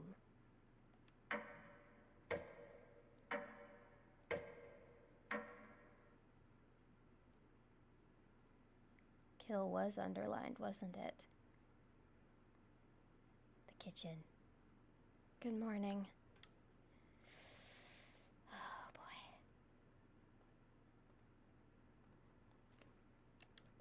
Karin's looking worse. Will you cook for the group today? I guess we have no choice. Let her cook.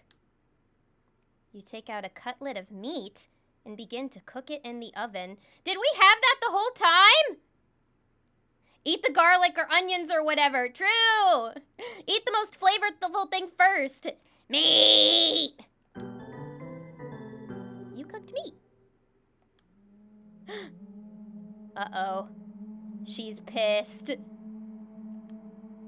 Where did you get that? You ignore Karin's question. Did we kill Mariah? What's that smell?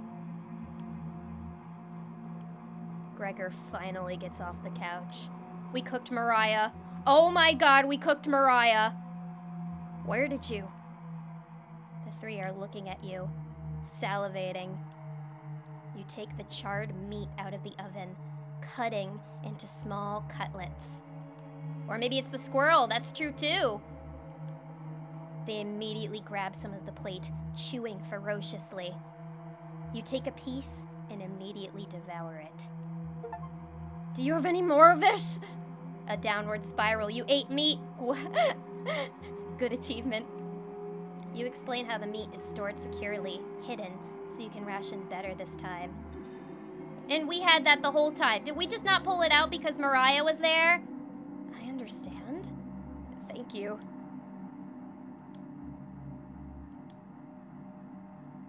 Anatoly runs to the bathroom, puking in the toilet. Cabbage explains that they're venomous or something. Maybe we'd get poisoned if we try to eat the vegetables. You can hear him sobbing for a few minutes. They know. They know. Oh my god, they know. She knows. This taste is... We cooked Mariah. Gregor wanders off.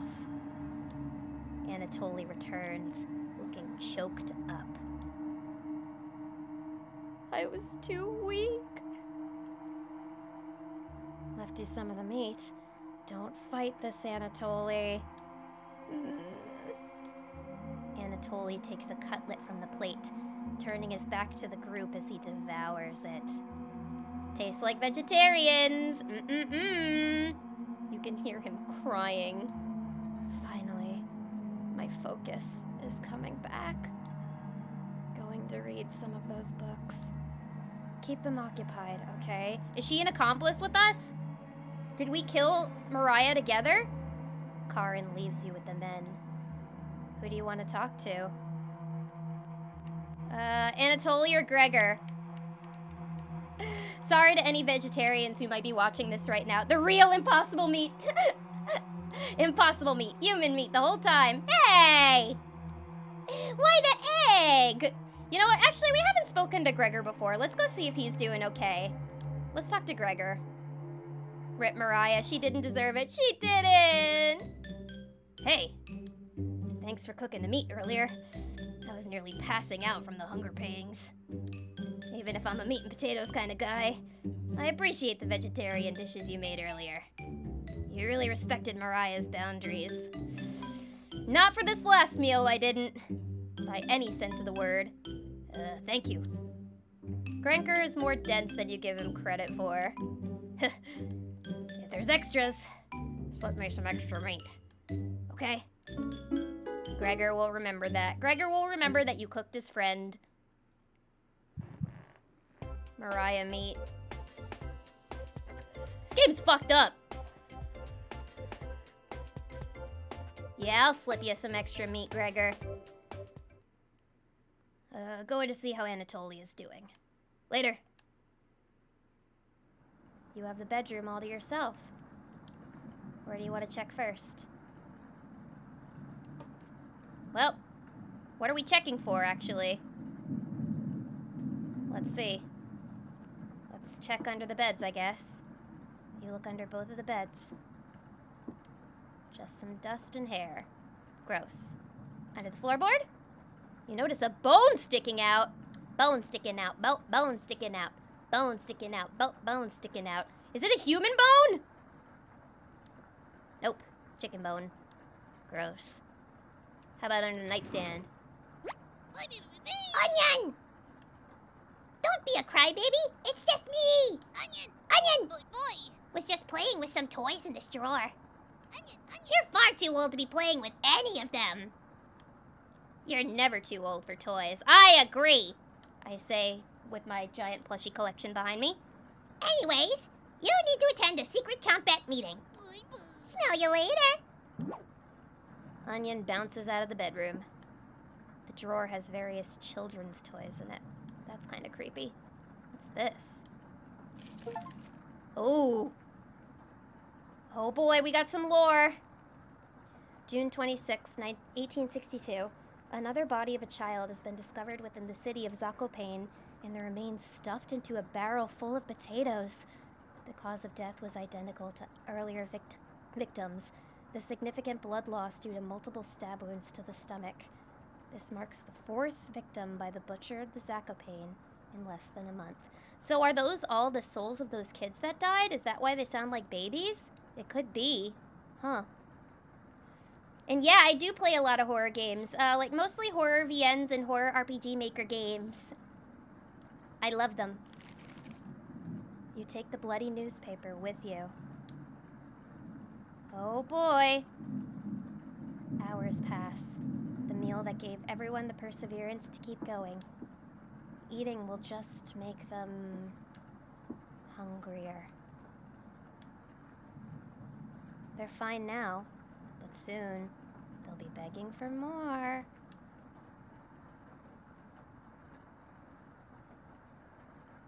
We've waited long enough. What's for dinner? You calmly explain that you want to ration the meat better this time and there will be no dinner. Fine. I understand. I guess I'd rather eat tomorrow more than today. No arguments? Perfect. Yep! We are manipulating this whole thing. Everyone decides to call it an early night. You fall asleep instantly tonight.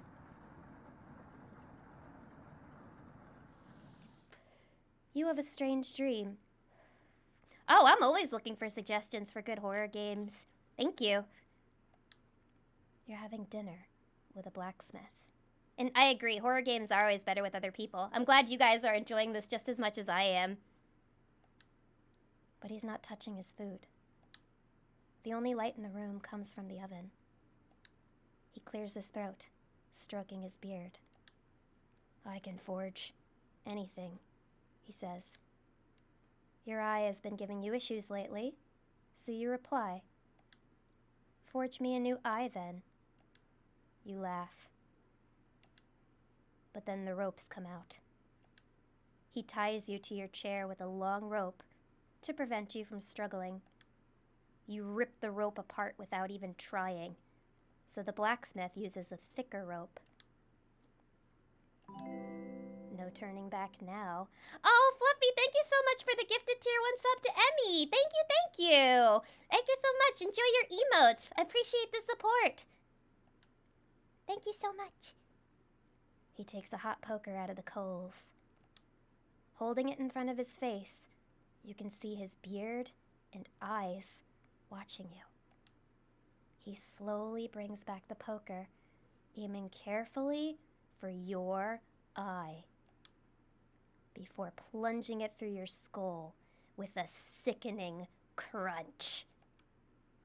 The force of the throw blows you backwards a few... The force of the blow throws you backwards a few feet. You're unable to break the ropes. You vomit all over your chest as the smell of your decimated eye floods your nostrils. This is so visceral. The blacksmith stands over you, spitting on your body.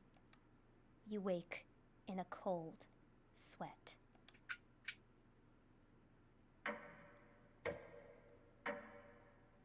Day 9. These nightmares are so creepy. Was that supposed to be Gregor in our dream? They did say he wanted to chop wood. You wake up to see Gregor looking out the window. He turns to you, not smiling. Take a look out the window. Do you notice anything?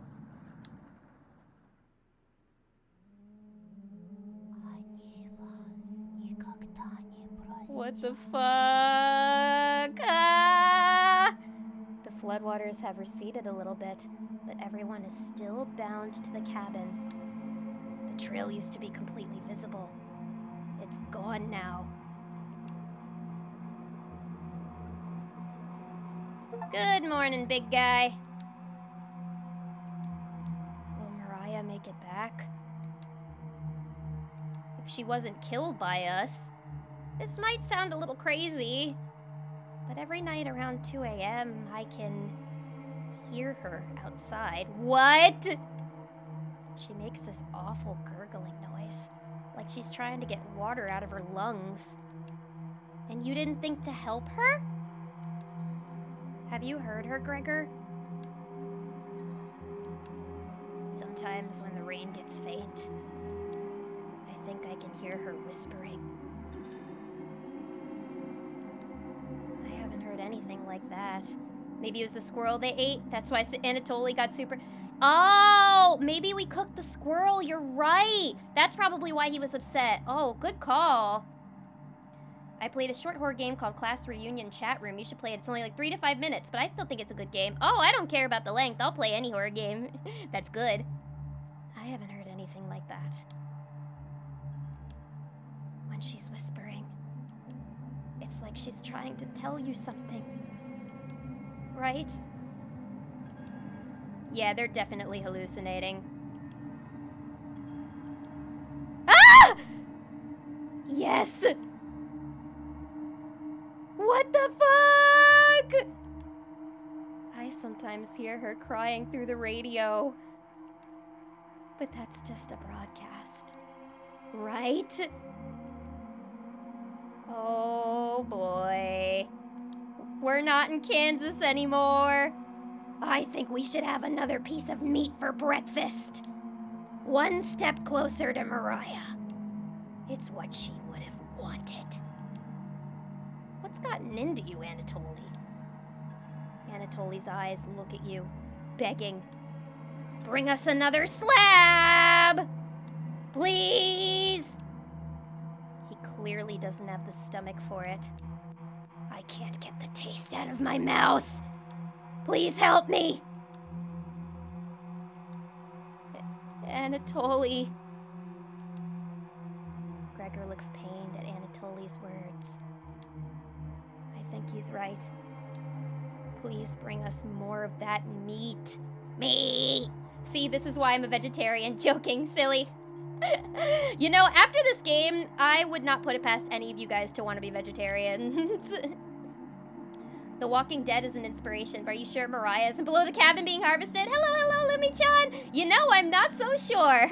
But I hope you're having a great night. Welcome. Please bring us more meat.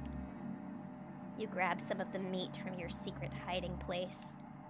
You cut it into squares, adding it to the boiling cauldron water. It will taste bland without any seasoning, but you need to serve it up right away.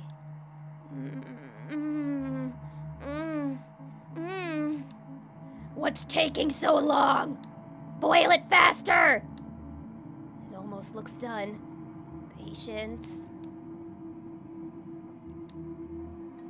It's finally finished. You serve the meat in bowls.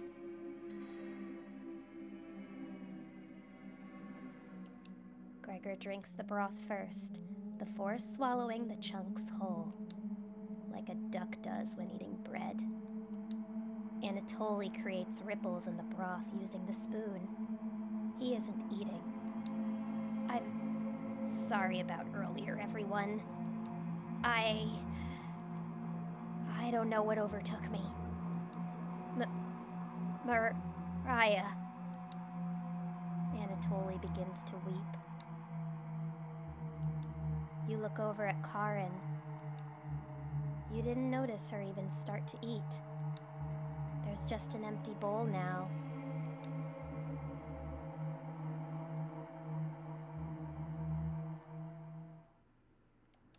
Karin is staring right at you.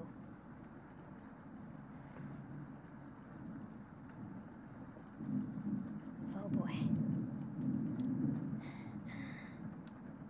How much more meat is left? You explain how most of it has gone bad. This is the last of it. Ugh! How could you be so careless again? You remember Karin's knife. You need to think fast. What the hell are we supposed to do now? Wait around again? This storm isn't ending! You clear your throat. Anatoly?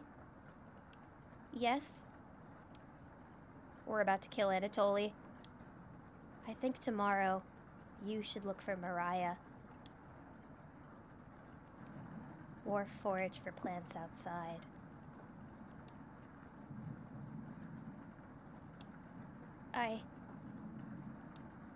I think you should go tomorrow, little guy. Nobody else can identify edible plants like you. Please, Anatoly. You can swim back after a few hours. Gregor is right, Anatoly. Maybe you'll find Mariah out there. I think Mariah's fine by herself. He still hasn't accepted what happened yet. She doesn't need anyone's help. But we need your help, Anatoly. Let's call the VTuber Onigiri over. She'll know what to do. She'll cook us a nice meal. That's right, Anatoly. Please help us. Let me sleep on it. Okay? No problem, little guy. How many more days are there? Everyone shuffles off to their rooms, reading books and knitting to pass the time. You go to the bed, ravenous. Mariah. Mariah? Is she whispering in Ukrainian? Something is approaching. Onion! Onion, hey!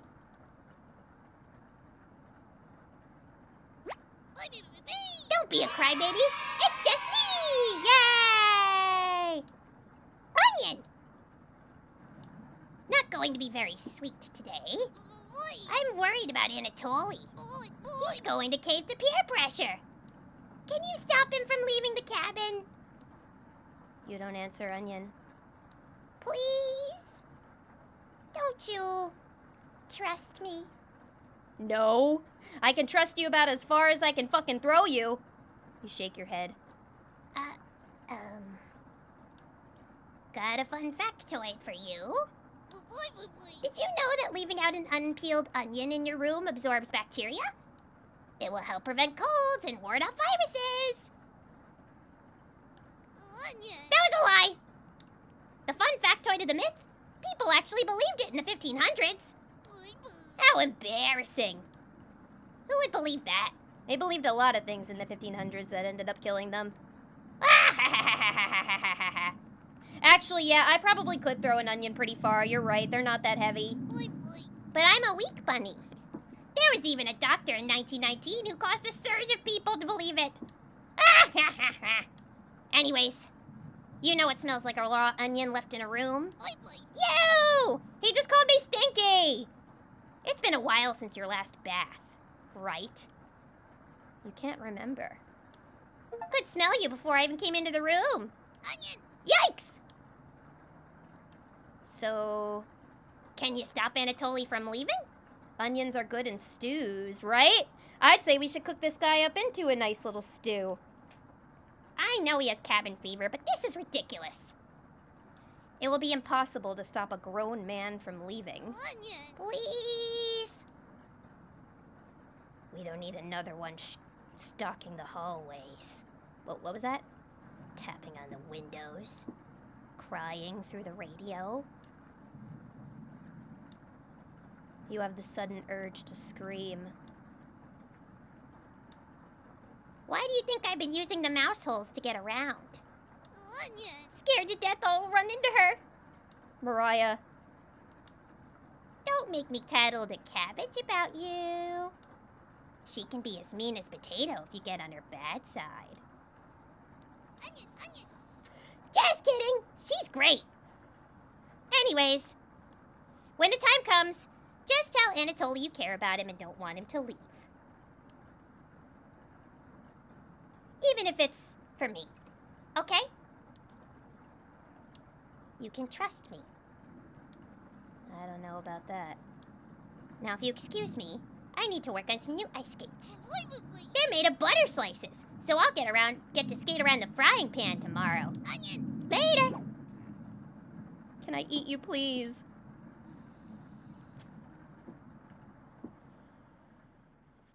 Your mind finally manages to forget everything that happened. You fall asleep again, still ravenous. This has gotta be the last day. It's gotta. You have a strange dream. A fox is collecting payment in your living room. You despise him, so you put 2 dogs at the bottom of a sack, then add 6 chickens on top. The fox smiles at you and leaves. At some point in his journey, the fox will eventually open the sack, and the dogs tear the fox in half. Filled with such loathing for the fox, you gave him the only things you had for food, all of those chickens. As the snow piles up outside, you begin to eat whatever you can find. Pillowcases, candles, leather. One day, you wake up and you have nothing to eat. Absolutely nothing. Just an insatiable hunger. A few days later, you go mad and leave the cabin completely ravenous. A nearby tree looks like charred meat. Your iron teeth cut through the tree bark, tearing your gums apart by the splinters. Your mouth fills quickly with blood. Days later, a deer gallops by. The first creature in the woods to see your corpse. You wake up in a cold sweat.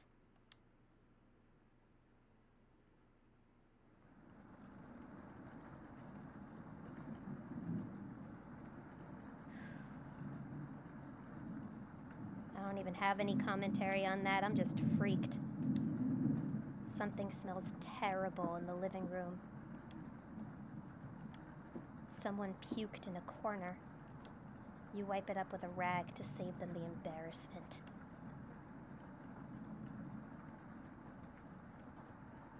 Good morning. Before you know it, it's 6 months.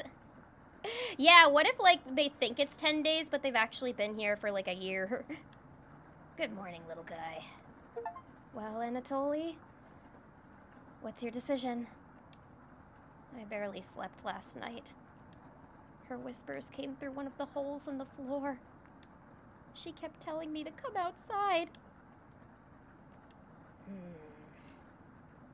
We don't want to rush you. But one of us puked last night. So that's what that smell was? Hang on one second. Just have to check a quick thing.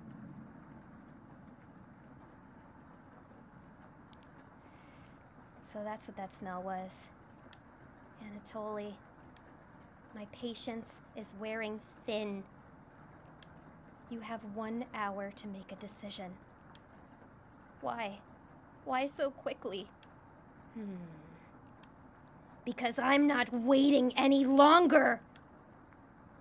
You can see the glint of Karin's knife under her dress. Best to watch out for that knife. The group disperses. Tensions seem to be rising. You have 1 hour to kill. What do you want to do? Let's talk with the Chompettes. I got some information I need to get out of them. None of the fun Chompettes are around. Thankfully, Potato has kept hidden this entire time. And nothing can we call but death. And that small model of the barren earth, which serves as base and cover for our bones. Oh, sorry. Didn't see you creeping up behind me. I was reciting my favorite line from William Shakespeare. Do you know which play it was from? It wasn't the one with the weird sisters. That was Macbeth. Take a wild guess. That's right. The Life and Death of King Richard II. I never read that one. I read King Lear. Before I came to the cabin, I used to read all the classics. Why did I stop?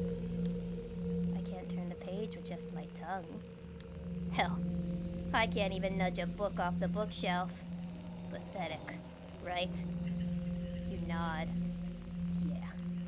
I've been watching your progress so far, and I must say, very strange choices. We should have gone to the knife party instead. Yeah, maybe I should have talked to Karin.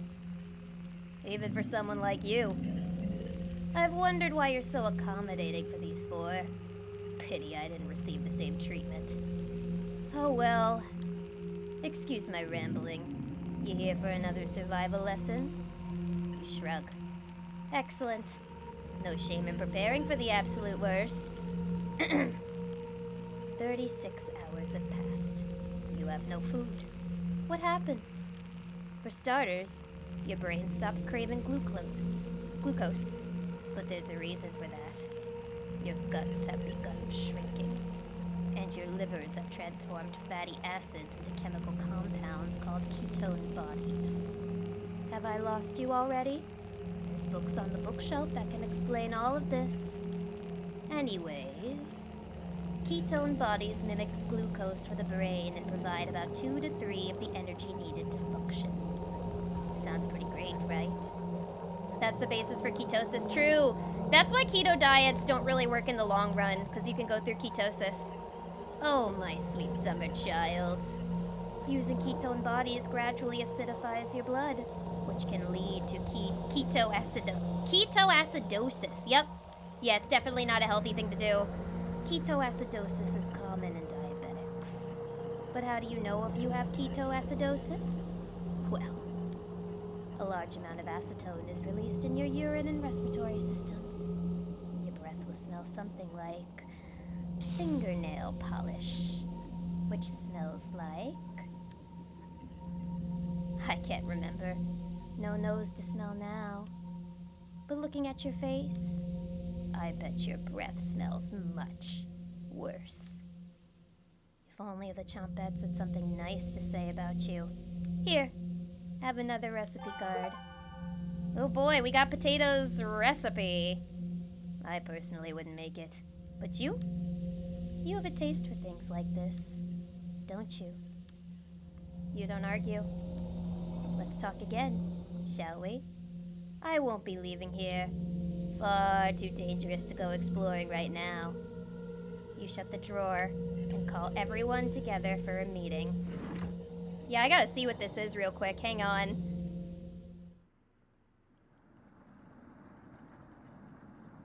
As someone who did it before... Oh no, you went into ketosis before? That's terrible. I hope you're okay. Hang on, I want to see, real quick, I just want to see what the recipe Potato gave us was. Cabbage!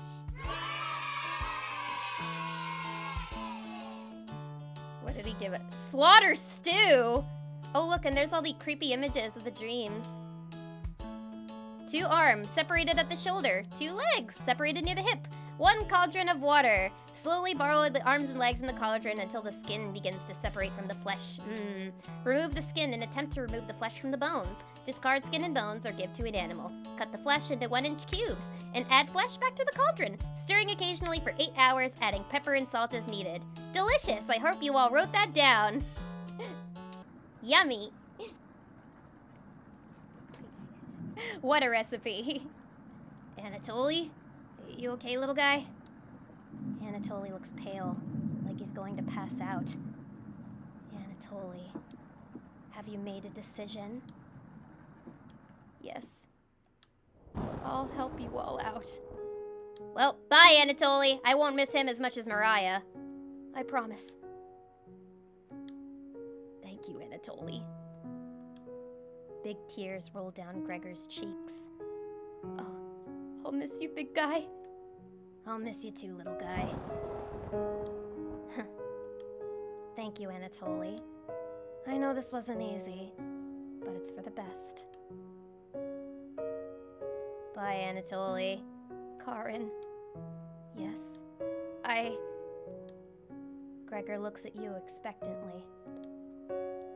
Did you want to say something to Anatoly? You say nothing. God, we're evil!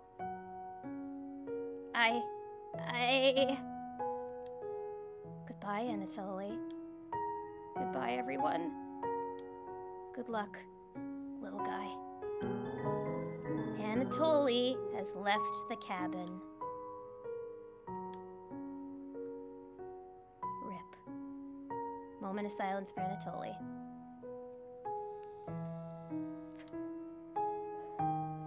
See you soon, little guy. Huh. I guess all we can do now is wait. She's not gonna miss him. She hated him. You gotta fry the meat to get that good Mallard reaction. True. Food science. Why, there's some kind of serial killer or the fairy tale witch. Right? Exactly. We seem like some kind of evil witch. I guess all we can do now is wait.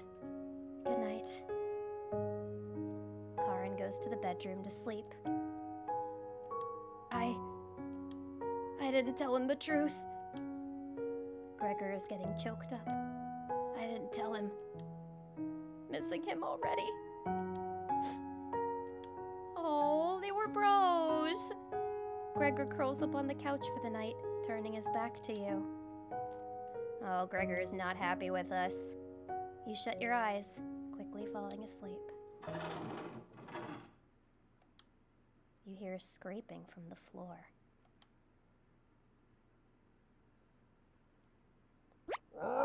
Found you! You explain how this isn't a good time right now. This is no laughing matter. I'm worried about Gregor. He's as tall as a tree, but dumb as a brick. What's the root of that? Another cornbread classic. You're being very unpopular right now.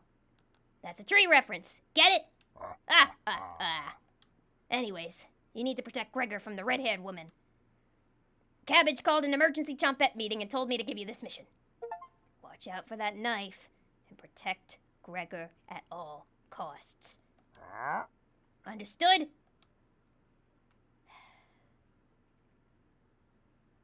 Okay. You nod. It's the yeast you can do, right? You tell Brad that pun didn't make sense. On a roll today. See you around.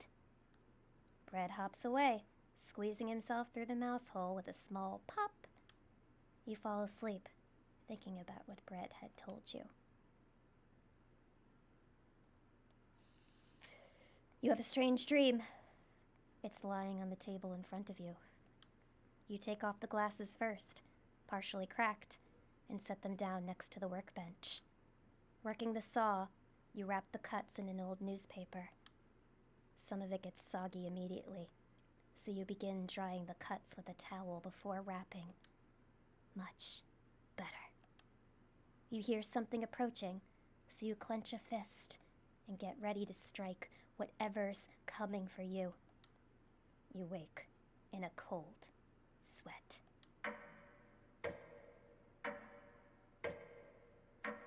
Day 11. Hang on, I gotta see how many days are left.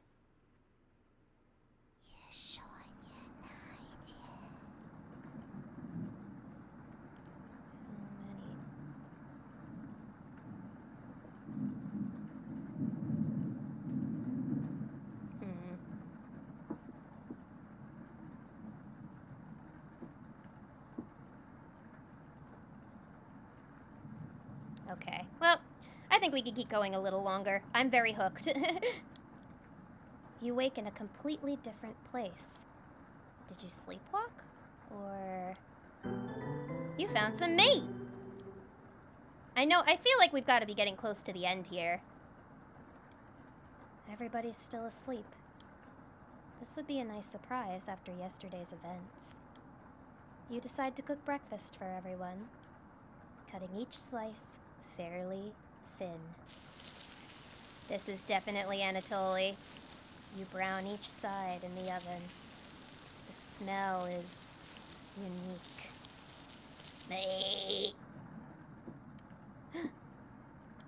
Karin runs into the kitchen. She smells it.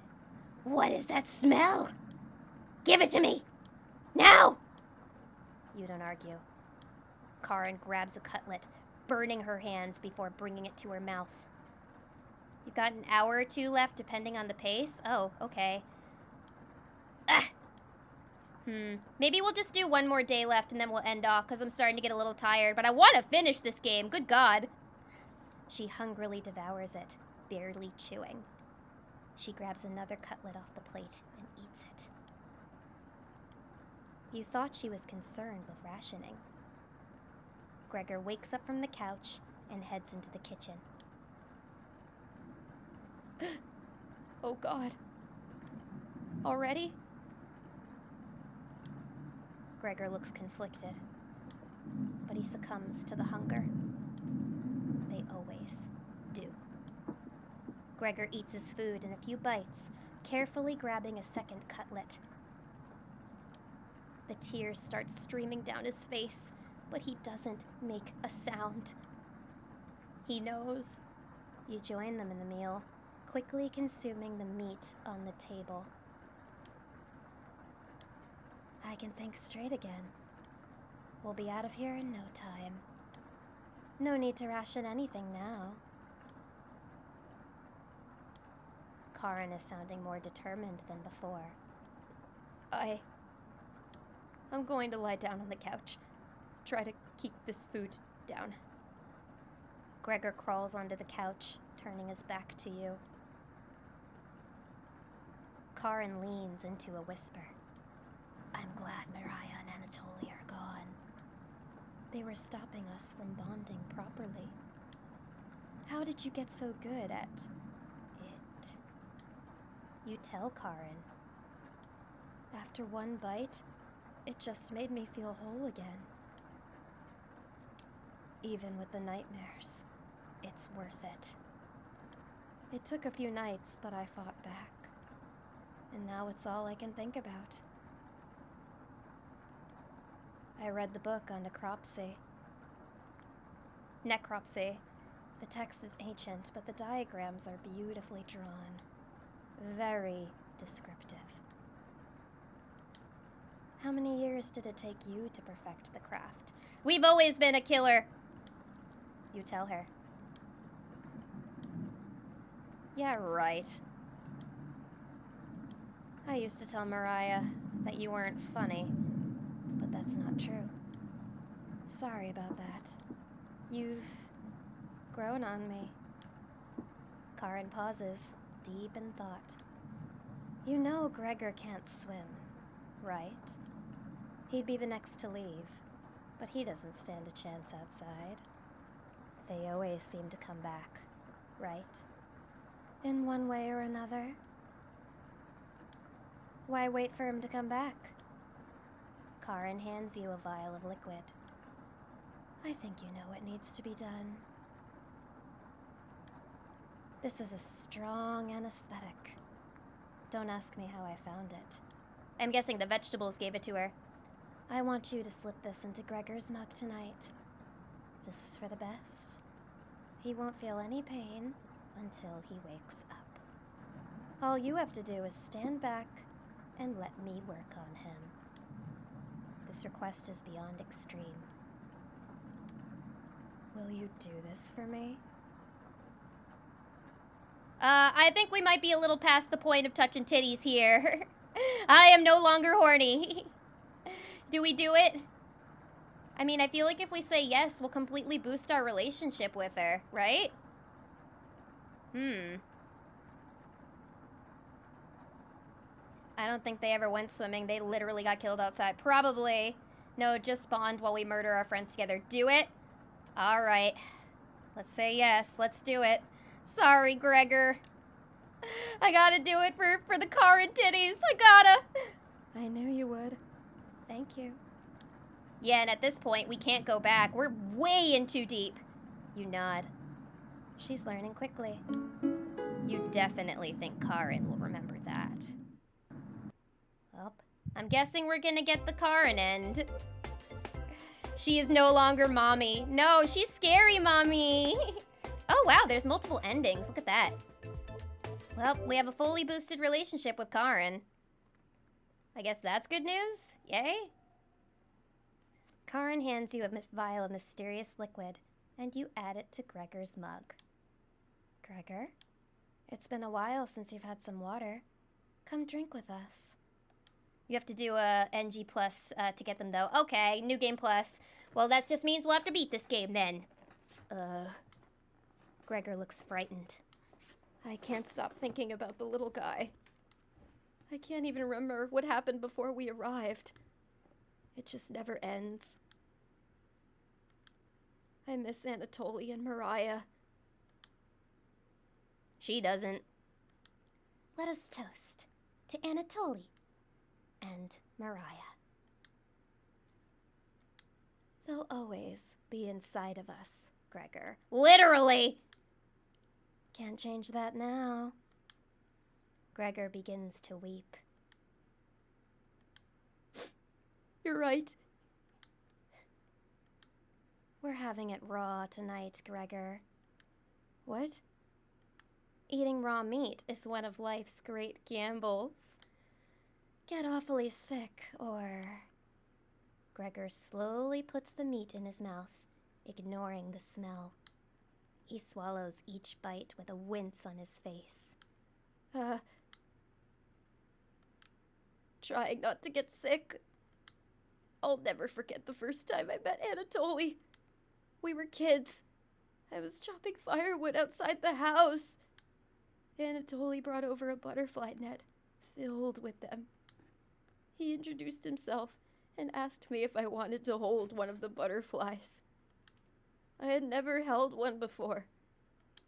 He told me not to crush it between my large paws. He did have miniature hands himself, so I get that. Gregor has yowie hands. Anatole. And... Karin? What did you put in this water? He knows! Would you do anything to save your friends, Gregor? Of course. So our first choice was us selling our soul to this soulless creature. Yeah, we're getting the bad end, God, by picking Karin. Gregor's eyes start to droop. What the hell was Karin's liquid? I think it'd be best to have an early bedtime tonight. Let me help you onto the couch, Gregor. Yeah. Thank you, Karin. Gregor passes out cold. Thank you. I'll do the rest. Even if he screams, please ignore Gregor when he wakes up. Okay? You don't want to interrupt Karin with this. Yeah, we're fucking soulless, man. Why are we doing this to Gregor? He was so nice. You leave her alone, going into the bedroom and crawling into the bed Anatoly slept in. You fall asleep almost instantly. And then there were two, huh? And then there were two. Oh, we're definitely close to the end. This is different. Wake up, sleepyhead. You were having a nightmare. Thanks for letting me practice last night. I think I did a great job. Made us all some breakfast this morning to celebrate. Breakfast? With what? That's a surprise. Gregor already finished his. Took a few hours, but he caved. Come on, let me show you. You get out of bed and head to the living room. What's in the doorway? There is somebody in the doorway! Oh my god! I didn't see that! Ah! Oh! Gregor! Why? He's a little weak from the blood loss, but don't worry. Bandaged him up like a field medic. My... What is it, Gregor? Where are my... God, you're stupid. Maybe if you spent as much time reading books as chopping wood, you would have noticed the pages I was bookmarking in the necropsy book. What are you talking about? Do I have to spell it out for you? You can't swim. How are you supposed to help us out when you'd immediately drown? You'd sink like a log. The tourniquet like armbands. You were on the nose. Yeah, you predicted it, Fluffy. That's very observant. Really good job. What? I put some of your limbs away for safekeeping.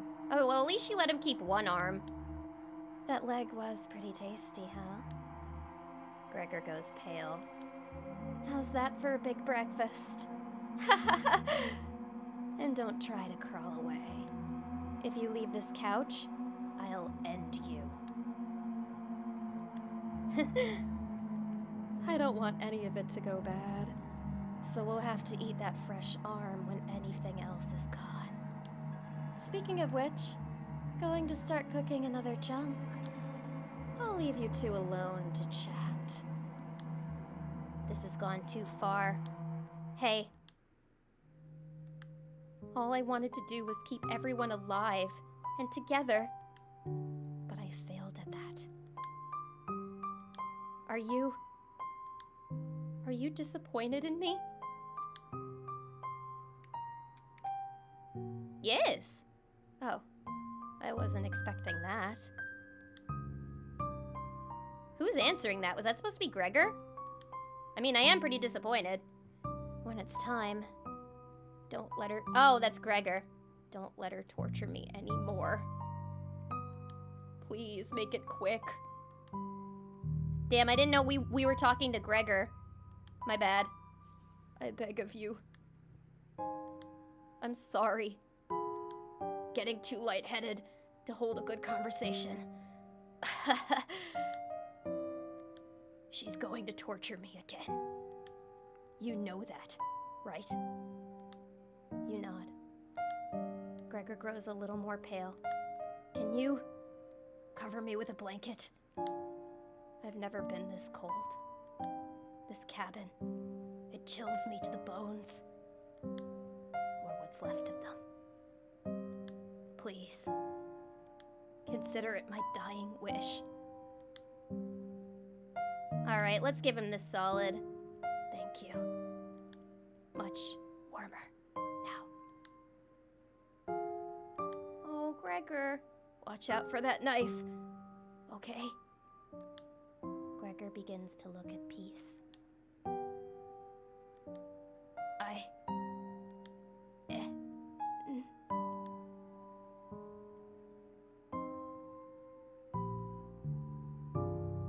And that's it for Gregor. You watch the last of Gregor's air escape his lungs. What the hell do you think you're doing? You tell Karin that Gregor gave up. We could have kept him alive for another week! What's wrong with you? No matter. Plenty of food left now. This is your fault! Karin leaves you alone. You head to the kitchen to try to find the other remains. Rest in peace, Gregor. Gregor. You look at the pile of dishes, and your mind starts to wander. Hello! Let's play hide and seek! Not now!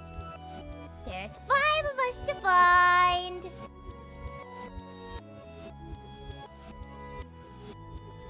Can you find all of us? The red-haired woman should know where the basement key is. And I bet one of us is hiding down there. She's whittling something in the rocking chair right now. So watch out for that knife! Probably best to avoid the knife. Wait. Oh, hang on 1 second, guys.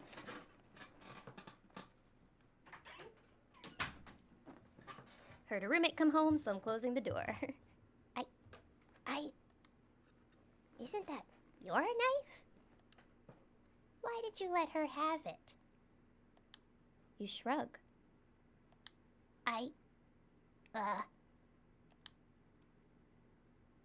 Uh-oh. Karin's gonna kill us in the basement. As the leader of the Chompettes, it's important you find all of us. So please don't forget any of us. Yeah! Good luck! Cabbage rolls away and tries to hide. Why would Cabbage want to play hide and seek right now? You have been neglecting the Chompettes lately. Can't hurt to play along with them, right? You go talk to Karin in the living room. Hope we're tasty. Yeah, we better be a satisfying meal for Miss Karin over here. If Karin has the key, how did one of them hide down here? That's what I want to know. Looks like Karin's just slicing away at a block of wood. Gregor's remains have been stored for safekeeping. Scrubbed all the blood out of the couch to save you the trouble. Can I help you? Have you seen the basement key anywhere? Wasn't it in the kitchen? I don't want to get on her bad side. You can't remember. I haven't seen the key. Maybe one of the Chompettes can help you find it in the kitchen? You decide to go look for it. Thankfully, there's not too many places for Cabbage to hide. Where do you want to check first? Cupboards. You open a few drawers. They're empty? They must have been full of the dishes that are piling up. Yikes. What about behind the wood pile? There's nothing but cobwebs. Thankfully, no spiders. What about the cauldron? You hear some rustling around. Found her! Yay! She always picks the same hiding spot. Whee! Ah, you found me! Well done! As leader of the Chompettes, getting through mouse holes is a chore. Can't find any Chompettes to push me through.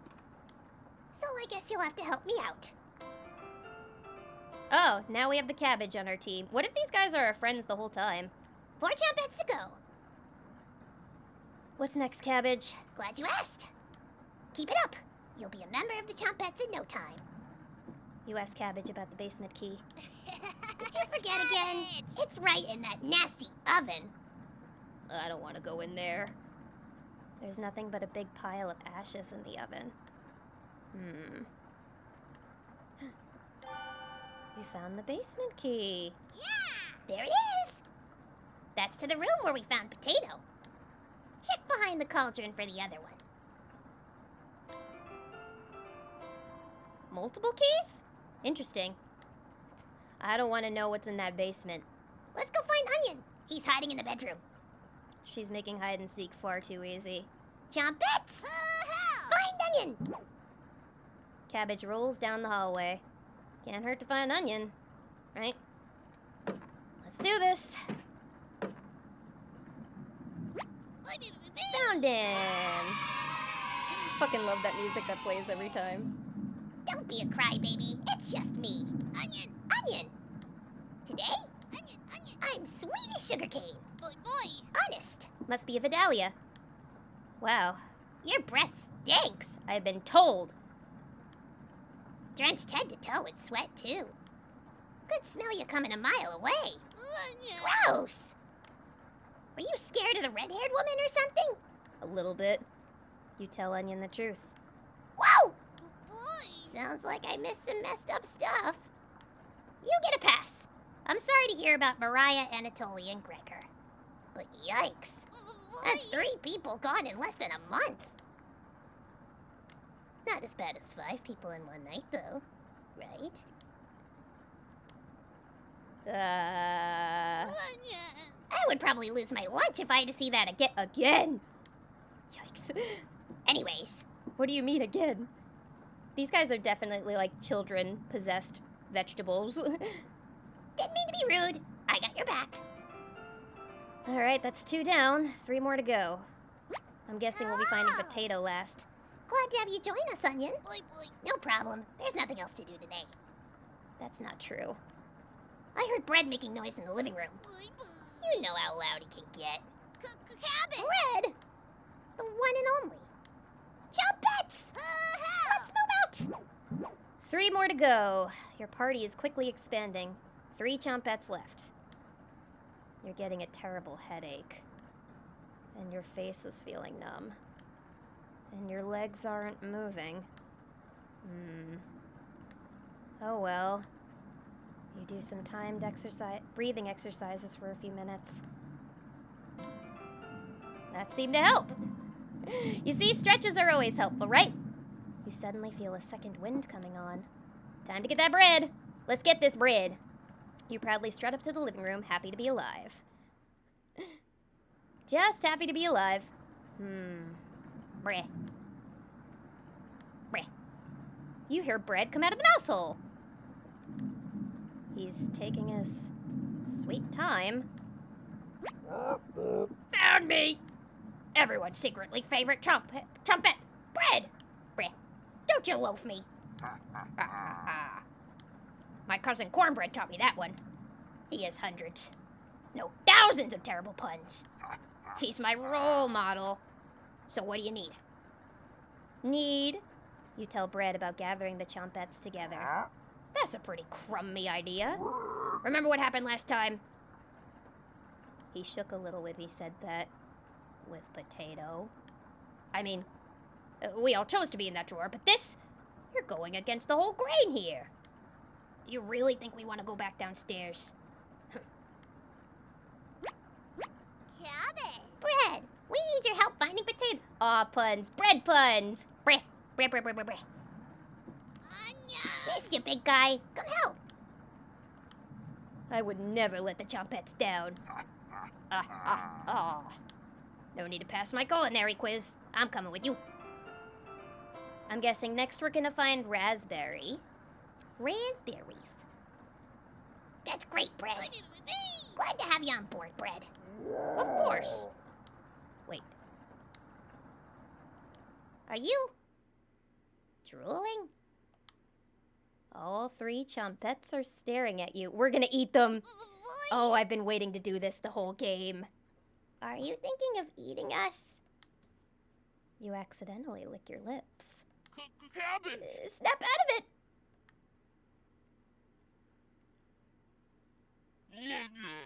You already ate. We're no good for that. You glutton. Oh, now they're actually acting scared. That's weird. They were like threatening me earlier. Let's eat these little bitches. Did they pass out? Holy cow, get them up! So heavy.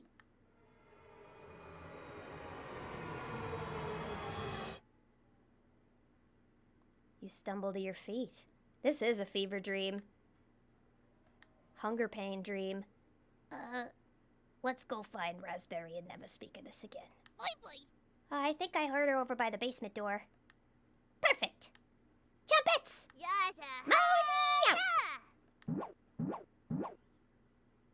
You have 3 Chompettes in your party.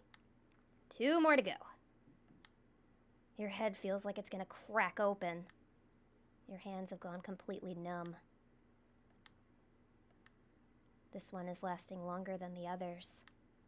You focus on wiggling your toes for a minute. You didn't pass out cold on the floor! I wish I got an achievement for that. 2 more to go. You go check out the basement door.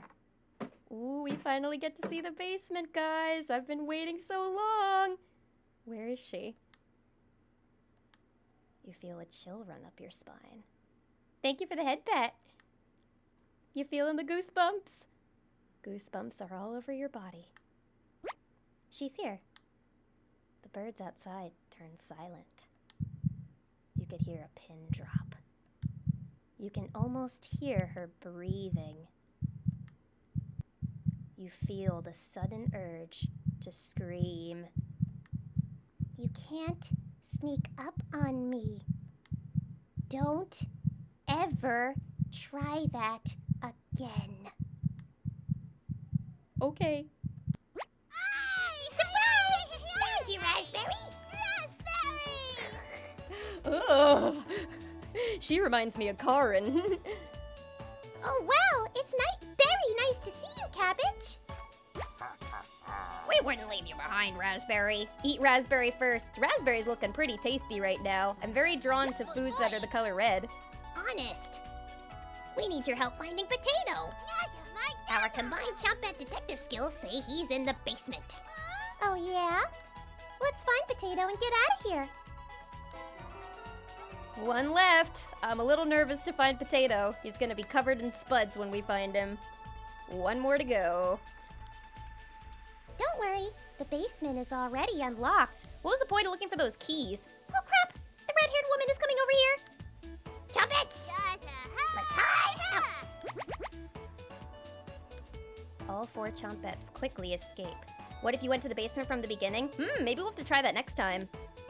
You pretend to be studying the basement door. you hear Karin creeping up behind you. Hey, Karin. Long time no see. I wasn't planning on doing anything, no. Found you. You can see the knife out of the corner of Karin's dress. I don't know if I can wait any longer. Is the MC a male? I'm not sure.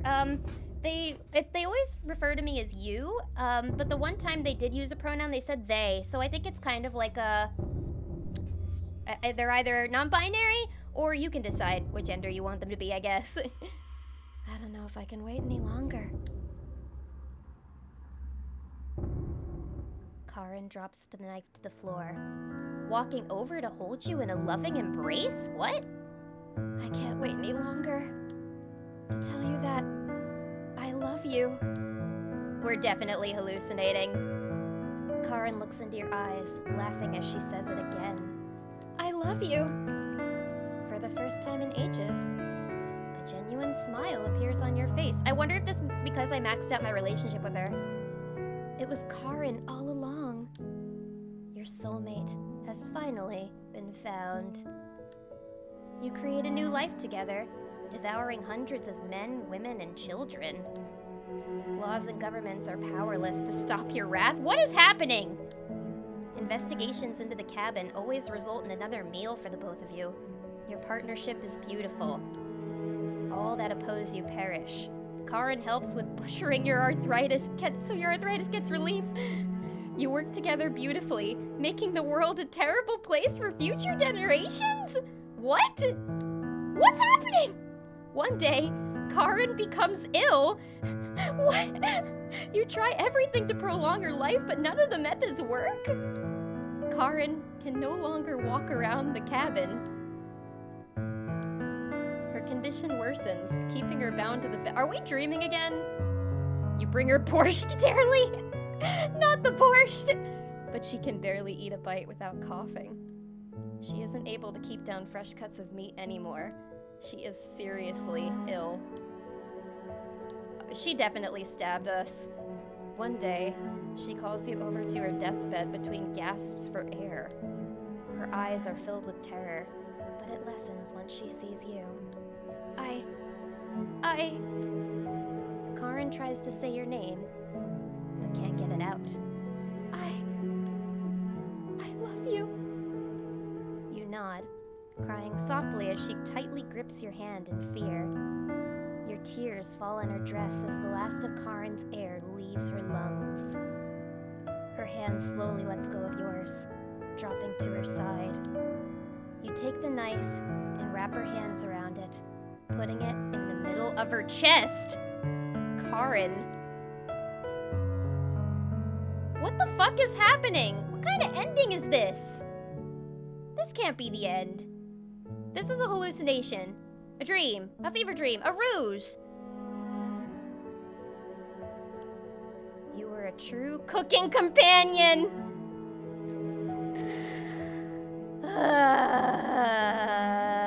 Can I get some egg to the face emotes, chat? Wait, this was a secret ending? What the fuck? I just got an achievement that said I achieved the secret ending.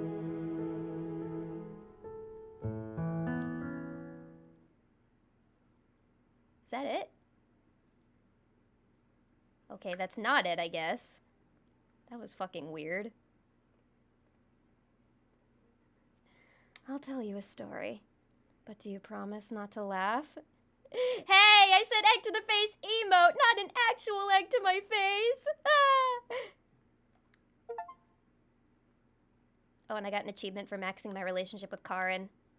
I almost died when I was 6.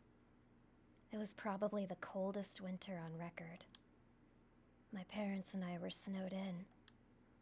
At first, they had enough wood. But that ran out, so this isn't even the first time this has happened to her. My father. Before their wedding day, he chopped down one of the biggest trees in the forest. He spent months whittling it down, cutting the pieces carefully, measuring the armrests so they fit perfectly. sanding it down so not even a splinter could come out. He named it Mother's Chair. And every Saturday, he washed her feet while she sat in it. Feet! Whistling a tune his grandmother taught him. Looking deep into her eyes as he rubbed her ankles. Took him weeks of working on it in secret. He was hyperventilating while he dismantled it. Each heavy breath was a foggy cloud. His tears were freezing to his cheeks. The fire only lasted 2 days. And later, the frostbite turned his fingertips completely black. He cried almost as hard as his fingers as he did the chair. After a while, when the food was running out, he began to search every inch of our cabin. But he finally found what he was looking for. A little mouse. Holding it, wiggling in his hands, must have been painful. Between wincing, he divided it in 2. 1 piece for me, and 1 for my mother. Is this that same cabin? How's that for a big breakfast? Did they dig the holes? His corpse was the first I ever saw that was frozen solid. Thank you for listening. Was that it? Oh my god! What an ending! Holy shit! Wow!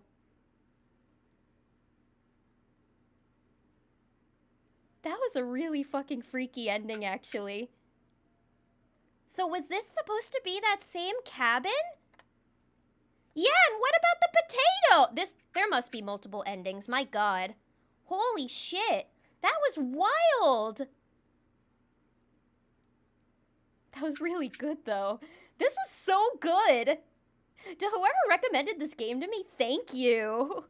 I loved this. That was fucking freaky.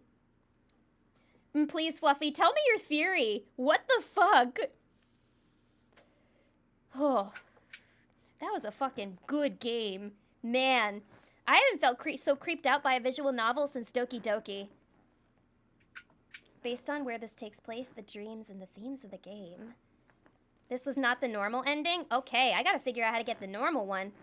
The Baba Yaga. Oh, I've heard of the Baba Yaga. Is she a Ukrainian myth, actually? She's gotta be a European myth. Ugh, even the credits are creepy. Jesus. Fuck. Yeah, oh, she's Russian. Yeah, I guess, well, Ukraine and Russia, that's all kind of the same area, sort of. I know that they share a lot of, like, legends, tales, and all that. Look, Bun Bun! I guess I was a Kickstarter backer. You save plenty, so you might want to reload before you get that last car and heart. Maybe. Although now, we have reached about 4 hours on stream, and your bun is tired. I don't think I've ever streamed this long before. I'm proud of myself to making it for 4 hours for the first time today. Wow. Alright, can we skip past the credits? Unless there's anything else we need to see. This is the longest Bun stream. This was. Oh yeah, no, it was Zyger who suggested that to me. Thanks for the reminder there, Karate. I will definitely thank him for that. And thank you for the pet pat. Sorry I kept you guys on longer than usual today. I just got really hooked to this game. And I feel like I had to finish it in one go. Pretty sure the audio is the changing of the slides. Yeah, that's so creepy. Welcome to Nightmare Mode. What's Nightmare Mode? If you survive, you'll gain some additional insight into the world of Cooking Companions, as well as unlocking New Game Plus and a Chompets Only event. This mode is mostly just a joke, so don't take it seriously. From the main menu, if you select New Game, you can immediately jump from this mode to others. If you make it to the end, you'll unlock the Chompets Cabin courses. Oh, so there's a lot to this game, actually. A Chompet Only event, free of humans. For the true Cooking Companions experience, this mode should be played in a pitch black room with headphones. Ooh. Well, we got more Cooking Companion streams ahead for sure. If you still need to max out your relationships, don't worry, you'll get the opportunity to do so in New Game Plus. You should really make a manual save right now. Don't hesitate. Good idea. Good idea.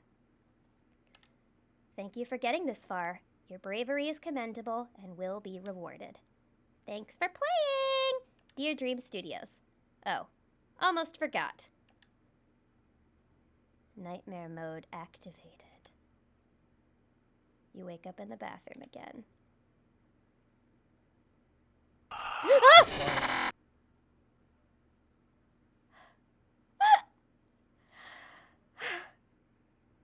Fuck! This is my room. Do you see how dark it is? It's cold. But I can look at you. Look at me. Are you scared? Run, run, run, run, run, run, run, run, run, run! I'm scared. You wake up in a cold sweat. Your surroundings feel completely different. Yeah, Sneak. It's not over? I thought it was over. Mariah's presence is enraged. She's beckoning you to follow her. You get up and leave the bedroom. It's a beautiful sunny day outside. What a fitting end to such a horrible nightmare. You head to the kitchen for some breakfast. Be gone, evil ghost child!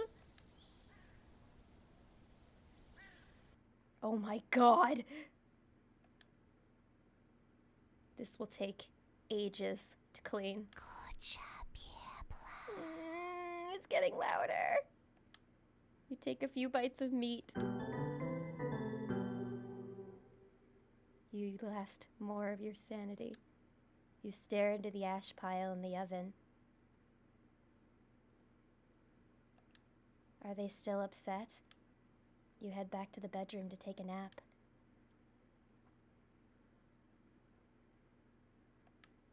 Which one of them is causing this? Mariah? Anatoly? Gregor? Karin? You crawl into bed and fall asleep. You have a strange dream. This is kids. And I think that's where we're gonna end off for the day. Yup. Yeah. Yeah, I think that's a good spot. Don't you? Don't you? Yeah. Mm-hmm. I think I'm done. I think I found enough. But look, on the bright side, found the potato. Ha ha ha. I'm exiting out of this shit. What the fuck? It's not letting me exit. What?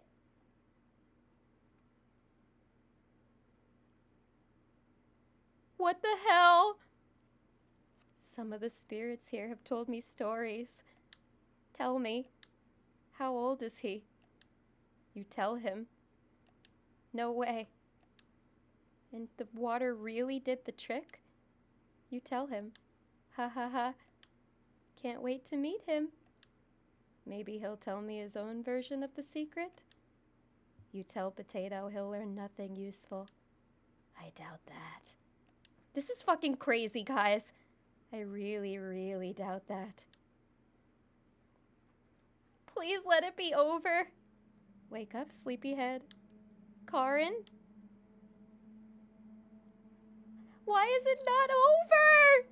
Karin isn't here. It sounds like she's whittling something again. Did she escape the basement? Karin? No reply.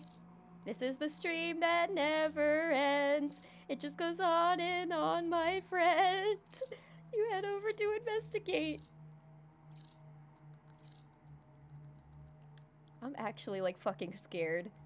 Another trick by one of them. Who's still missing? Karin? Someone is tapping on the window. Oh my god. What the fuck?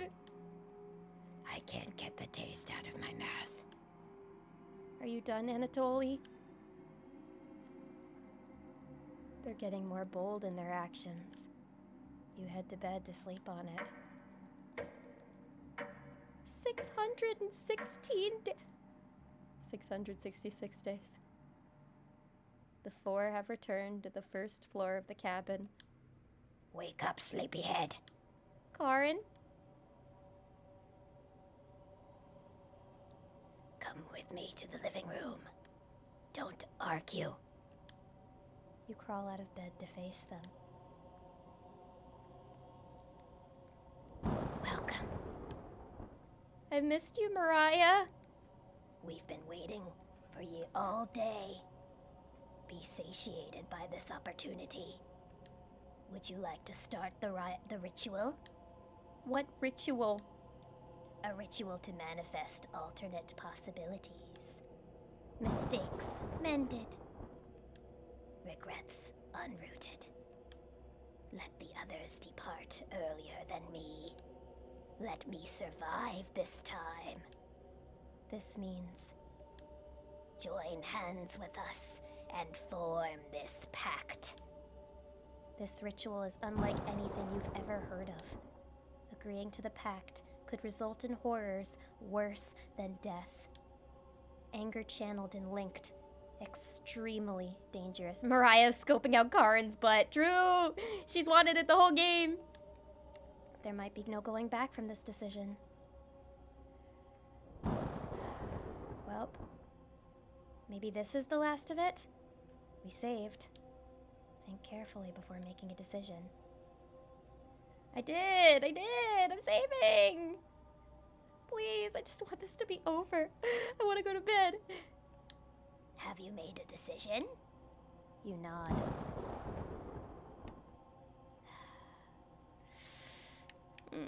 What do we do? What do we do? That's not Mariah anymore. Do we save her or reject it? Save her? Should we save her? Alright, let's save Mariah. I regret that we sent her out first. Wonderful. Take my hand. Take Karin's hand. You hold on to the both of their hands, ice cold to the touch. You've chosen correctly. I'm proud of you. See you soon. Your breathing begins to slow. The frost collects on the windows. One of your eyes rolls backwards, causing you to drool a little bit on the floor. Something has gone horribly wrong. Jesus Christ, I'm so glad one of my roommates is home now. Anatoly picks the shortest stick first, leaving the cabin. Then Gregor goes. Then Karin. Anatoly, Gregor, Karin. Once the three are gone, it's just you alone with Mariah. Thank you for getting me through all of this. Mariah smiles. Eating the meat breaks most people, but not her. I knew she'd eat the meat eventually. The storm clouds dissipate. The sun comes out again. I'm so happy the storm clouds have gone away. I couldn't have done this without you. Mariah's eyes widen, looking into yours. I want to stay here and take care of you. All my life I've been looking for my true calling, and it was you, all along. No need to ask me the question again. I'm here 75% of my own free will, 65% by compulsion. That math doesn't sound right.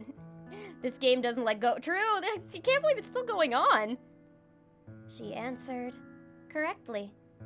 How did she know? I bet your arthritis is extremely bothersome. What's with this arthritis they keep mentioning? Do you want me to show you a special technique my grandmother taught me to help with the pain? You nod. Great! Sit down in the rocking chair and let me go to work. You sit down in your rocking chair, watching intently as Mariah comes back with a towel and a bucket of water. I hope this is the start of a beautiful relationship. Close your eyes and relax. You close your eyes, smiling as Mariah gets close to you. And she killed me. Mariah throws you to the ground, sinking the knife into your chest.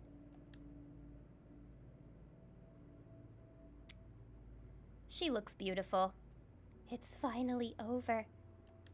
No more victims. No more grieving parents. Your reign of terror is over. You're slowly bleeding out, but it's taking longer than expected. I'm going to tell everyone in Zakopane about what happened here. Once all the remains are recovered, I'm burning this hut to the ground. You try to get out a few words, but one lung has completely collapsed. Don't talk. Your hearing begins to fade in and out as you're losing consciousness. Unlike, I'm taking no chances. Going to watch you die in front of me. Then, ash. Your body finally gives out, a stain removed off the earth. A storm cloud lifts off every town. Please tell me that's the end.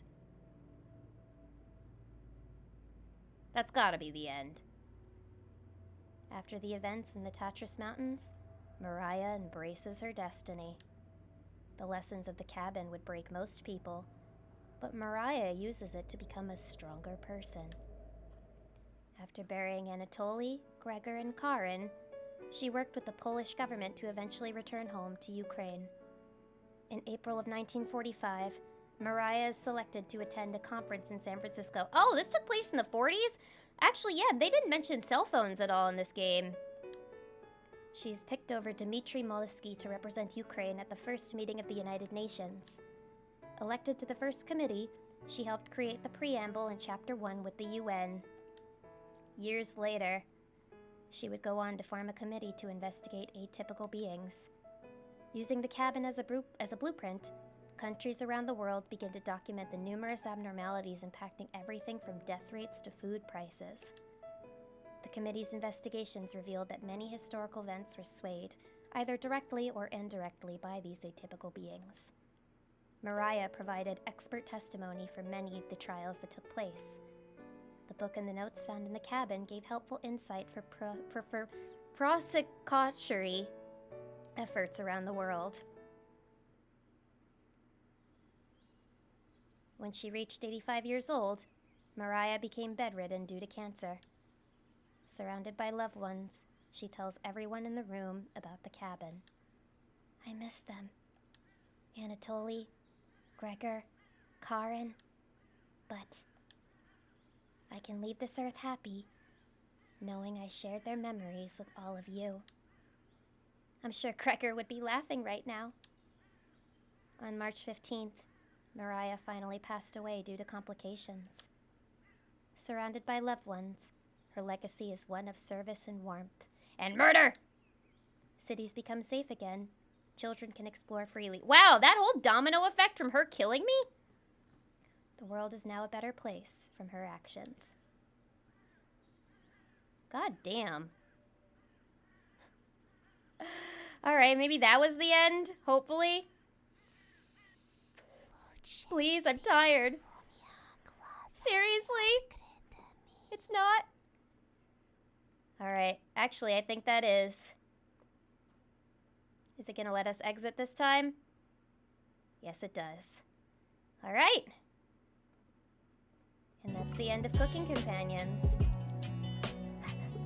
Yeah, they did say it wasn't serious. That's right. Very true. Ooh! Wow.